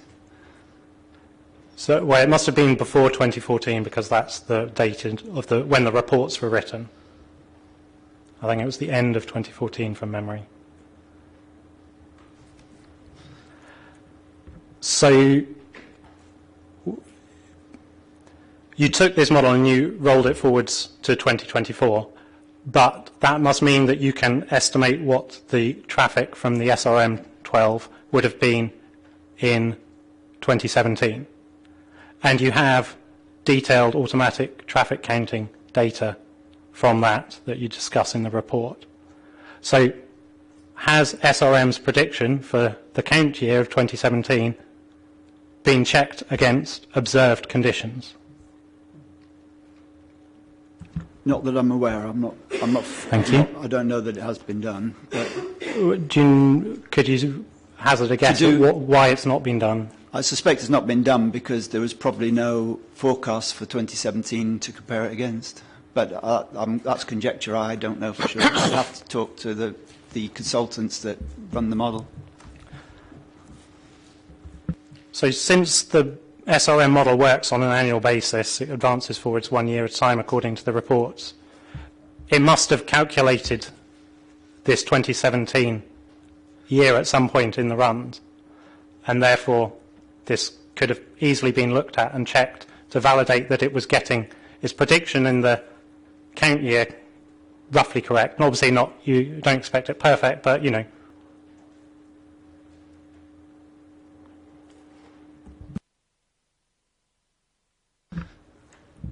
I can't comment because it wasn't a model I was involved with, so the detail of how it was put together, I can only go on the same reports that before the inquiry, so I'll need to review those reports and look at that specific area. But I've only got what's in front of me, if you see what I mean. I've not got any background knowledge I can add to it. But wouldn't that have been a fairly reasonable, check that the modelling was about right? If it can predict the conditions on the ground today from 5 years back, okay, maybe it will be good for another 5 years. I would say that would be a fairly obvious basic test of accuracy to have done. I can't comment on that because I wasn't involved at that time, so it seemed like something that might be done. But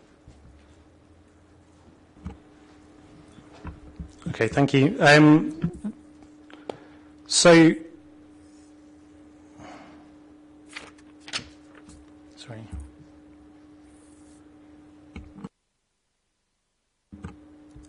The recent Queensferry crossing was a replacement of a piece of key strategic road infrastructure, and it's a replacement of one road bridge with a new road bridge. And the modelling, we recently discovered that the traffic predicted for the opening year was an underestimate by almost 1 million vehicle trips per year. So are these the same models that produced the estimates for that as were used in this scheme? I'm not familiar with that particular project. Fair enough. I can't comment. It's not something I have any knowledge of at the moment.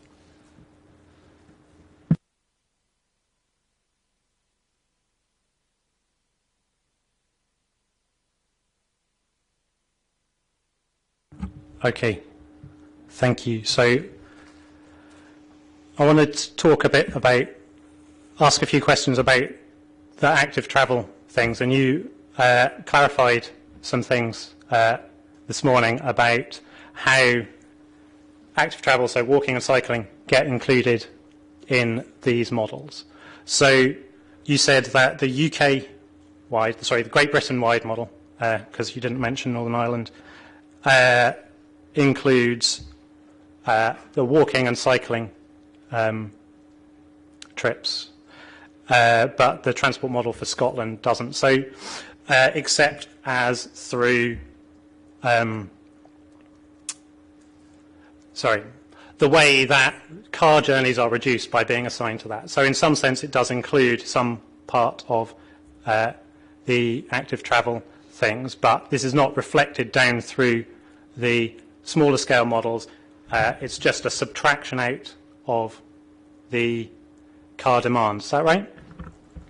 Yes, that's right. Yes, any mode shift at the tier 1 level, it is reflected, filters down through the various models. Yes.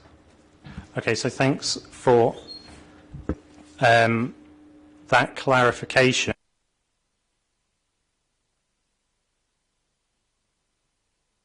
However, given that, for example, the SRM does include some walking as part of its public transport calculations, why does it not include these things more widely? What's the rationale behind excluding it from these things, where you've got the much more detailed zonal information that might perhaps be more appropriate for walking and cycling, as opposed to a national model where you're covering distances of, tens, hundreds of miles?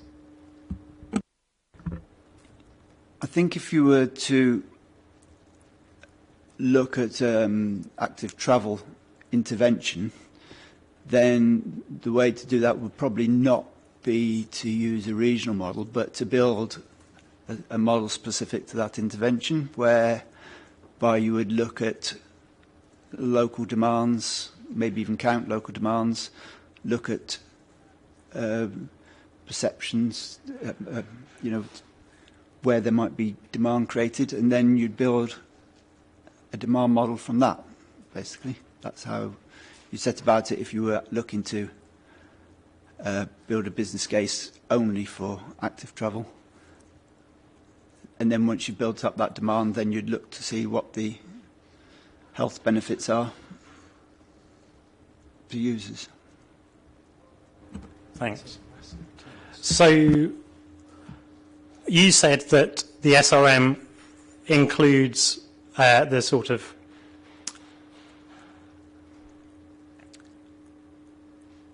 the increasing costs of travel by car by diverting trips elsewhere and to other modes as the cost of things goes up, or moves the trip destination. So instead of driving to the shops over there, I drive over that way where there's less congestion. Is that right? It'll use a variable demand process, so it does it by a process of an elasticity.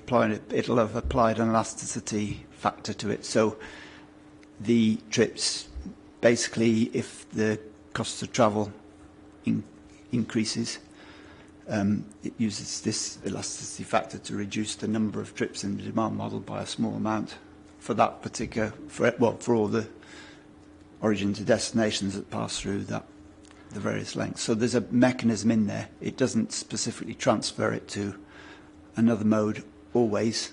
If there's where there's bus lines represented in the model, then there will be a mode transfer between car and bus, and there'll be a mode transfer. If there's tram, there'll be a mode transfer between rail and things. So that model will be capable of representing mode shift between those particular types, but any mode shift to cycle, walk would be done by a reduction in the car users through an elasticity process. And does SRM include that shifting away from cars to other that it can't model? Again, I'm not familiar with the complete mechanism for doing that because it's a fairly technical process, but my assumption would be that it would include it. It would be likely to. Could you tell me where it does? Because I looked at the trip assignment parts of the reports quite carefully and couldn't see anything around that. If you're looking at the assignment parts, it wouldn't be in there. It would be in the demand section of the SRM process chart. So you'd need to look in the demand loop where the elasticity is applied, and it goes back and takes a reduction to the car trip. So that would be the place to look in the report. It wouldn't be in the assignment stage.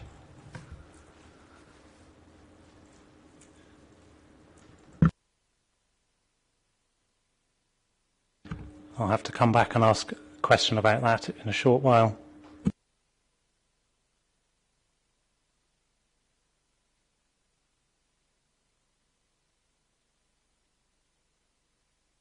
So, given that the SRM does already include some walking, would it not be a relatively straightforward process to include walking as a general thing, since you're already having to, do the route calculations and weigh the costs of that and so on?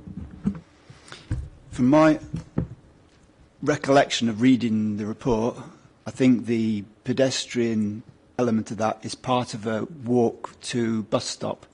So when you're doing an assignment, it calculates the time for the journey by bus by adding on a walk element. So each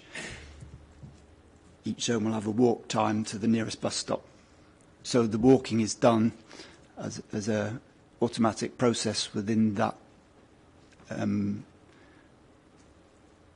public transport modelling element of does the same thing for tram stops as well. So there is a facility within the software that calculates those walk times.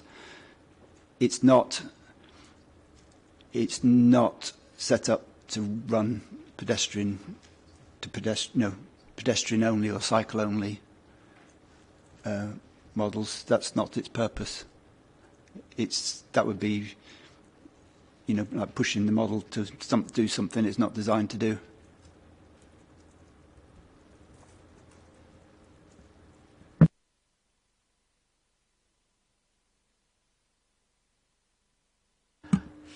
So, given National Transport Strategy 2 and the 20% car kilometres reduction roadmap talk about shifting these mode shares strongly away from vehicles, especially for the sort of shorter trips under, I think it uses 8 kilometres as its bit. How can this SRM really be trusted that it's including these things? Is it just, you've talked about it's this demand reduction step that may or may not be in there. But how can it include achieving these policies in a consistent way? How can it account for these policies? As I said at the outset, this low policy test was the low policy test was done by increasing vehicle kilometre costs. So my understanding is that's the mechanism they use to undertake these tests. To undertake something more detailed would be a much greater study, I guess, would have been the outcome. So if decision makers need to look at this in a lot more detail, they'll need to commission much more detailed models than that. But with the tools we've got, the quickest way and the best way of testing is using the tests that they've done.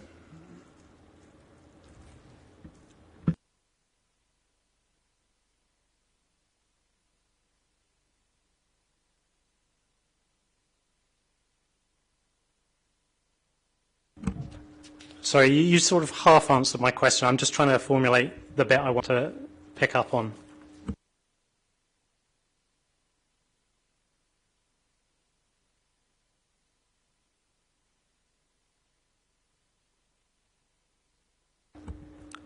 So, yeah, okay, so you're talking about how to achieve the policy overall by increasing costs and so on. But when you're talking about evaluating different schemes, and we've talked about, it's coming back to this demand reduction process, right? And I'm really struggling to understand where the SRM accounts for this process of shifting people off the car, right, and onto these active travel things. You talked about the UK national process of removing some cars from this, and presumably there's some rule of thumb in that says bike and walking is going to go up, and so the car fraction goes down a bit, but in some sort of very coarse way. But when you're evaluating a sort of a regional scheme like this, surely you need to know that this junction is worse, so people are going to move away. And are they going to just walk across it, which I acknowledge would be very difficult with the existing layout and so on, and that will improve in the design case, but you could equally build a pedestrian footbridge or something. I know we've had all that argument, right? But when you're evaluating a scheme, you leave the car cost high, but you reduce the cost of cycling, walking, and so on. How can this regional model account for these things, account for these alternatives, if it doesn't include, at least in a coarse way, walking and cycling?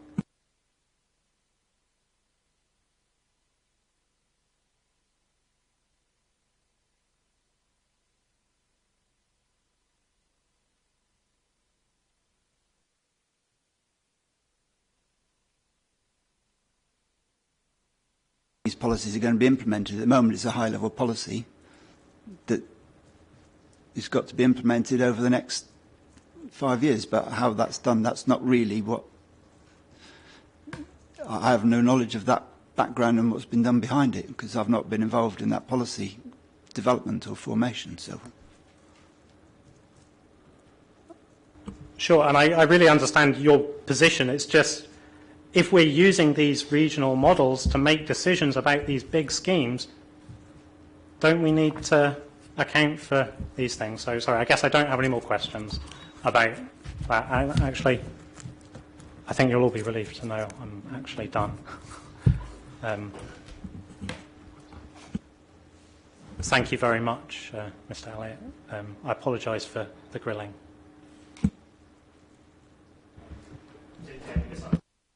Particularly anything I've misunderstood that you've had to correct me on.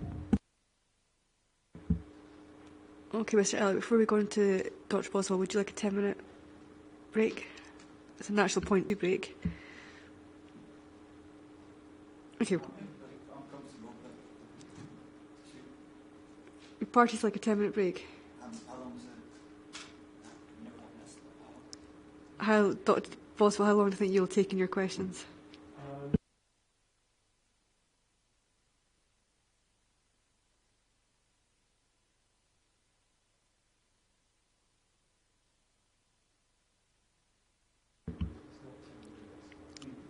Okay, well, on that basis, if you may be here till 5:30, which I think we'll have a 10-minute break. So start again at 2:10. Sorry, 3:10. Start your cross-examination.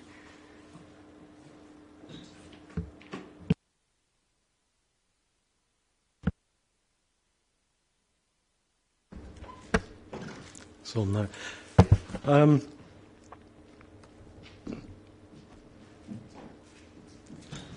Good afternoon, Mr. Elliott. good afternoon. I'd also like to reiterate what Dr. Nash said at the beginning, that the Transport Model and Assessment Report did add a certain amount of clarity to things once we had that. I just wanted to sort of make that point that that was a well-structured report in terms of saying, giving an overview of the traffic modelling. Obviously, we've delved into a lot of detail and we'll continue to do so. And you've probably got most of the things the documents I wanted to look at open already, except the further information report I'll want to go into later on, and possibly my expert witness statement as well, just to show, I've compiled information from your evidence there. I'm obviously sort of moving towards greenhouse gases to a certain extent, but I have a lot of background I want to really understand about traffic models before I can even start to do that. And unfortunately, for everybody concerned, we're going over some of the same areas. We've already gone over a lot to sort of try to drill in even further, if I may. But to start off, just on the scheme objectives, if we could go to your traffic modelling assessment report, PDF, page 11, section 3.2, the scheme objectives, please.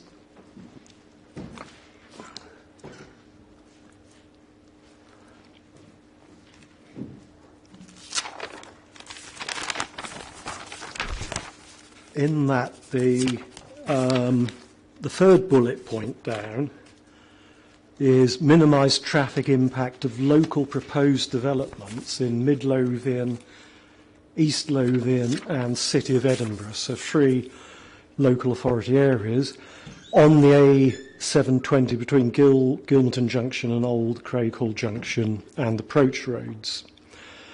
So it's probably a bit of a truism, this, but just to sort of lodge the question, is it true that in order to demonstrate that the scheme would minimise the traffic impact from the development, which we expect in various plans and so on, across these 3 local areas, that the proposed developments must be included in the traffic modelling?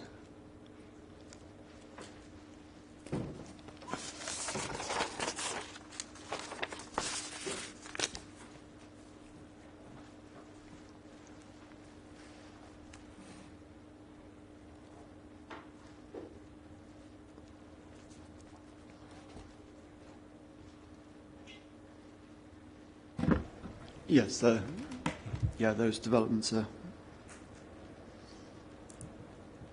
Thank you. Yes. I will go into a lot of detail about how they're included. I just want to lodge, first of all, that was a basic prerequisite. So, in fact, the next question is, please can you describe how the proposed developments are included in the traffic modelling? The list of developments was compiled and given to the Transport Scotland's traffic modellers. They put them into the strategic traffic model and they're included in the outputs that we got back. Okay. Thank you. I want to go through the 3 or 4 level, the 4-tier model in a moment, but before I do that, introduce a term which, I mean, you'll know the uncertainty log principle, and you mentioned the long list earlier. So you go through an assessment using something called an uncertainty log, don't you? Which basically takes all those inputs of developments in the different areas and assesses a certainty or uncertainty to them, and then that decides whether they go into the traffic modelling. What I think I picked up this morning was that the uncertainty log was last visited in 2017. I just wanted to check whether that's right. I don't know the answer to that because I wasn't involved in the collating of the data, so I'm not aware of when that was last done. Okay. It would be useful to have some clarification on that, but I think you sort of said the last time with the 2017 model, you looked at the long list, which is sort of part of the uncertainty log. That's where I picked that up this morning. So the data we were using for them environmental statement was the 27. It's got the 27. The outputs were 2017, so it must have been prior to that, I guess, something. Right. So yes, that hasn't been updated then in terms of. It may have been updated, but it wasn't that version that we used when we did our assessments. Yeah. Okay. Yeah. So the development plans may have been updated, but the traffic models are effectively set with what we knew at 2017 about the development plans from the uncertainty log. There's been no further cycle of reassessing the uncertainty log and the development plans since 2017 as far as the traffic modelling is concerned. I think that's the point I'm getting at.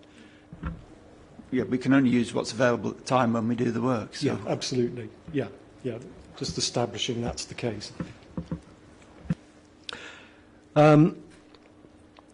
So, in paragraphs 210 to 213 of your precognition, you've described how the development sites are treated via the 3 or 4 tier level. I say 3 or 4 tier level actually because I think in section 210 to 213 you probably describe the national Scottish traffic model sort of downwards, so to speak. So that includes 3 models, but there's actually, as you've talked about a lot today, there's the NTEM model, the UK national model above that as well, which is tier 1, so it's sort of 3 or 4. But and what I want to first of all ask is if you could describe how the developments are brought into the models at the different levels, starting with NTEM3 and going through the 4 tiers. And there's the issue of the double counting you pick up and so on. If you could explain those, please.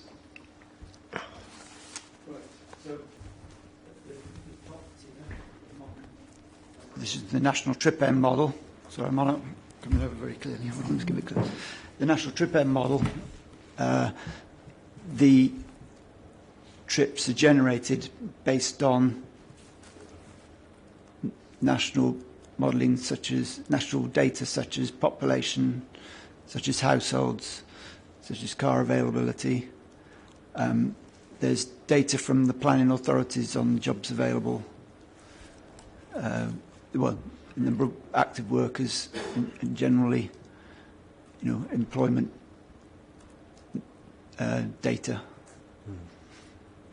So, at that national level, trips are generated based on how much economic activity will be generated across the country.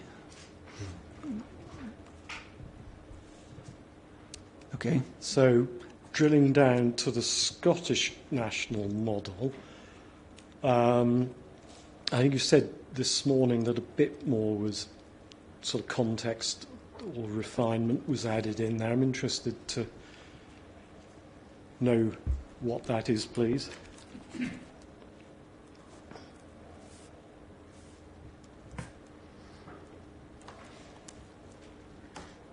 In terms of it uses the transport model for Scotland. I haven't used myself, but my understanding, so all I can give you is the understanding is that there's a national level which uses that national TRIP-M model, tier 1, and somehow feeds into the transport for Scotland, but transport model for Scotland is what I'm trying to say. But the actual process, I not have detailed knowledge of. At a first approximation, we could say that tier 1 and tier 2 are sort of reasonably equivalent.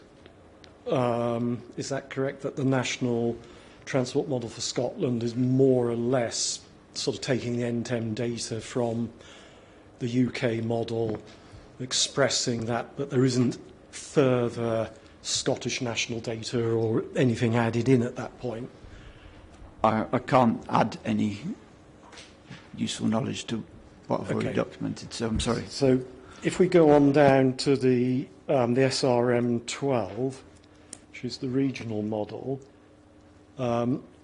again, in terms of the... so just going back to the Scottish model, from what I heard you say this morning, I think I heard you say, I may have got this confused with the regional model, perhaps you can clarify. I thought it was when you got to the Scottish model that you applied the NTEM data at a local authority level. Is that, or is it applied at the local authority level in the UK-wide NTEM anyway, isn't it? Yes, the national TRIPM model has data available at planning authority level, yes. Yeah, that's right, yeah. So I was saying that's the same at the Scottish level. When we get to the SRM, then, yeah, can you explain what happens when we go to the SRM in terms of, we're beginning to get more information about the development plans, perhaps? How is that then integrated into the modelling? Yeah, so my understanding is that the process is that they collect the land data together into a list of developments and then put that into this regional model. And it's that regional model that allocates trips and redistributes trips by the land use. Okay. Now what allocations? Right, so that's the point where this thing I call referred to as the uncertainty log, and you guys call it the uncertainty log, comes in, isn't it? That's where the uncertainty log is expressed into the SRM-12. That's where I would have expected it to appear. Yes, there's in the forecasting for uncertainty guidance. There's a process documented where developments are listed and then probabilities are assigned to them. It contains an aggregation of development sizes and phasing. Yeah. Yes, so that's a standard process that's in guidance. Yeah. And I would have expected that would have been applied. So that's brought in at, well, as with 2017, what we knew in 2017. Now there's the issue about the double counting which you have in those paragraphs, that, I mean, eliminating the double counting, that because you've now added in known developments on top of the sort of national growth factors, you then have to sort of take out the growth associated with those developments in order to sort of get the higher tiers of the model to still be consistent, effectively, or the SRM to be consistent with the higher level tiers. That's as I understand it. Yes, as I say, I'm not involved in the SRM-12 itself, but the guidance in Department of Transport's guidance is that when you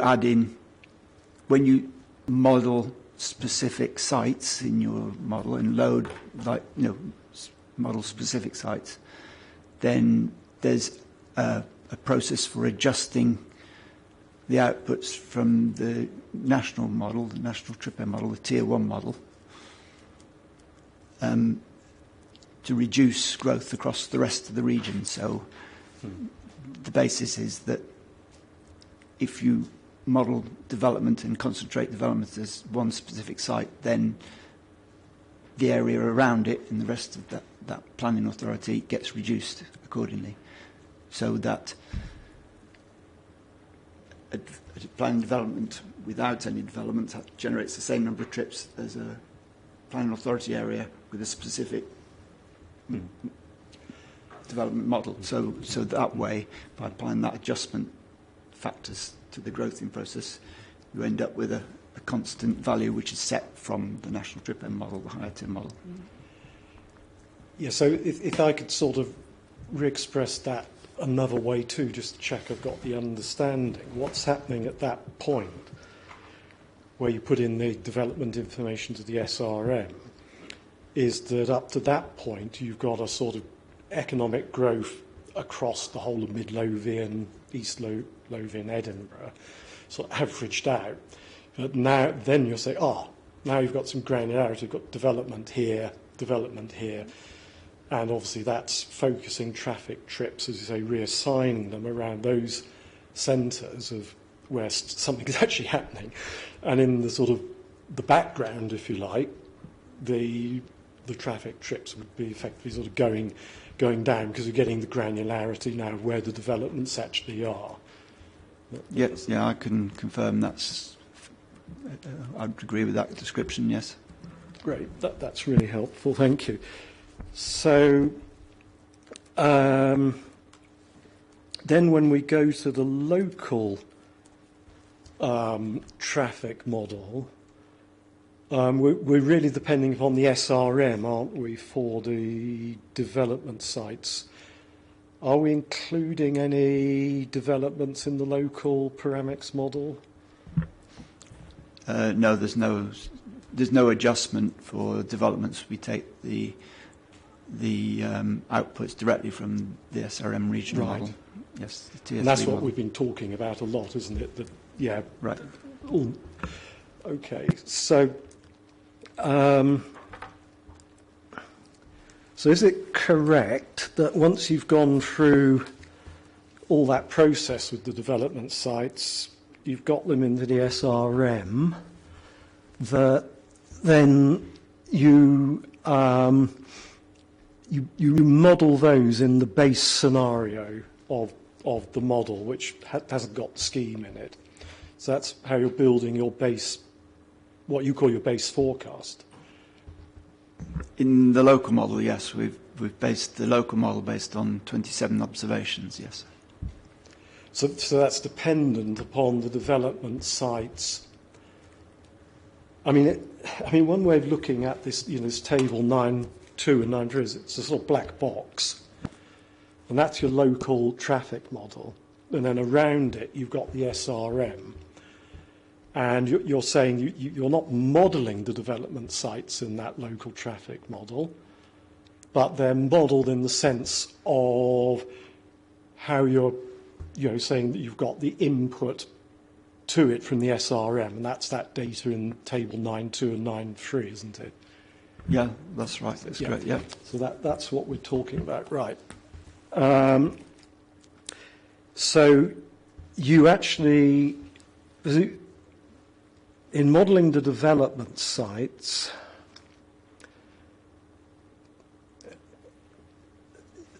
you're putting them into the SRM. That's giving you those. So in fact, the base model is, when you refer to the base forecast, that's just from the local model, is it? Well, the base forecast is only something you do on the local model. You're not doing that on the SRM, because the SRMs are more is the thing surrounding it. Is that correct? I'm not quite understanding what you're saying. What we do is take the local model has been calibrated to 2017 traffic conditions. I don't know if that's not answering the question you asked. I'm not sure. Well, what I'm getting at is the effect of the development out of the SRM is going into the local traffic model, into the base forecast. So you're effectively saying, I mean, this is coming back to what you call inherently cumulative, that the cumulative effects of those developments are going into the base forecast in your traffic model, which is the local traffic model. If you mean the 2024 do minimum no, when you say base, you mean the 2024 no scheme forecast? Yeah. Yes, that's taking its outputs from, that's right, the SRM-12 regional model. Right. And so also, those same development sites effectively go into the design forecast as well. Yes, they do in this case, yeah. Okay.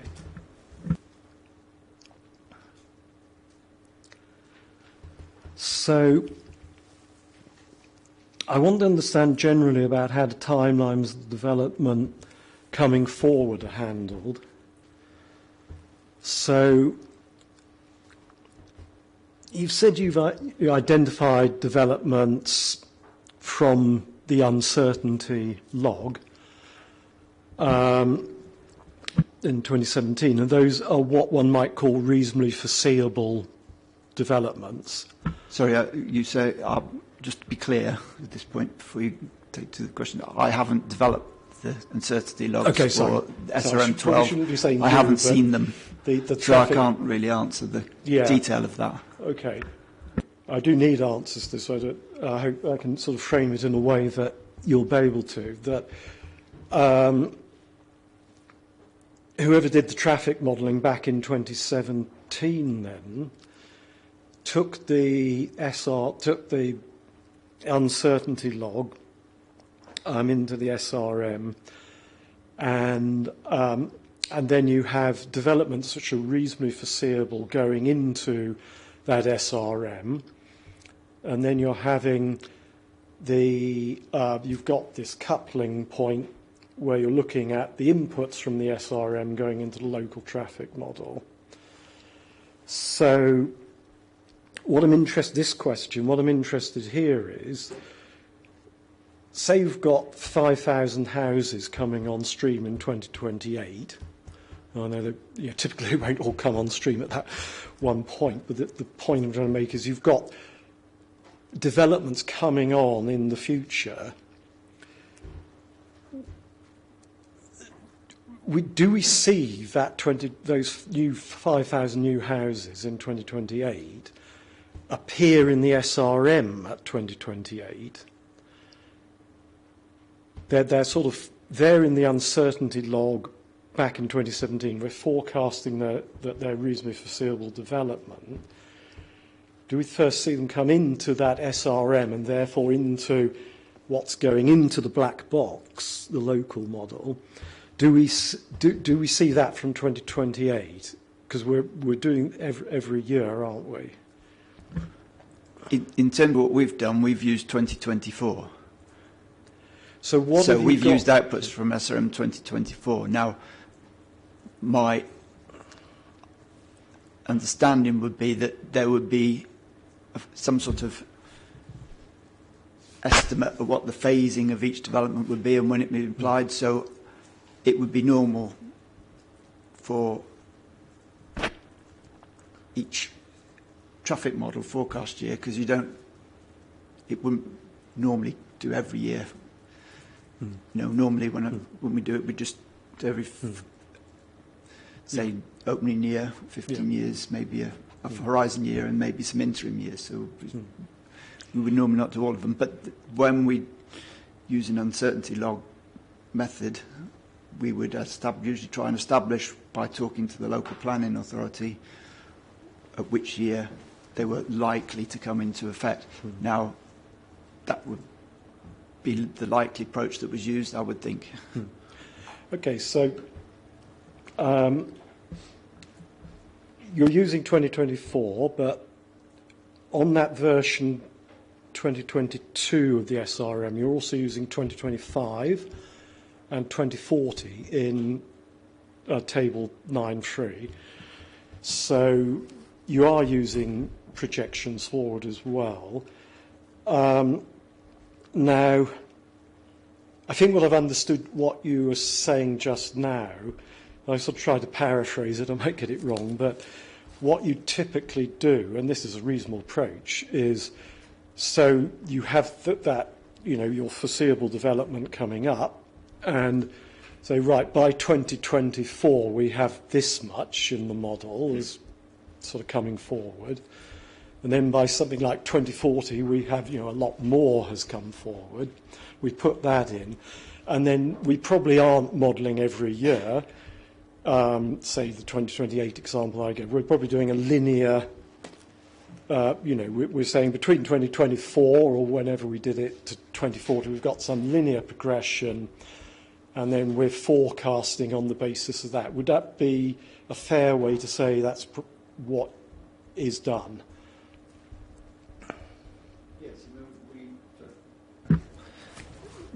We decide which forecast years we're going to represent, and we work out the development for those years, yes. In terms of interpolating between those forecasts, I think it depends on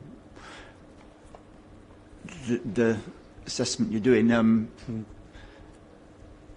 Mostly we don't interpolate between years, but I think you're probably coming to the greenhouse gas one, and I'm not quite sure how that works. So. Yeah. Well, I mean, on the greenhouse gases, they are peeled off every year, but on a linear progression. Yeah, but I think my understanding is interpolated, but not having done one, I'm assuming that's how it's done.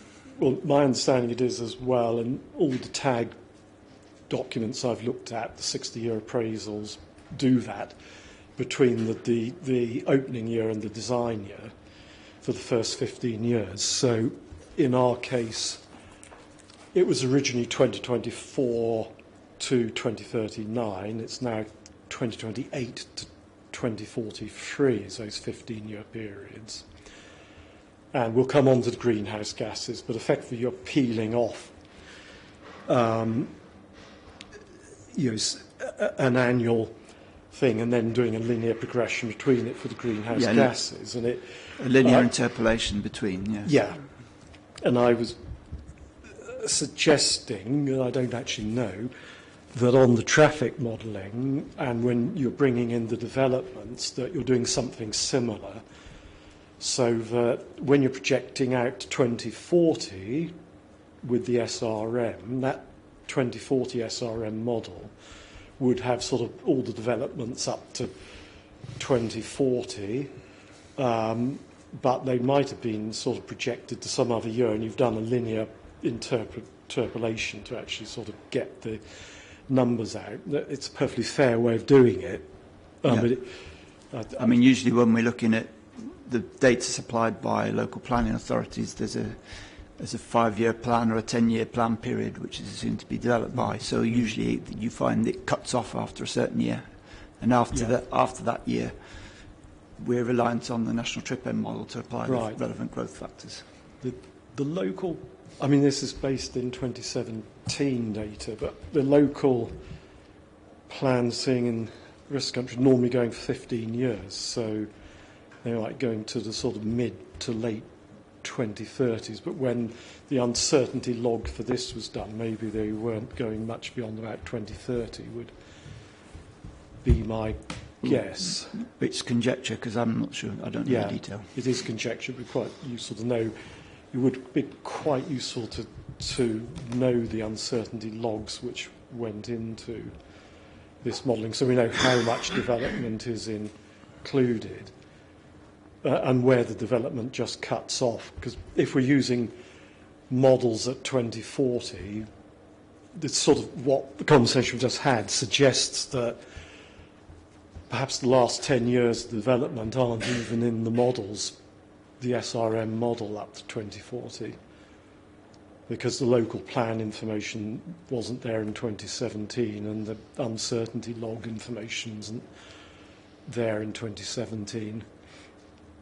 But that is conjecture till we see exactly what the uncertainty logs were and how far they were looking ahead. That's correct, isn't it? Yeah, and in the absence of that granularity in development, you apply the trip end models instead. Yeah. So if you haven't got the granularity of detail, then automatically you get the national trip end model growth factors that apply, which at which point you switch from the granularity of detailed developments to the national picture of what economic development would apply. So it becomes from a bottom-up approach to a top-down approach, in effect, if I think of it that way. So what one might see in that case is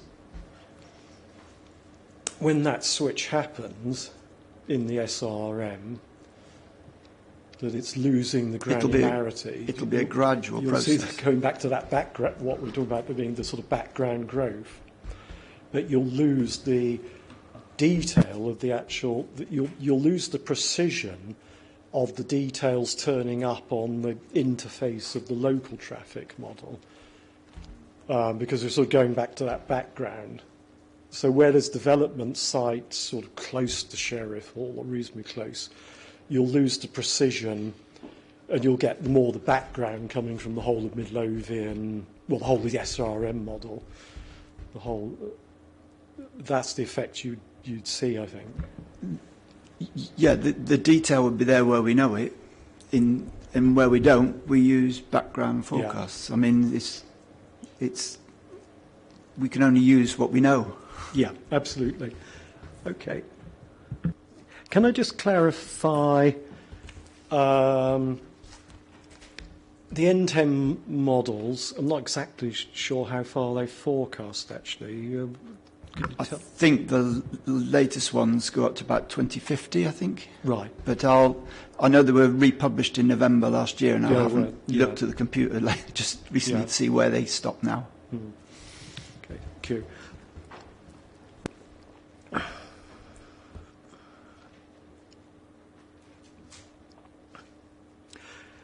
I just have a comment which is not sort of, it's just on being sort of clear in the questioning, that I get very concerned about the meanings of words being overloaded, and I just want to note that we already have design year, and we're talking about 2043 as a design year as far as greenhouse gases are concerned.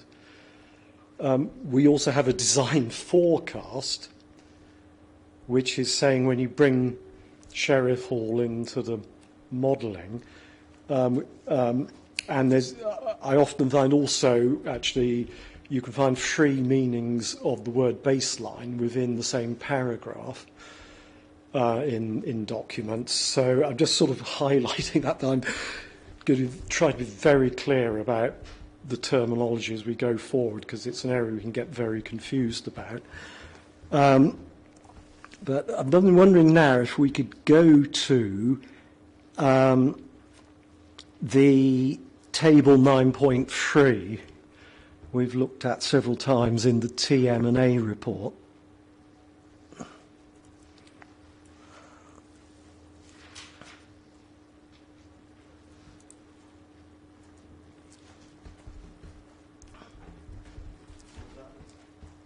So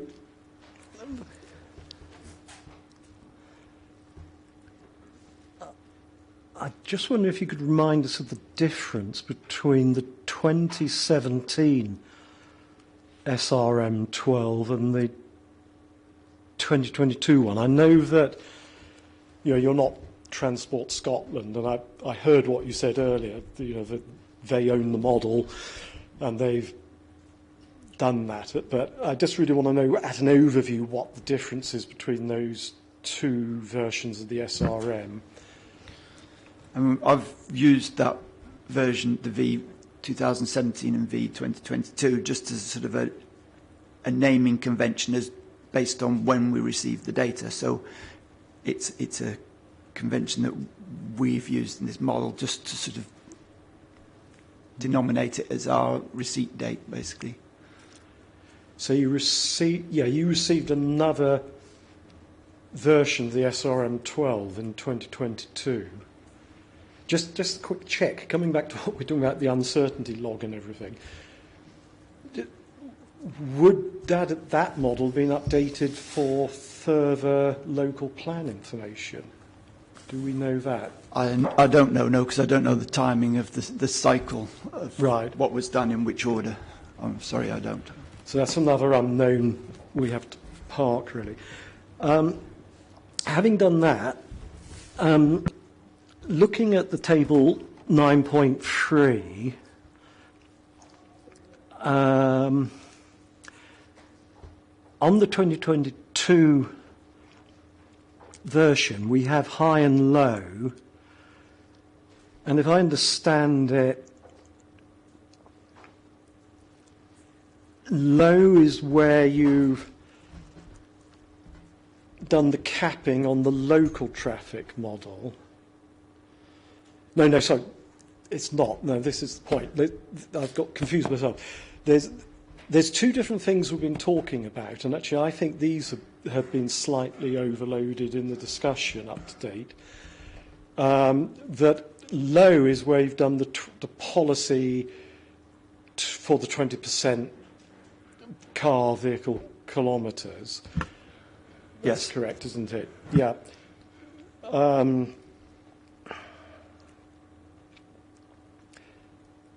It's not the other thing which I just said, which I've forgotten because I'm getting slightly confused in all this. The capping in the local It's not model the capping. was... Yeah, it's was not the capping. So the low is the policy, but the 2040 high is what you'd call core scenario, is it not? That's the terminology I'd use, but basically Yeah. it means it's like a central growth forecast. It's the central growth forecast. In what we used to use 5-10 years ago, we would have had a central growth and a low and a high, or sensitivity either side of it. So what's now been labelled high is what 5-10 years ago we were calling central. So when we go to the greenhouse gas emissions later on, we've got various sensitivity tests there based on a traffic model. And I think you said yesterday, I think you used the term like a captured area or something like that. When we talk about the study areas in the greenhouse gas emissions, those are different study areas to the study areas we've been talking about so far, which is the local traffic model and the SRM, though as I understand it, some of them are sort of mixtures between the two of those. What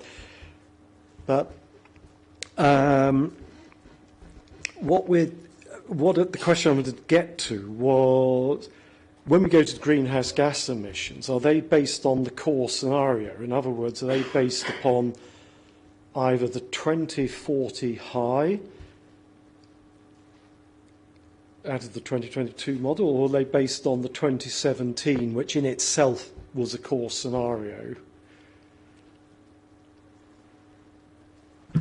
I need to refresh my memory on how we did it, because it was a while ago and I can't remember the process. I mean, I don't know if you want to take some time to talk to Mr. Lansborough, or we park that and come back to it.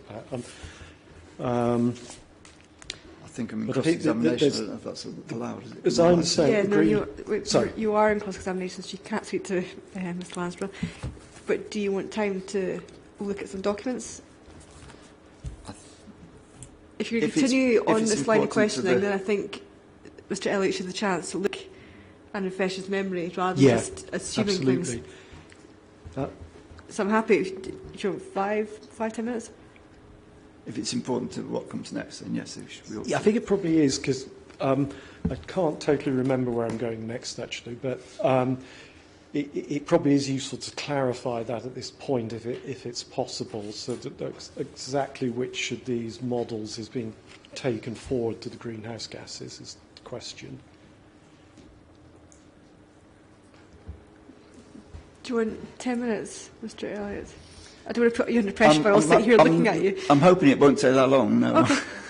Because all I've got to do is pull up the documents and have a we quick look at it. skim read of Okay. it. I'm hoping it's as simple as that. If I find Okay, well, we'll just yeah. sit.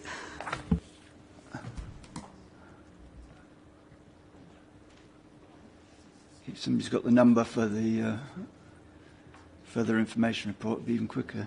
Where is it? Appendix. I want the...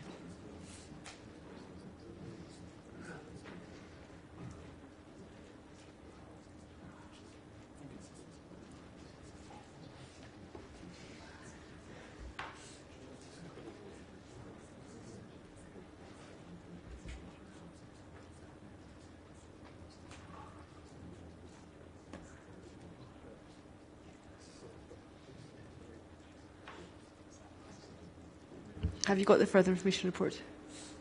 Or to what reference? Please. Okay, the further information report, TS 001.022. 22. That's the one. And there's a corrections to tables one, isn't there? Yeah. Now, that's the, not that one, it's the other one.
I thought it had an appendix in the back, and it doesn't have.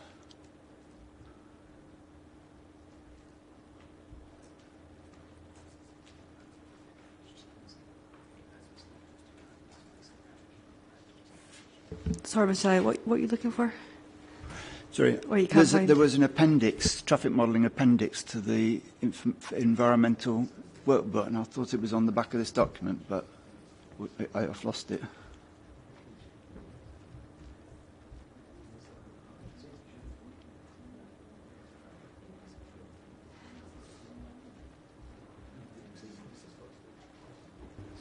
I think the appendix that you've referred to is page 44 of the PDF.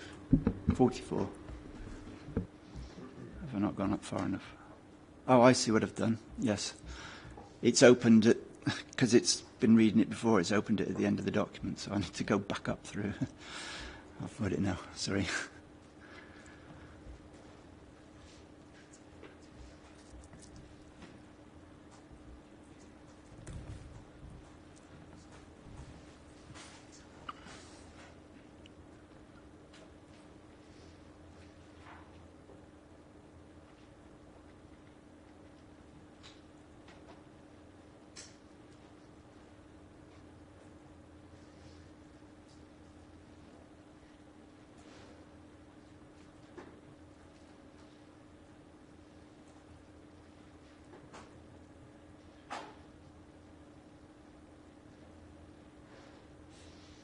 Okay, yep. This is the document that the PDF page 44 is the document that describes the process that we applied. And this is the further information report, isn't it? Yes, so this is document, what did we say, it was 23, didn't we say? I think 22, it's 0022. beg your pardon. Oh. Document 22, and it's page 44, PDF page 44. So the question I had was, when we look at figure 9.3 in the TMA report, we've got potentially three different models, possibly even more. We've got the 2017 SRM. We've got the 2022 SRM at what's called high, which is also core scenario. And we've also got the low, which is the 20% car reduction policy, which of those is going into this information, the further information report.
I think it might be the version 2017 one, but it doesn't specifically categorise it in this document, does it?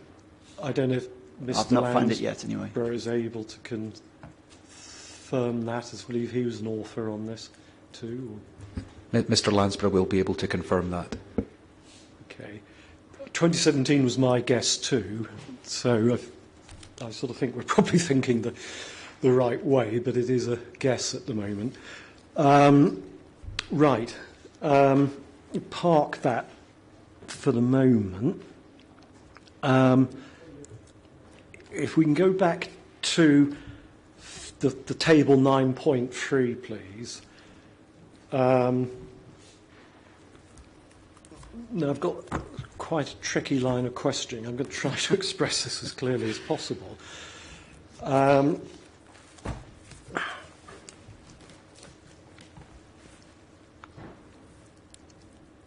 Let's start with the column, the SRM12 version 2017, the 2024. And that's also the same data we've been looking at on table 9.2. Put there for sort of reference. Yes. Now, if I look at the AM peak, we have two numbers out of the model. So these numbers are both representing. I mean, if I go back to my black box,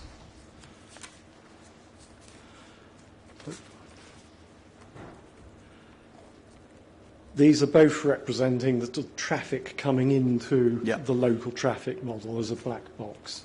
Yes.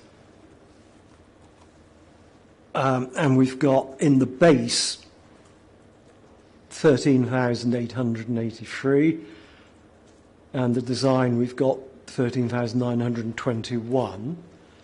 Yes. Now, from the discussion we've had about the SRM12 and how the development is mapped into that or whatever, both of the SRM12 includes all the development which is foreseeable in 2017. It's a 2017 model. And that development, all around mid-Lothian or wherever it might be, coming up in this time frame,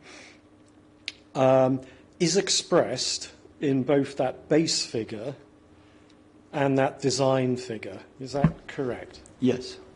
Okay. Thank you. So the 38 trips you see, as I think you've said before, are induced traffic, which, well, where would those come from? They're not, the point from me is they're not coming from the development, because the development's in both. They are coming from... They can come from two sources, basically. They can come from... They can come from two sources. One is actually part of the variable demand process would add trips in if the speeds are reduced sufficiently. The other possible alternative is that trips have changed route and are now cutting through the local model, whereas before they were going around the outside of the local model. Right. So, if we want to actually see the effect of any development which has come on stream in the sort of wider SRM area, sort of something in Midlothian, we actually need to have another baseline, which is the baseline without that development. Because in order to express the trips from the additional trips from new development, we need to have another baseline which, for the purposes of this table, would sort of be another version of the SRM where that development has not been added into it. It would be, you know, what you might call the baseline at 27 or even 2012 just taken forward. That's a question. Can I comment? Yes, Yeah, sorry. Sort of speculating a bit, but it's a speculative question, if you like. If we were to do that baseline and take that development out, what we would then do is apply a high growth rate to the rest of the region, so that the total trips in that planning area do not change. Yeah. So all that would happen was that the loading point, the granularity of the loading point, is lost. Okay.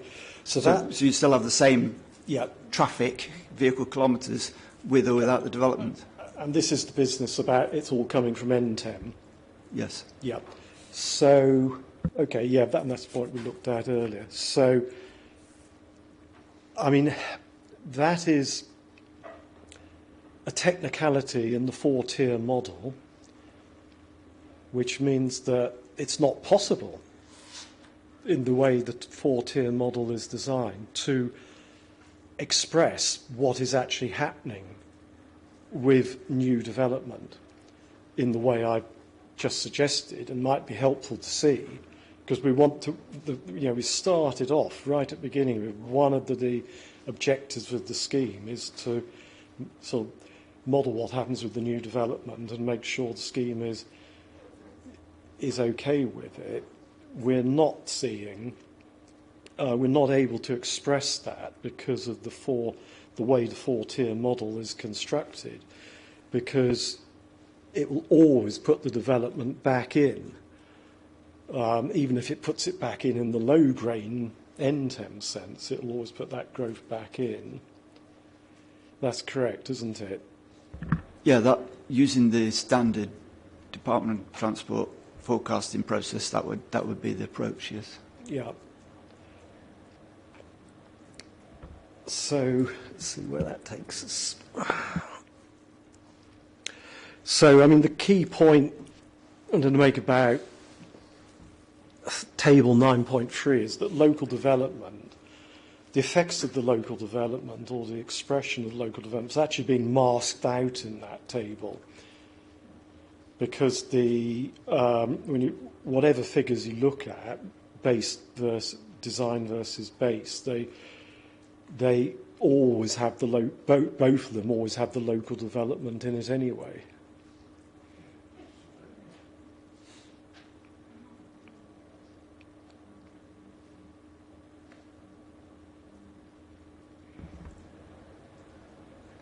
Sorry, yeah, if that's a question, yes, then the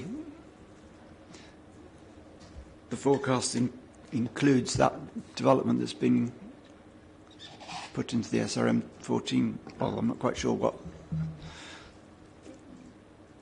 Okay, so it assumes all the local developments there, which is, well, I mean, it was said earlier that some of it wasn't just because it's been delayed, but that would come along later probably. The point I'm making is that the local development and the reasonably foreseeable development, whatever you want to call it, is masked out when you do a design minus base calculation or do something minus do minimum calculation. And that's why that figure of 38 is low, really, because it's only showing sort of, in terms of sort of thinking, how has the actual transport system, the traffic system, moved from 2017 to 2024 in this case. We're seeing sort of second order effects because there's a first order effect with a lot of development coming on, which isn't even reflected in these numbers, which are going to put more, well, it has already put the more traffic into the figures, but we're not seeing what they would be without it, because we're not seeing what I would call, that baseline. If you put a baseline into the SRM, you're not seeing that baseline because it hasn't been done, and it's not in the whole methodology. Because the scheme is to build a grade separation of the Sheriffhall junction, so for the given forecasting scenario, we test the forecast with and without the scheme. Yeah. If we want to use a different development pattern, then we'd use that different development pattern, but we'd always keep that constant in the forecast so that we're testing the impact of the scheme and the impact of the scheme alone. Yeah. I understand the point you're making, and I also understand, it's worth saying at this point, that as a traffic modeller, that's what you're interested in. What you've just said is, yes, you're interested in seeing that outside your black box, there's an increase in traffic with developments and everything else, and whether it's the fine grain or the less fine grain model of the SRM and how the developments being mapped out. That's there, and then you want to see the effect of putting the scheme in versus not having the scheme. But what I'm saying is that that's not really giving you an answer to other issues, which we'll come on to, particularly what is the overall increase in greenhouse gas is happening, because you're not seeing what you're not seeing in that, because the development is being masked out. You're not seeing the impacts of the additional development onto the greenhouse gas footprint, and this becomes important when we get to the issue of cumulative assessment. So, I'll introduce it here, and a line of questioning will develop along this, that I agree with you, and it's a point of common ground, that the traffic models are inherently cumulative in the sense you've laid them out, in that the traffic model does have the growth from development in it, and it has that, either expressed in this fine-grained way or this less fine-grained way. And that's the point. Everywhere you've said, the traffic models are inherently cumulative, that's essentially the point you've been making, I think. But when we come to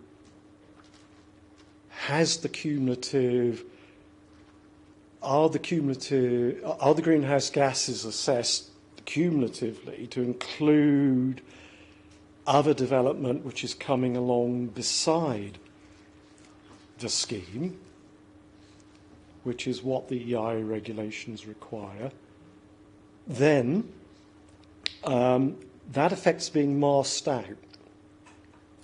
And that's what we'll sort of come on to. But I just sort of put that there as a placeholder to know where I'm going really with this.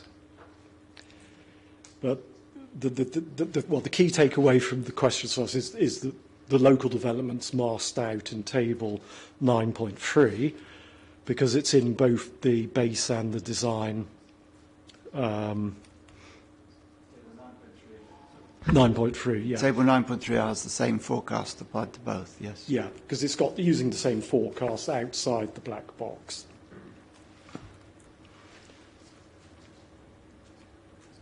I wonder if Mr. Elliott wants to respond to what's been put. It was a submission in effect. I wonder if Dr. Boswell might want to reframe the submission by way of a question in order that Mr. Elliott can confirm his position. Yeah, I did ask the question, was the development masked out in table 9.3? And I believe the answer was yes, because it's both in the base and the design numbers there. And I was merely giving a pointer at the direction I was going to. Sorry if it got into submission. It was intended to be a helpful pointer as to why I'm asking these questions, really. But Dr. Boswell, bear in mind the time. It would be good if you refrain from submissions. You will get the chance to give your evidence. I'm keen to get through Mr. Elliott's evidence. But if framed as a question, sorry, ma'am, for prolonging this, Mr. Elliott may have wanted to comment on why, as Dr. Boswell puts it, the effect of development has been masked out. The point of this table is that we are looking at the impact of the scheme. So what we're not looking at is, combined effects. Yeah, I thought you'd answered that on the basis that both forecasts are done on the same basis. Yes. With development included. That was what I took from your answer. Yes, they're done. Yes. I believe the question's been answered. There was another question I buried in my rambles. That was where you speak about inherently cumulative. That's what you mean. Maybe you want to specifically answer that as well about the traffic models being inherently cumulative, because I did sort of put words in your mouth. Yes, okay. Yep. The point is that the reason it's inherently cumulative is that if you put a development in this particular location, it would generate a local impact, which is reflected in both the do minimum, do something. But the point is, if you don't put that development in, that development then occurs elsewhere within the local authority area, where it also has a traffic impact somewhere else on the network. Can I ask, would you agree that when you say that development will happen elsewhere, that's on the assumption based on the NM matrices or whatever they are of traffic forecast? Traffic forecasts based on all the social demographic factors you went into earlier. So you're saying, NTEM basically says, if you don't have specific development, that fine-grained development, where you'll have it popping up somewhere else we don't know, that's the principle of NTEM. And that's why you just said the development will pop up somewhere else. But it's a sort of modelling truism rather than a reality truth.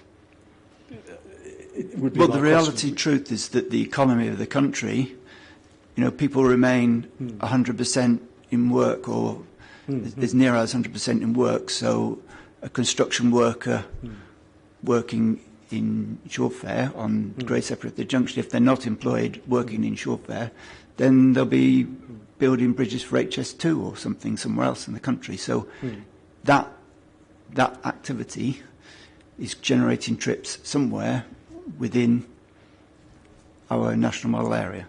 Yeah. So those trips and those vehicle kilometres are happening somewhere. They might not be happening on the granular level in our area. Taking that further forward, that that is still a modelling truism. You're saying the NTEM would say, those additional trips has to happen somewhere. And you said they might happen someone building HS2, sort of down in Buckinghamshire or somewhere. Sorry, and I should have said within the local. I mean, NTEM assumes it's within the planning authority area, so probably that was a bad example because it should be a bit more local than that, ideally. Yeah. But yes. So it's picked up somewhere else in the local planning area. Yeah, we could have a big philosophical debate about NTEM, and but that is still a modelling truism, because without that thing being in the local plan, it wouldn't actually come forward. But NTEM is sort of, for the purposes of having this tier 1 model, is sort of saying growth is always going to happen along this percentage curve, and it's another thing where the modelling is saying one thing, but in reality, to ask the question, that's not actually true. If you don't, for example, build houses on a new housing development site, then the children live at home, where they have cars and they generate trips. So development doesn't necessarily change the vehicle kilometres travelled, because people adapt and they still make the activities that they make on a day-to-day basis, whether the children staying at home or buying new houses on a new housing estate or people moving around. People still need to live somewhere, and they still need to make these trips, be they leisure trips, work trips, construction trips, whatever. They occur somewhere, and ideally they occur fairly local to the planning authority that you expect them to occur. Well, thank you. We can park that there, I think, because we understand how it's affecting these numbers.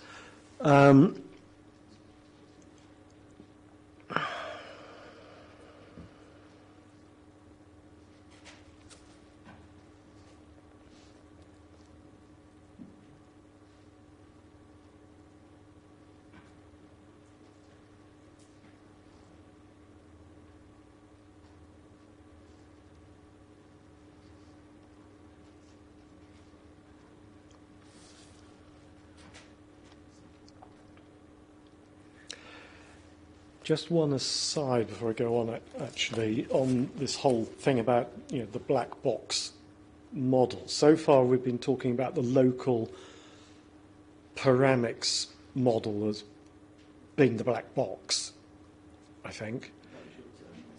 Yeah, my turn. And I think the local panoramics model is what you're saying in figure table 9.3. That's, if you like, the interface between the panoramics and the SRM12. Yes, effectively, yes. This comes to the further information report and the greenhouse gas report, we're seeing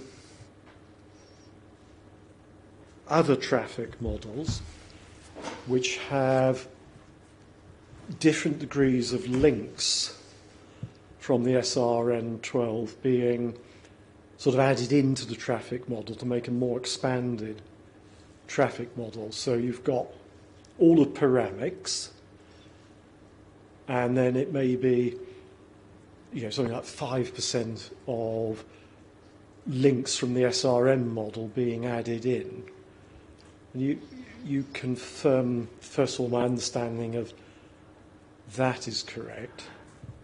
Sorry, I've seen different approaches used for different schemes. So if I was modelling a new 3-kilometre bypass, then I might use a regional model and adapt it with local improvements. But for this scheme, the appropriate method of representing the local area is, because we've got an area of A720 congestion to the west, and we were concerned that we properly represented the effect of that slow-moving traffic in conjunction with the local model, the local improvement, which is a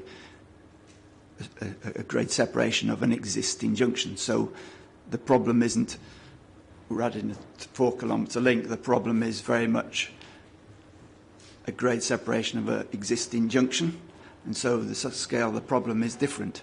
So we've used the local parametrics model because that is appropriate to looking at and representing the particular scheme we're looking at. If I'm looking at a longer scheme over 4 or 5 kilometres, I might use a different approach. Yes, that's not really the question I asked. You said, have I seen experience of where we've used different modelling approaches, and that's, and I have, because I've done them myself. I was talking entirely about what's been put forward on this scheme, and when I read the TM&A report for this scheme, I see, a clear description of the parametrics model. I see a clear description of the interface of that parametrics model with the SRM12 model, which we've been through a lot. Several of us have. And I also see the 4-tier, how it fits in with the 4 tiers of all the levels nationally. When I go to the further information report, I see new study areas being defined, and they say things like, well, the initial one says that it had the parametrics model plus some of the DMRB HA 2007-07 regional affected road network added in. And then I understand, that guidance was superseded. And then we have another version of the study area for the greenhouse gases in the further information report, which, as I understand it, contain all of the parametrics, and then something like about 5% of the network links coming from the SRM12. And, that one is this map at the back. I think it's I think it's number 2 in the sequence. There's 3 maps right at the back of that further information report. That is a map of the one which goes forward to assessment 2 for the greenhouse gas emission. Does it say B1 or something in the corner, or is there a figure number? Oh, right. I think that one's B2, because that's the one which is the assessment 2 for the greenhouse gas emissions, and that contains, the parametrics model plus links from the SRM, which either have HGVs at greater than 20% increase, or I think the peak traffic at greater than 10%. So the sort of logic, now I'm paraphrasing it a bit here, is it's sort of picking up the links in the SRM12 model which would be affected by Sheriffhall by that threshold. We'll come on to those thresholds.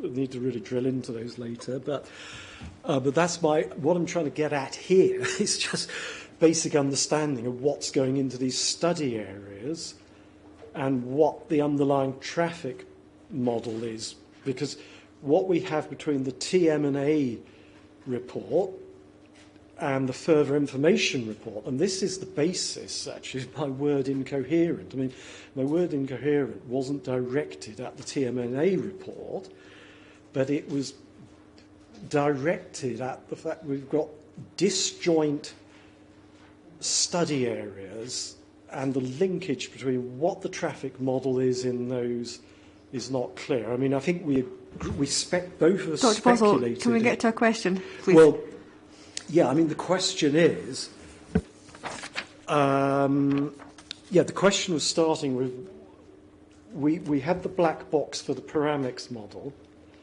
and I think we agreed upon that black box. We've got a very clear interface defined in the TM&A model, that you've got local parametrics model, and around it you've got SRM driving the inputs on that model.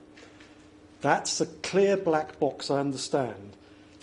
What I'm not understanding is when we get study areas in the further information report, what is the black box there? A, what traffic model does it have? And I did ask that question earlier, and Mr. Elliott, we both said we made a guess at it, that it was going to be the SRM 2017, and we agreed that would be clarified. But there's further questions on that we're now talking about study areas which go out into this SRM area. And well, how about you ask Mr. Elliott what the study area is? Sorry? Why don't you ask Mr. Elliott what the study area is? Then we can get to a question. Clarification on that. Clarification on that, please, is my question. Right, well, let's go for that then. That sounds good. So, I think the study area has been documented. You pointed at that area B for assessment 2. You've indicated that area on, was it figure B2, did you say? Yeah. So those purple lines are the links that were modelled, and from that we can subtract the links that were used in the simulation model, from the local model carried forward, are those that appear in my TMA report. And I'm just checking that I've got the right diagram, but I think it's figure 7.2. 7.2 in my traffic modelling assessment report.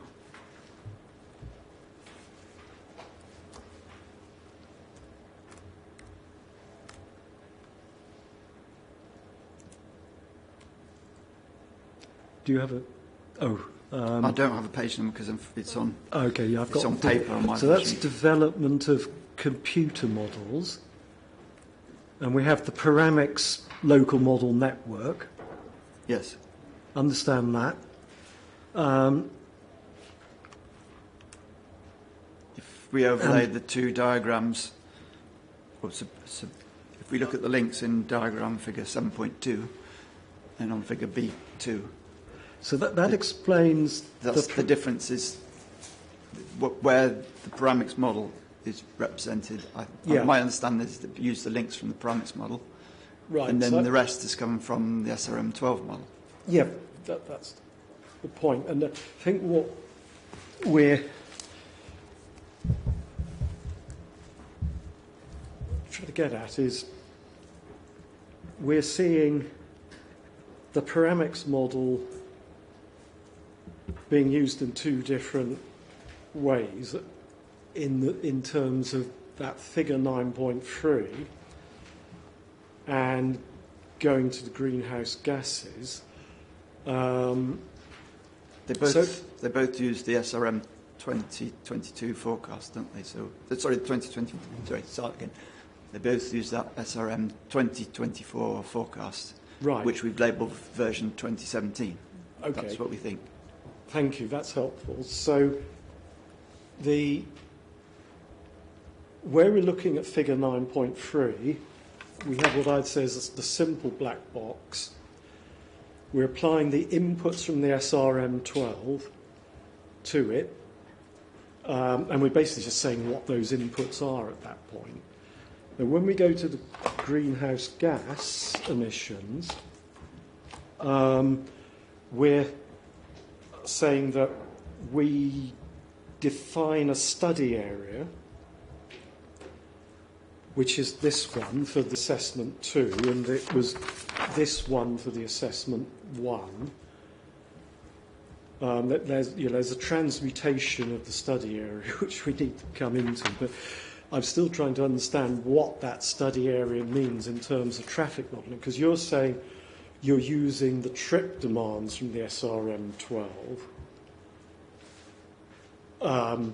in the greenhouse gas emissions, but I'm reading it that we're actually getting modelling of something like around 5% of the links added in on top of the Paramix model in order to generate the greenhouse gas emissions. So that is extending the traffic model out beyond the Paramix model into the wider network and then selecting particular links which then express in terms of greenhouse gas emissions being generated. Now, what I'm not understanding, well, the question is that understanding correct? Or is it something different? I find it quite difficult to follow. I mean, it seems straightforward to me. We use the links from the Paramix model, which has got the 2022 SRM demands loaded onto it, and then we use that SRM 12 2024 forecast, which is the same forecast. Right. To those links which are outside of the local model according area. Okay, so when I said you are bringing in additional links and including those in the traffic model, that's correct to understand those study areas. That's what I'm trying to establish at this point. Well, we've used the links from both models. We've used the links from the Paramix model where they exist, and from the regional model where we needed to extend the study area. But in both cases of the 2024 SRM forecast. Right.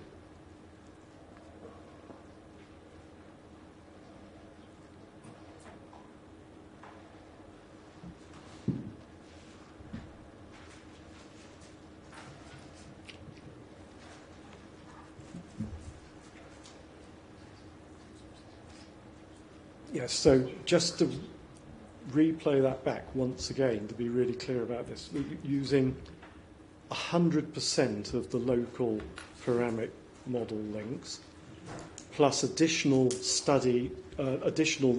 from the SRM, which have been selected as a result of traffic modelling expertise, that's what the further information report says, to create the study areas for the greenhouse gas sensitivity tests. That's what's been done.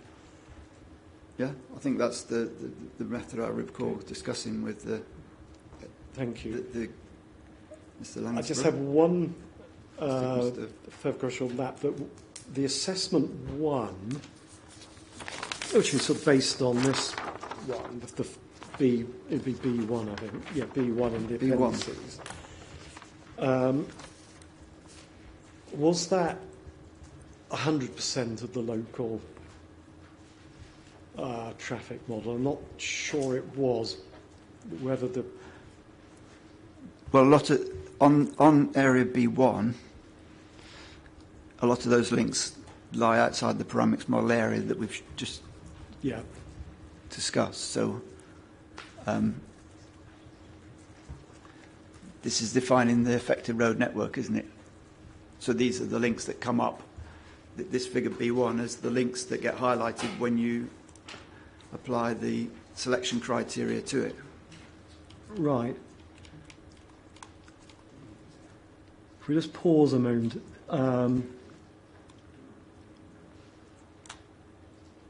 Please.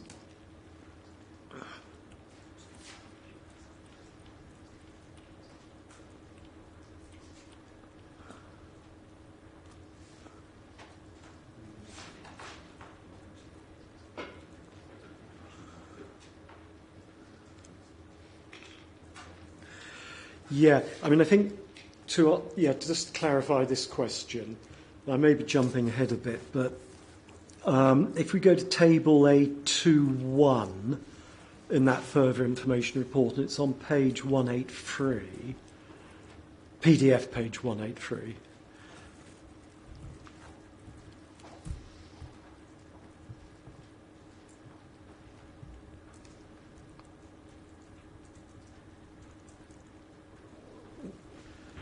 We have the summary, what it calls it, greenhouse gas assessment methodologies, but it's effectively a summary of the different sensitivity tests which were done. And one of the parameters is the study area. And the study area effectively, well, it is column 2 in that table. Now, if I go to assessment 2, which is the one which gets carried forward, and this is at a 2028 start date now, but it says that it is the full extent of the local scale paramix model and regional SRM 12 model links that experience notable change. And that notable change is based upon thresholds, which we'll go into later. But what the point I'm making is that one is 100% of the local paramix model. And it says it is. So, but the question was, when we go to assessment 1, which is based on this HA 20707 guidance, which is now superseded, but it was existing when that was done. The question was, is 100% of the local paramix model in that? And I'm speculating another guess here that it wasn't, because I think I've picked that up somewhere. I just wanted, the question was, is that the case?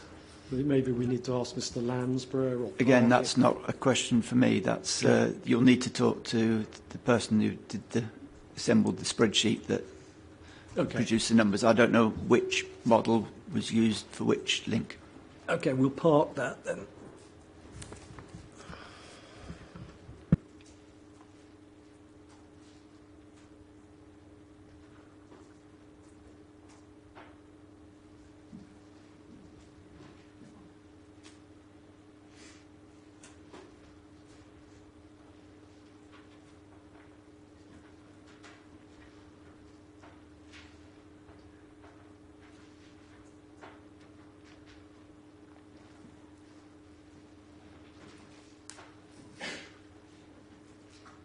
Okay. I now want to move on to how the greenhouse gas emissions are calculated. As I said earlier, as a sort of setting up a sort of hopefully useful stuff for that. So see how we've seen how the base and design forecasts are constructed. So when we go to generate the greenhouse gas emissions, can you just confirm them sort of at an overview level? I'm not asking for the detail on this, but we take the traffic trips in the basin design forecasts and we basically look at emission factors depending on different types of vehicles and so on, which you have in the model. We apply those emission factors and we calculate greenhouse gases. So we will get a number corresponding to the base forecast for a particular year and a number, carbon footprint number, tonnes of CO2 generated for the design forecast. Can you confirm that's what happens, please, at a sort of nutshell? Mr. No, Elliott, I can't, because that's not my area. Okay. Sorry. But with respect, you're a very long-standing traffic modeller, and huge respect for 40 odd years of doing that. You've seen these things happen, probably on many cases.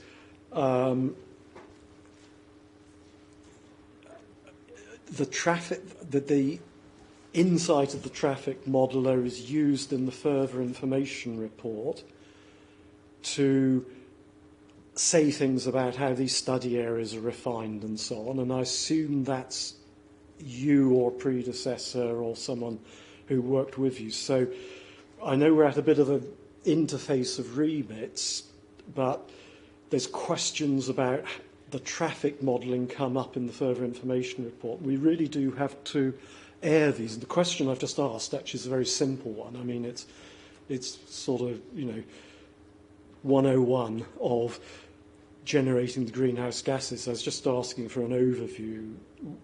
whether you apply emission factors to what the traffic trips you've got in the basin design forecasts. I supply flows, speeds, link lengths to my colleagues, and they take that data and process it. So your colleagues take that and process it, but you would have some knowledge that's basically what they do as a first step. I know that's what I'm asked to supply, and that's what I supply to them. Okay, so you're saying you've got a clean data interface. The greenhouse gas expert, climate expert, or whatever, sits over here.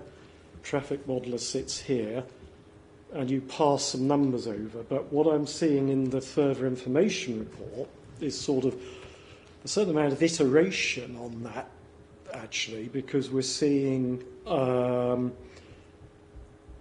the study areas being defined to express the greenhouse gas emissions in the right way for Sheriffhall as a scheme and things like that. I'm paraphrasing it, but I can point to particular parts in that further information report.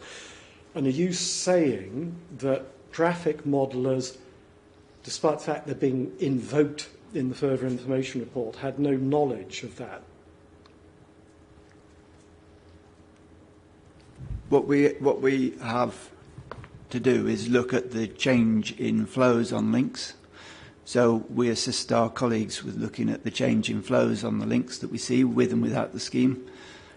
We look at the HGV proportions, and we help them to assess their screening criteria using the outputs from the model. And then, having looked at where the changes show links that hit this screening criteria, then there is a discussion about what makes a coherent area to be assessed. Okay. So that discussion does happen, but once that discussion has happened and we've identified what looks like a logical area, then to make sure that that discussion happens, to make sure that there aren't any anomalies in the forecast that don't make sense. So we do a traffic forecaster's check on the outputs to make sure there's nothing that looks nonsensical. So we do a sort of a narrative check on it, if you like, and make sure it looks coherent from a traffic modeller's perspective. So we do that, and then once that forecasting process, those links are identified, then the data gets passed over. Okay. Well,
Sorry for the long pause. I'm trying to work out if Mr. Elliott sort of basically refuses to talk about having chucked numbers over the wall into the climate team, refuses to talk further about that. I need to sort of think about how I reassess To be fair, I don't the think he's refusing to. What I took from his evidence is that he just doesn't know what happens after he handed the stuff over. That's what I'm taking from it. He gives information over, and his colleagues do their bit. Okay. So I don't think he's refusing. Yeah. I'm surprised he doesn't know, but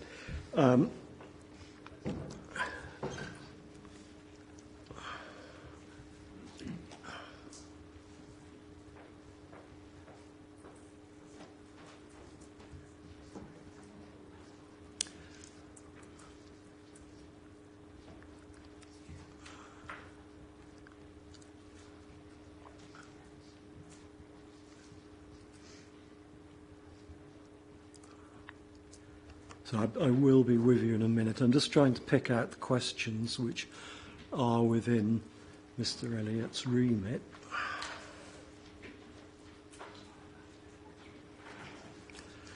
Can I just say, reporter, please respect, ma'am, that you know, I am faced with this issue that we had it earlier in the week. You know, I didn't ask questions being Singh, then got to the EIA. And oh no, that's policy. And there is because of the sequencing of witnesses, there is a serious issue here that some of the questions I had for Mr. Elliott, I thought, well, they're probably not in Mr. Lansborough's remit. So, you know, I am considering it to think that it falls between the remits somehow. Well, how about you ask your questions, but don't be surprised if you can't answer them, but at least you've asked the question. You know what I mean? So ask Mr. Okay, Elliott. so you're saying I should ask questions to I don't want you to miss Elliott. your opportunity, but I'm not sure Mr. Elliott will be able to answer them all. But to make sure you don't miss your opportunity, put your questions so to I'll Mr. ask Elliott. questions, and if he But says if he not says my remit, then absolutely, we'll lodge then you'll know. those, park them for Mr. Lansborough. That sounds fair, thank And then you know you haven't missed Yeah. something, okay? So I'll go back to where I was, in fact. I mean, I may skip over some, which... Yeah, I mean, some may follow from a previous question that you've got a no answer to that you I'm might trying want to skip be over. reasonable. I'm sorry I sort of said that thing, but it's because of this overlap of remits, and that there's also a chasm between the remits if one isn't careful. I'm trying to work out where I was now.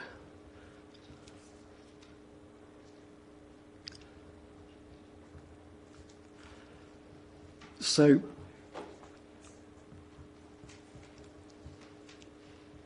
I mean, I asked the question about how the greenhouse gases are expressed out of the base and design forecast. And I really thought that was almost at the level of a truism, but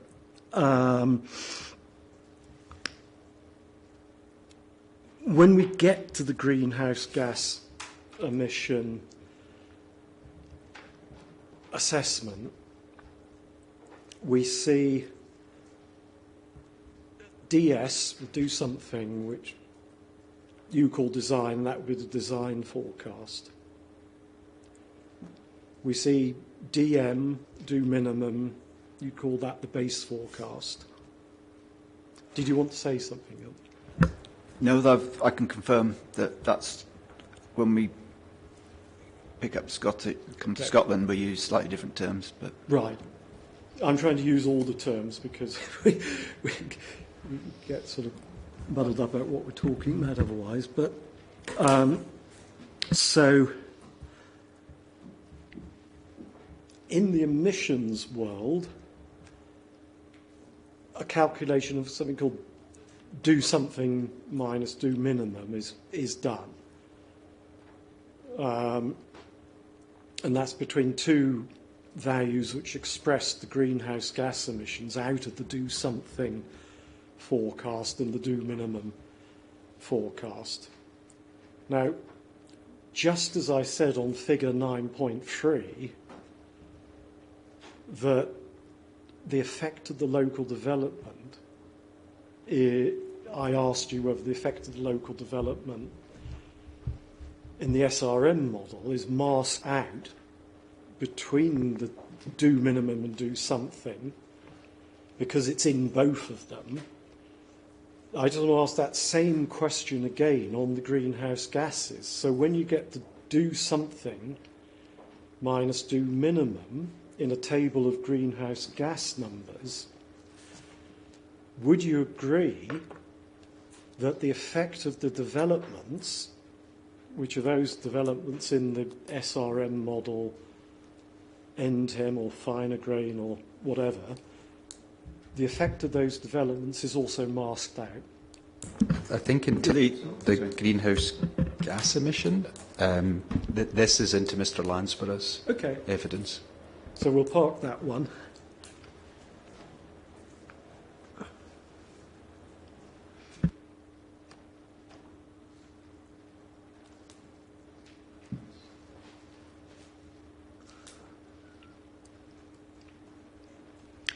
Okay, that probably does mean I skip over a lot here, really.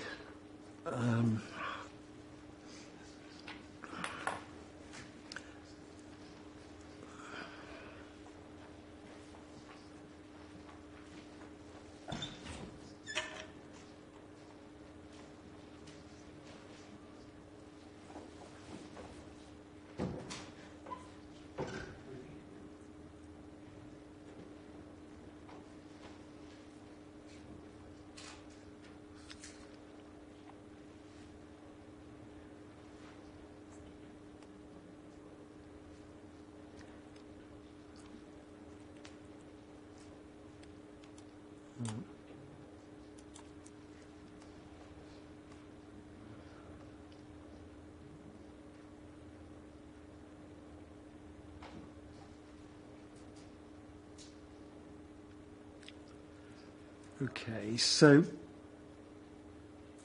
if I try to come back to the traffic model world,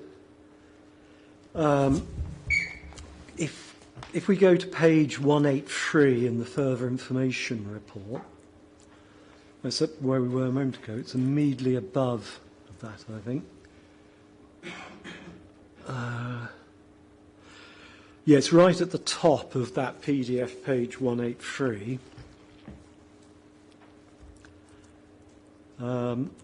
It says the road user greenhouse gas study area utilised in assessment 2 has been defined by the competent expert for traffic and transport to consider road user greenhouse gas emissions impacts from the scheme in a manner proportionate for the grade separation of the single trunk road junction. Can you confirm that that's the traffic modelling team, and that would be you or predecessor? Yeah, that's the conversation I referred to earlier, where we look at the inputs, we assist our colleagues in the greenhouse gases team, we identify which links have hit the criteria, and then we have a discussion about what looks sensible in terms of the outputs. So it's the same answer as I've given already. Okay, thank you.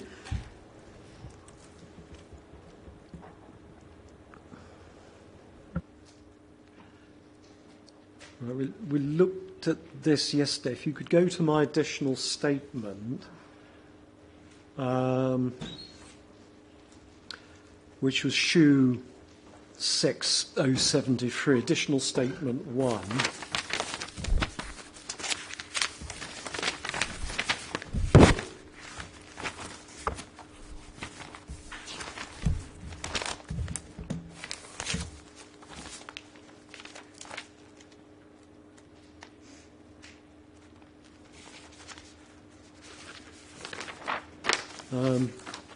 There's the table.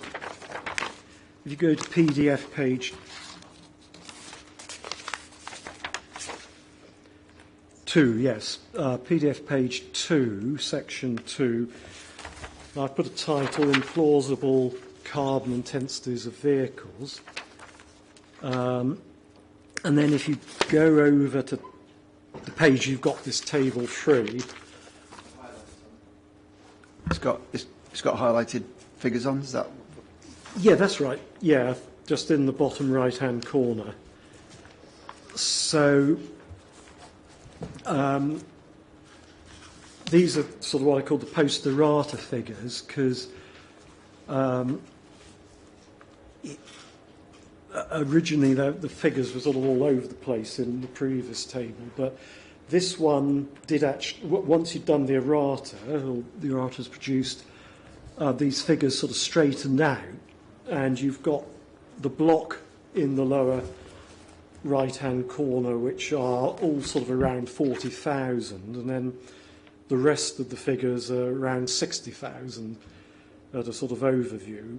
And, I fully accept that difference between 60,000 and 40,000 is to do with applying a different emission factors toolkit, and I would expect that. So the figures now sort of align to what I'd expect at that level. But these figures are, expressed in grams of CO2 per kilometre. And if I... Sorry? Good afternoon, everyone. Yes, I just wanted to helpfully clear up the confusion. So, as the air quality expert, I am most familiar member of the team with the emissions factor toolkit, which is used to convert the traffic data that David Elliott's team, Mr. Elliott's teams provide for us for air quality and also for road user greenhouse gases. So I quantify the road user greenhouse gases, and then I pass those values on to Chris, Mr. Lansborough, for him to then take those values forward for his climate change assessment. Right. So it's a three-team process, and the middleman starts with David, Mr. Elliott, and then goes on to Mr. Lansborough. Thank you. It's helpful. And I'll be more than happy to field any further questions on the road user greenhouse gases tomorrow when I'm on. Oh, okay. Yeah. Okay. So I'll do that then. Thank you for that.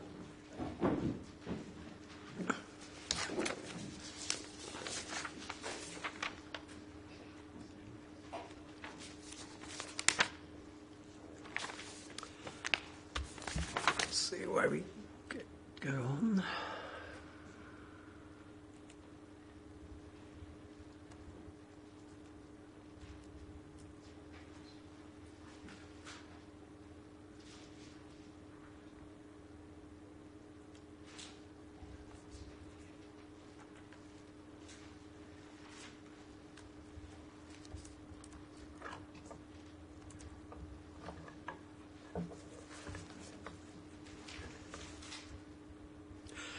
Okay, well, I think you've probably got page 183 of the further information report open.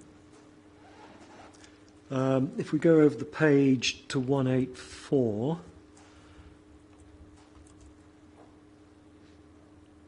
and paragraph 213, it's a long paragraph. You'll pick out various bits. We may need to come back to it. Different bits, but the sentence I wanted to pick out, and work out which one it is. I think it's the second sentence in there. The SRM12 links selected were defined by the competent expert for traffic and transport and cover an area that entirely surrounds SRM12 links where the inter-peak flows have been changed by greater than 10%, or HGV flows on links have changed them to greater than 20% as a result of the proposed scheme's operation. So, yeah, we've already seen that's a different sensitivity test to the one at assessment 1, which was based on the HA 2000 and the 707 regional screening criteria affected road network. So, could you first of all explain differences between those thresholds, between the HA. It's probably helpful to go back to the previous page for the reporter, actually, to see the difference I'm asking. And the difference I'm asking is we've got assessment 1 at the top of that table A21. Assessment 1 is HA 2007, and assessment 2 is the different way of bringing links in, which is described on the next page. And I'm asking what the different thresholds are. You've given the thresholds in what you've actually done. I think this paragraph, basically, the scope that I was given was asked, can your team provide a list of all the links where the flows have changed by more than 10% in the interpeak period? So we did an interrogation using our modelling software and identified those links where those criteria applied.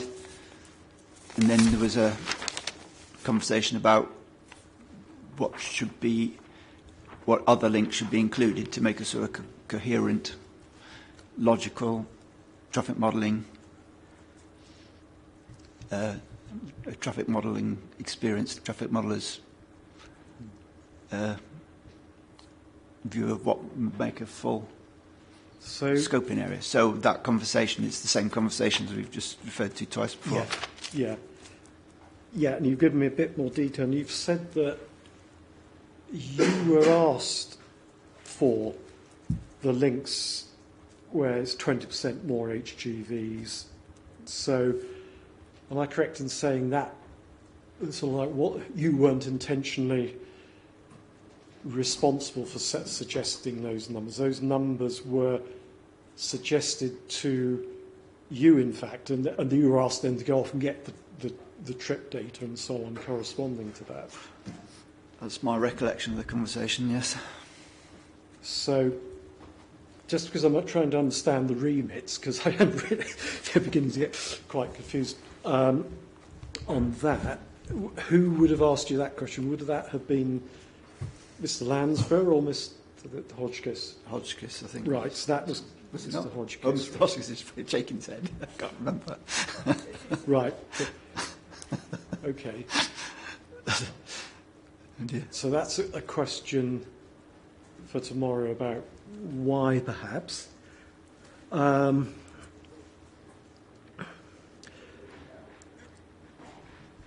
think my question was to ask for the different thresholds. I'm trying to understand what the different thresholds are. Are you able to answer that question? No, I haven't looked at it, no. Okay, so that's one for Mr. Hodgkiss, right. I think Mr. Milne is right that I do need to cross-examine Mr. Hodgkiss too, and I hadn't appreciated that earlier, so apologise for that, but stand corrected on that.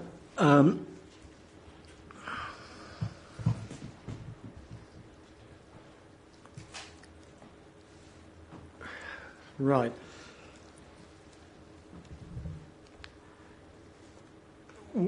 When you were asked to do that then,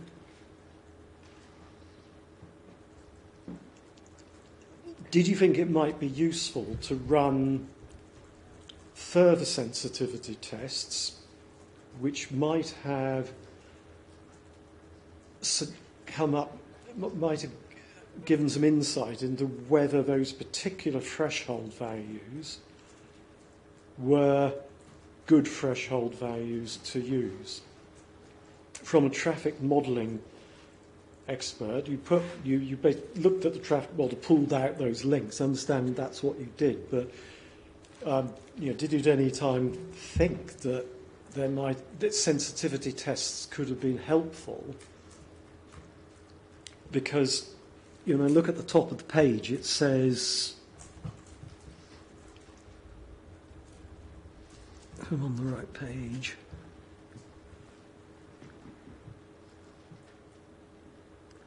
It did say that the greenhouse study area utilised was defined by the competent expert for traffic and transport.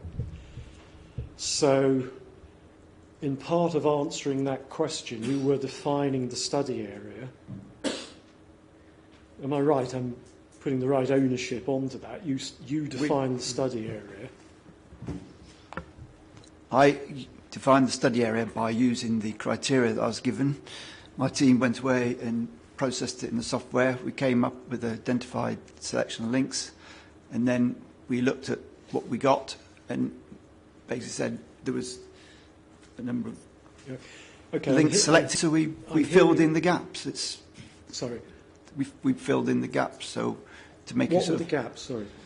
Well, because there were links, that hit the criteria, we used a sort of a transport modeller's logic to make sure there was like a coherent, joined up.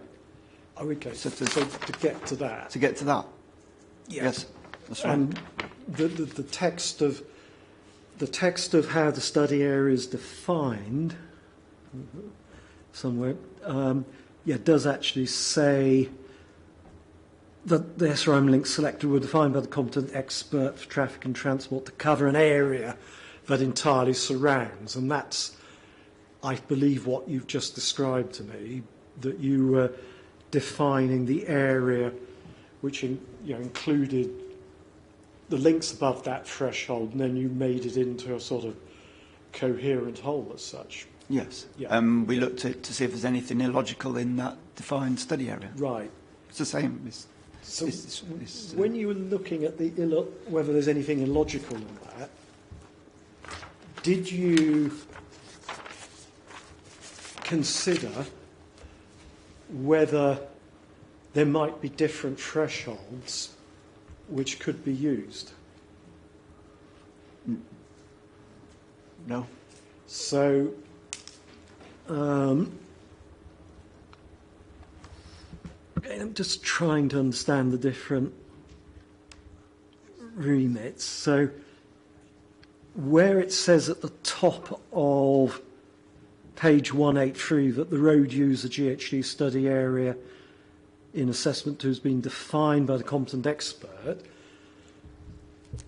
to understand all the different remits, I would understand that Mr. Hodgkiss gave you some thresholds, which are this 20% HGVs and 10% on the peak traffic.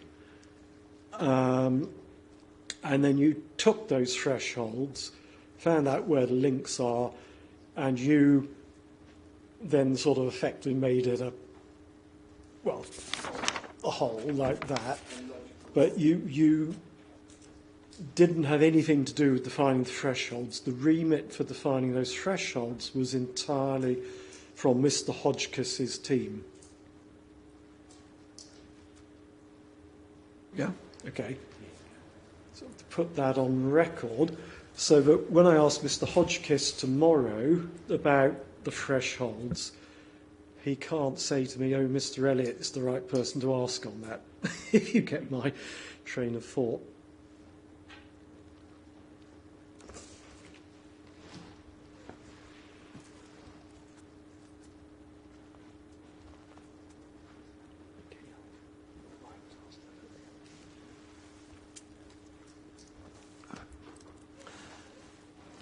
Okay.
ask you a traffic modelling question based on what we understand so far. If Mr. Hodgkiss had come to you and said, please, find the links with the 20% and the 10% thresholds, and also said, could you find the links and define a study area based on the respective thresholds of 10% and 5% compared to those. As a traffic modeller, and knowing the traffic model, do you think that would have defined a different study area?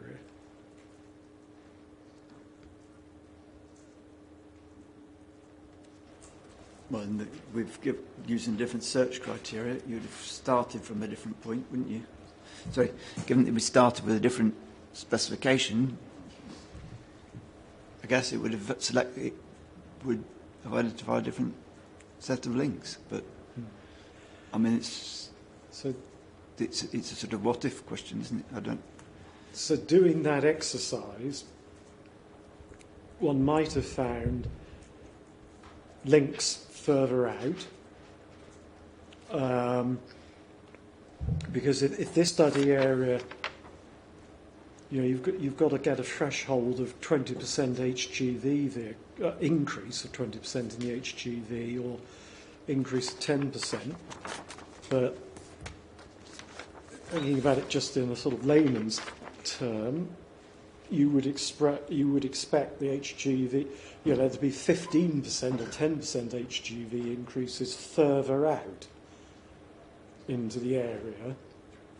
So, as you say, you've got a different specification. You would probably expect to have a larger study area resulting from that. Would that be reasonable? If it only to identify one extra link that was isolated from, like a long, long way away, then we wouldn't have defined anything different. But if it had come up with a sort of coherent set on a widest area, then we would. So it depends what we find. I can't say categorically one way or the other. We would use traffic modelling experience to make a logical selection based on that. Which links got highlighted? If there was one isolated link remote from the scheme, we say, oh, that's just traffic forecasting noise, and we can disregard that. That doesn't make logical sense. We will not include that in our selection area. So I would look at the results and make an assessment based on what I saw. As a matter of interest, where you did the selection of links you were asked to do, and then looking at how to define the study area, did you find links elsewhere in the network which were over that 20% for HGV?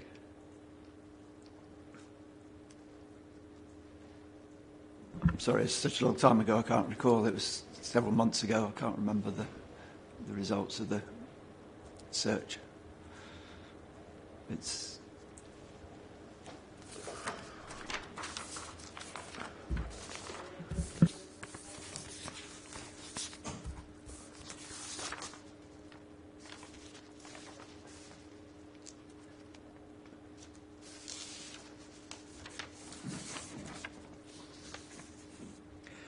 If I look at B1, which was the original assessment, so the original based on the HA207-07, which is a sort of related to the air quality, but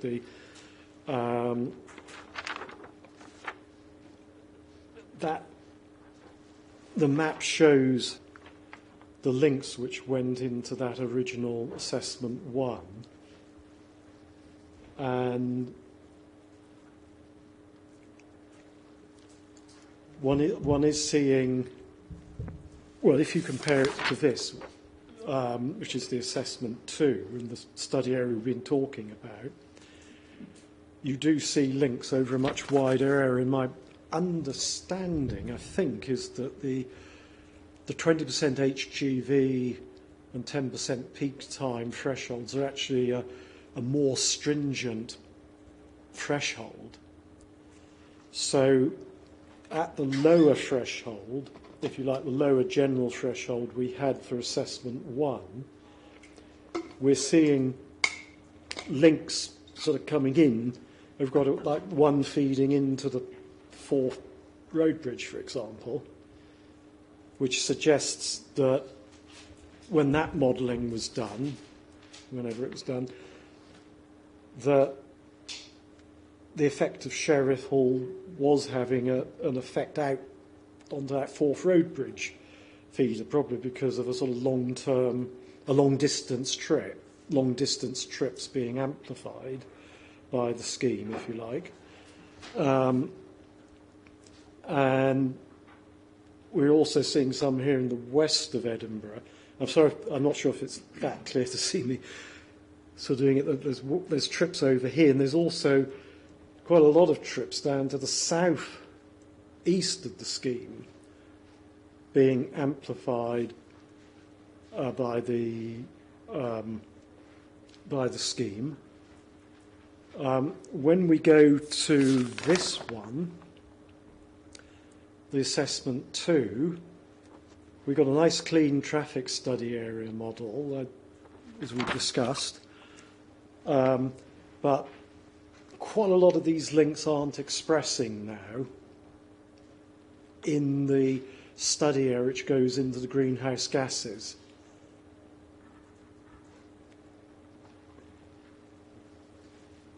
So my question was, were you aware of these links? You know, these additional links coming out of the assessment 1, and would you not have expected to see links like that all around the traffic model, probably, you know, the same sort of places, because those are the ones which are going to get amplified, when you applied the specification from Mr. Hodgkiss? Surely you would have seen those in the traffic model and had to make the decision to remove those because you wanted a nice clean study area, and that, you know, it's fair enough objective, but what's an objective? But surely you would have had to remove those. Surely you would have seen those as a traffic model, though. You would have seen those additional links. Yeah, and if I looked at those links, sorry, enough. Yeah, sorry. If I'd have seen links, I'd looked more closely at those. If they're connector roads from zones, for example, then they're not necessarily real links. They're methods for connecting the zones on and loading trips onto the model. So in that they wouldn't represent, they might show up as purple links like on there, but they wouldn't necessarily be real links that you should be taking forward into the assessment. They're just loading points, so mathematical loading points. So those would be discounted. So similarly, there might be in the forecasts, you might get in the forecasting converges, sometimes you get links where at sort of remote locations where the flows don't converge very well on that link, and you might consider that that's not but got a lot of confidence in the numbers on that link because the convergence is poor. So there's no point in carrying that forward into an assessment because it doesn't have quality forecasting data on it. Okay, so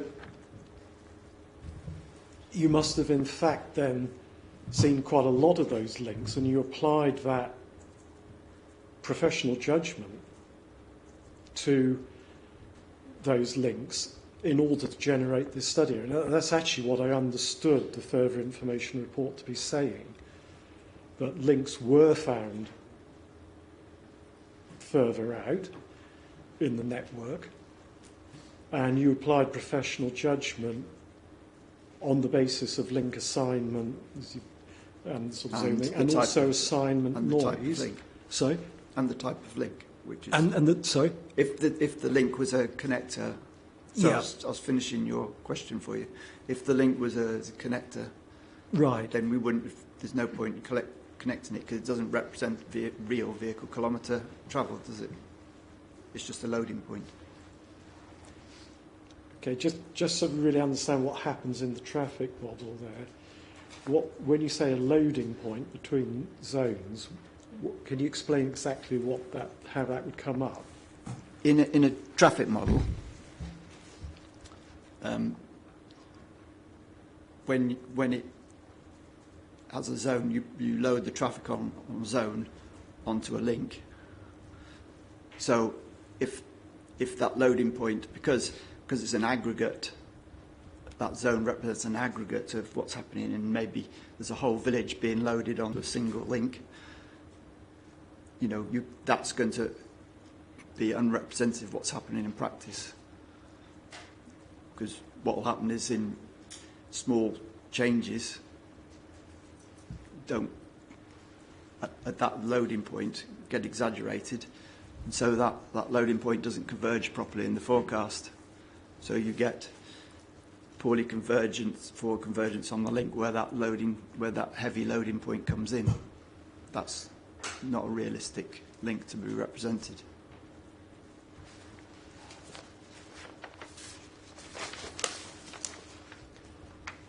And is that the same as assignment noise, or is that?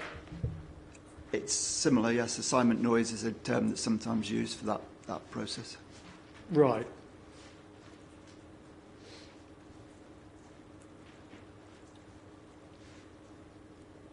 Were you getting links expressed? I mean, for example, this one leading up to the Forth Road Bridge, that is a major road. I can't remember exactly, but I believe that's probably it's an A road or a bit of motorway.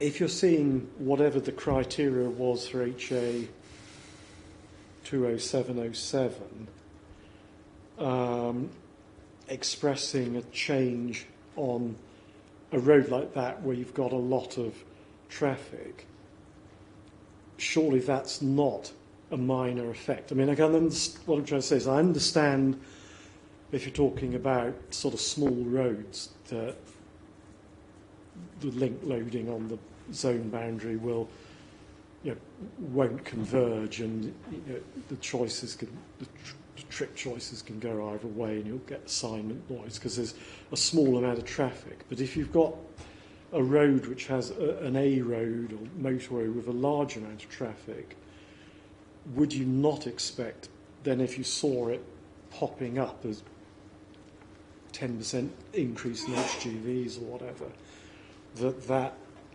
was more than just assignment noise? That would be some genuine effect. No, my first reaction would be that it's what you're referring to as assignment noise, because the convergence in the model on that link has been a bit poor for some reason. So my first reaction would be that it's what you've referred to assignment noise, and what I say is poor convergence in the forecasting model. Okay.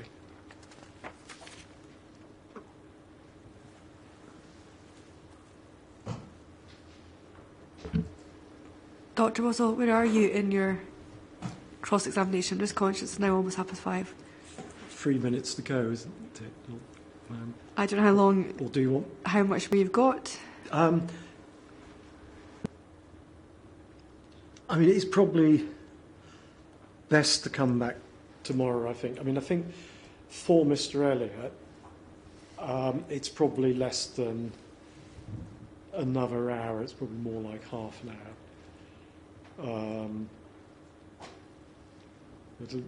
I mean, I don't think it's fair for Mr. Elliott to do another hour or even half an hour tonight, to be fair.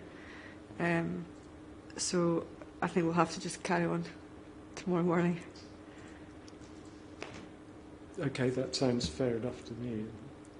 I would remind people tomorrow's Friday. Yeah, and I know. We've still got 3 witnesses to go for the promoter. Yeah. And I don't think we're going to get through them all tomorrow. I'd be very surprised if we got through them all tomorrow. No. I agree. I mean, I know I'm one of the sort of problems in terms of where to do the climate evidence. I mean, I think that it sounds like that I have got quite a lot of, now questioning for Mr. Hodgkiss because of what happened earlier. So I think we'll probably get through that tomorrow. And I think, it's quite possible that the climate will be into next week, and we, to think about how to schedule that. I mean, if that's the case, we're really running short of time. So? If that is the case, we are running short of time to get through all of your witnesses too by next Thursday. Yeah. With the commitments already to other parties on Tuesday and Wednesday. And I don't want to constrain people's evidence because that's what the process is for. But I would encourage people to focus on the questions that you want to ask. I don't need to hear all the submissions. You'll have your chance to give your evidence, and keep it focused for the witnesses tomorrow. And then we'll have to check where we are tomorrow. I think we need to get to the room slightly earlier tomorrow because it's set up for, I think, weekend things, which will also be a constraint. And we'll have to seriously think about how we fit this in next week. And I'm not sure at this point in time we can fit it in next week, to be honest. Can I just ask, is there possibility to, after you've had the sessions 2, 3 and 4, to do sort of climate after that? Because, I mean, maybe that would be better than trying to cram everything in.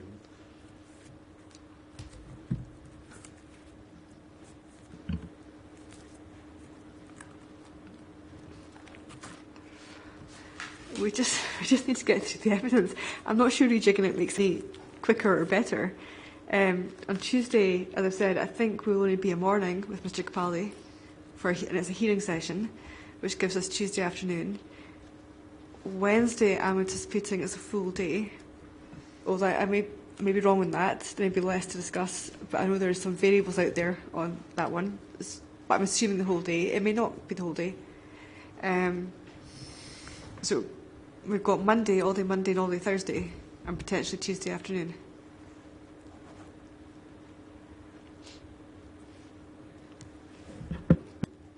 So Monday, Tuesday afternoon and Thursday. And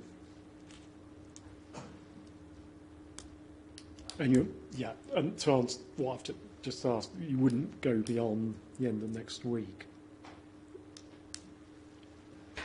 Ideally not, but if there's still parties who haven't given evidence, then I need to hear that evidence. But ideally, no, we would finish on Thursday.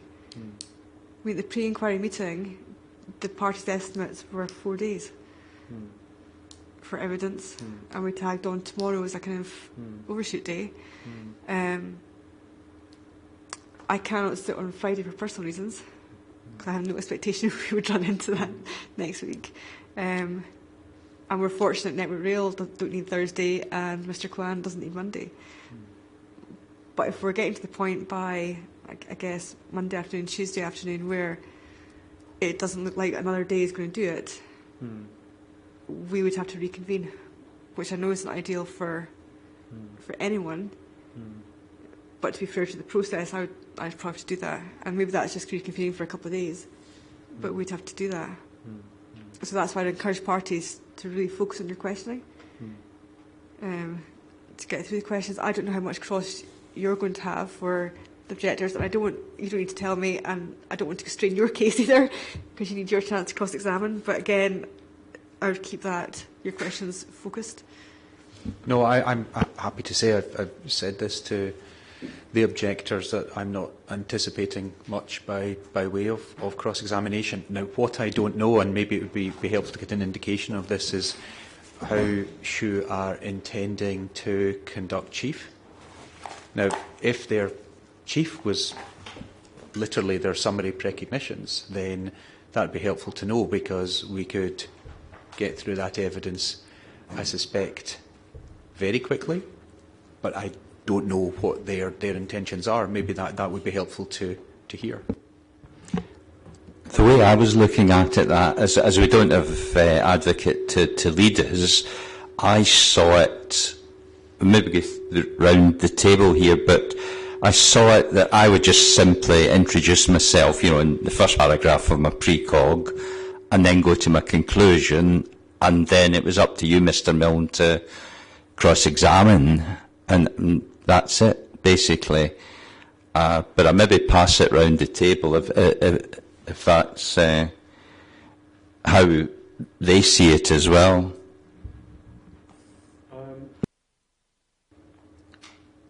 I didn't quite catch what you said, actually, but what I could say... Simply that I don't see an introduction with any... I'm talking about my own precognition. I'll simply sit there and say who I am and then go to my conclusion, and then it's up to Mr. Milne to ask me questions, and I don't really see where, because we don't have an advocate, where there's any comeback. That's it. It's contained in that box there. And as for questioning Miss Scott and Mr. Hodgkiss, my questions are at a very basic level. I don't think it would be more than 20 minutes on each of them, each of them 40 minutes or something, or 45 minutes.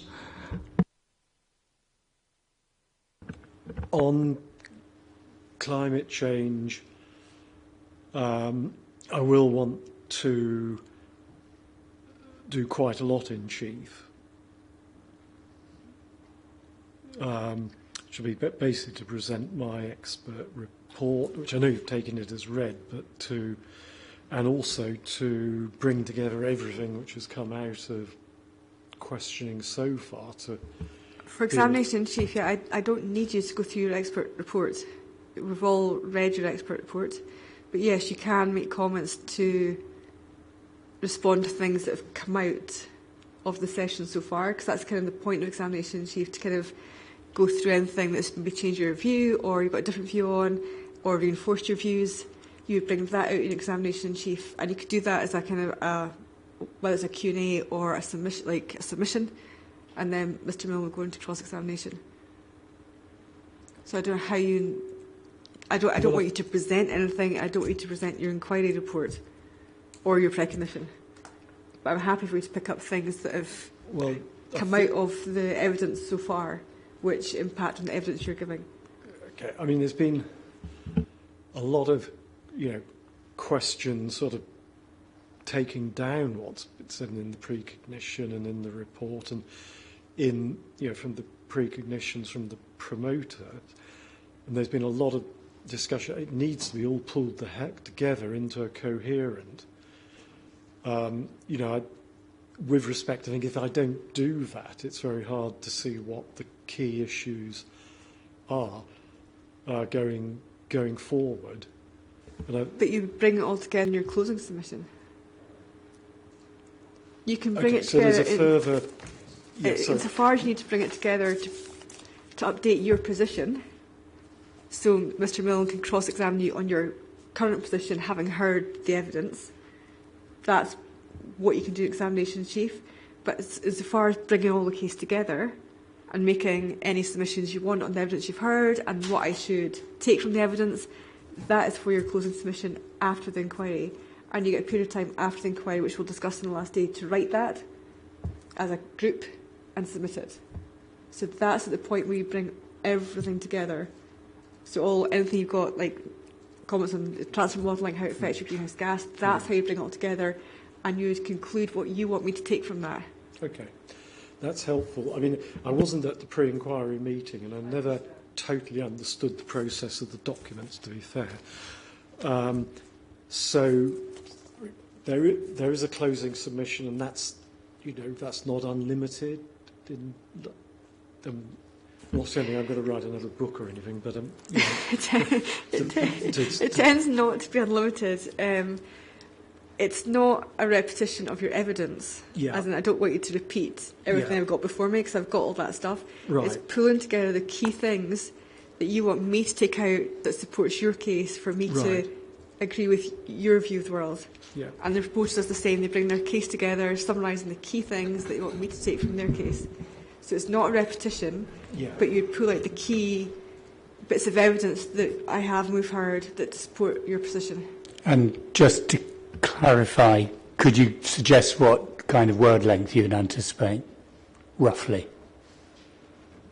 It's a bit of how long is a piece of string, to be honest. I mean, it could be anything from it could be anything from a few pages to, like, it could be 4 or 5 pages, it could be 20 pages. I'm not expecting 100 pages, to be honest. Yeah, but even knowing that, that's helpful. Yeah, Thanks. but Yeah. it's a pulling together the key points. I'm not saying in a summary way, but you don't need to set down all the evidence, because you could just cross-refer to documents or page numbers, because I've got all the evidence. I don't need something that An executive summary. Again. If that makes it any easier. Yeah, I mean, I do feel those areas where my evidence has been contested, and I need to lay out at the sort of before the inquiry mode, if you like, documents, and that's what would normally be done in evidence in chief, and the promoter has had the opportunity to do that. For example, Mr. Elliott was interviewed in chief or examined in chief for sort of half a day, and there's certainly areas in the climate change evidence which I think are at the moment unresolved. It's even not clear exactly what the evidence is, and that does need to be sort of put in front of the inquiry at the evidence level.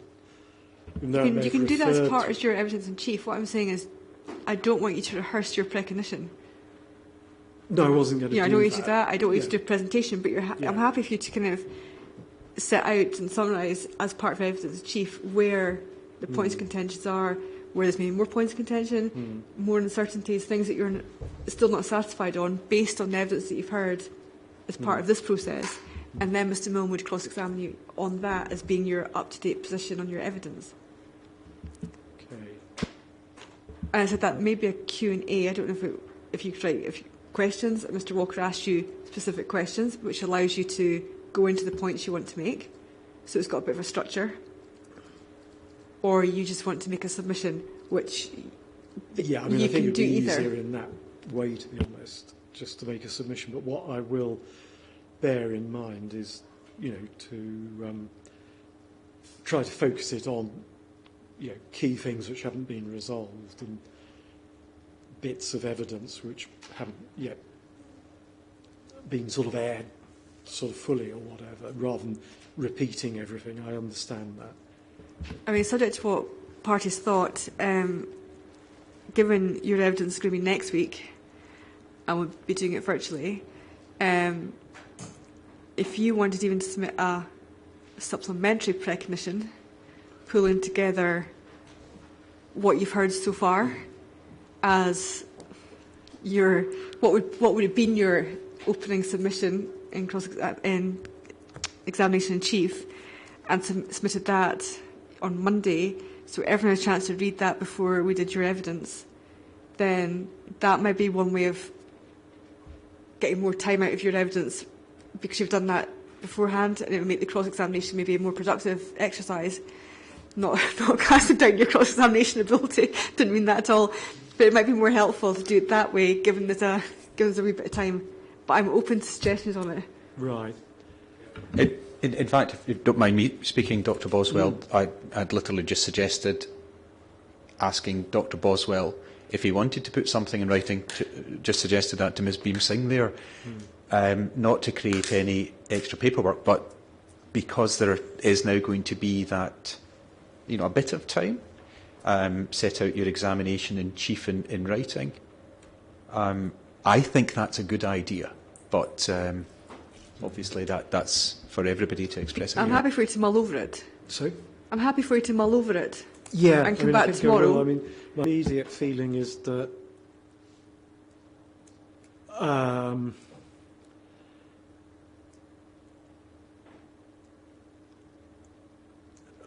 sort of a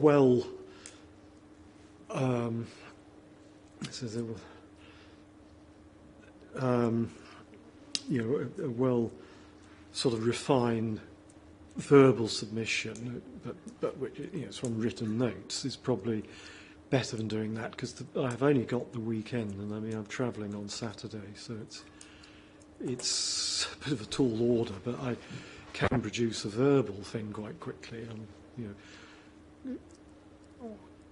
I'll just caveat that we do have limited time next week. So we do have limited time next week. So I'm going to caveat that by, you can take that approach, but we do have limited time, and if we don't get it done by Thursday, we will have to reconvene. if we don't get it done by Thursday, we would have to reconvene. Yeah. Which I don't think is necessarily beneficial for anyone, including me, because it makes the evidence quite disjointed. So I'm just putting that out there. We need to keep that in our heads. Okay, no, thank you, ma'am. I'll try and reflect all that. Okay.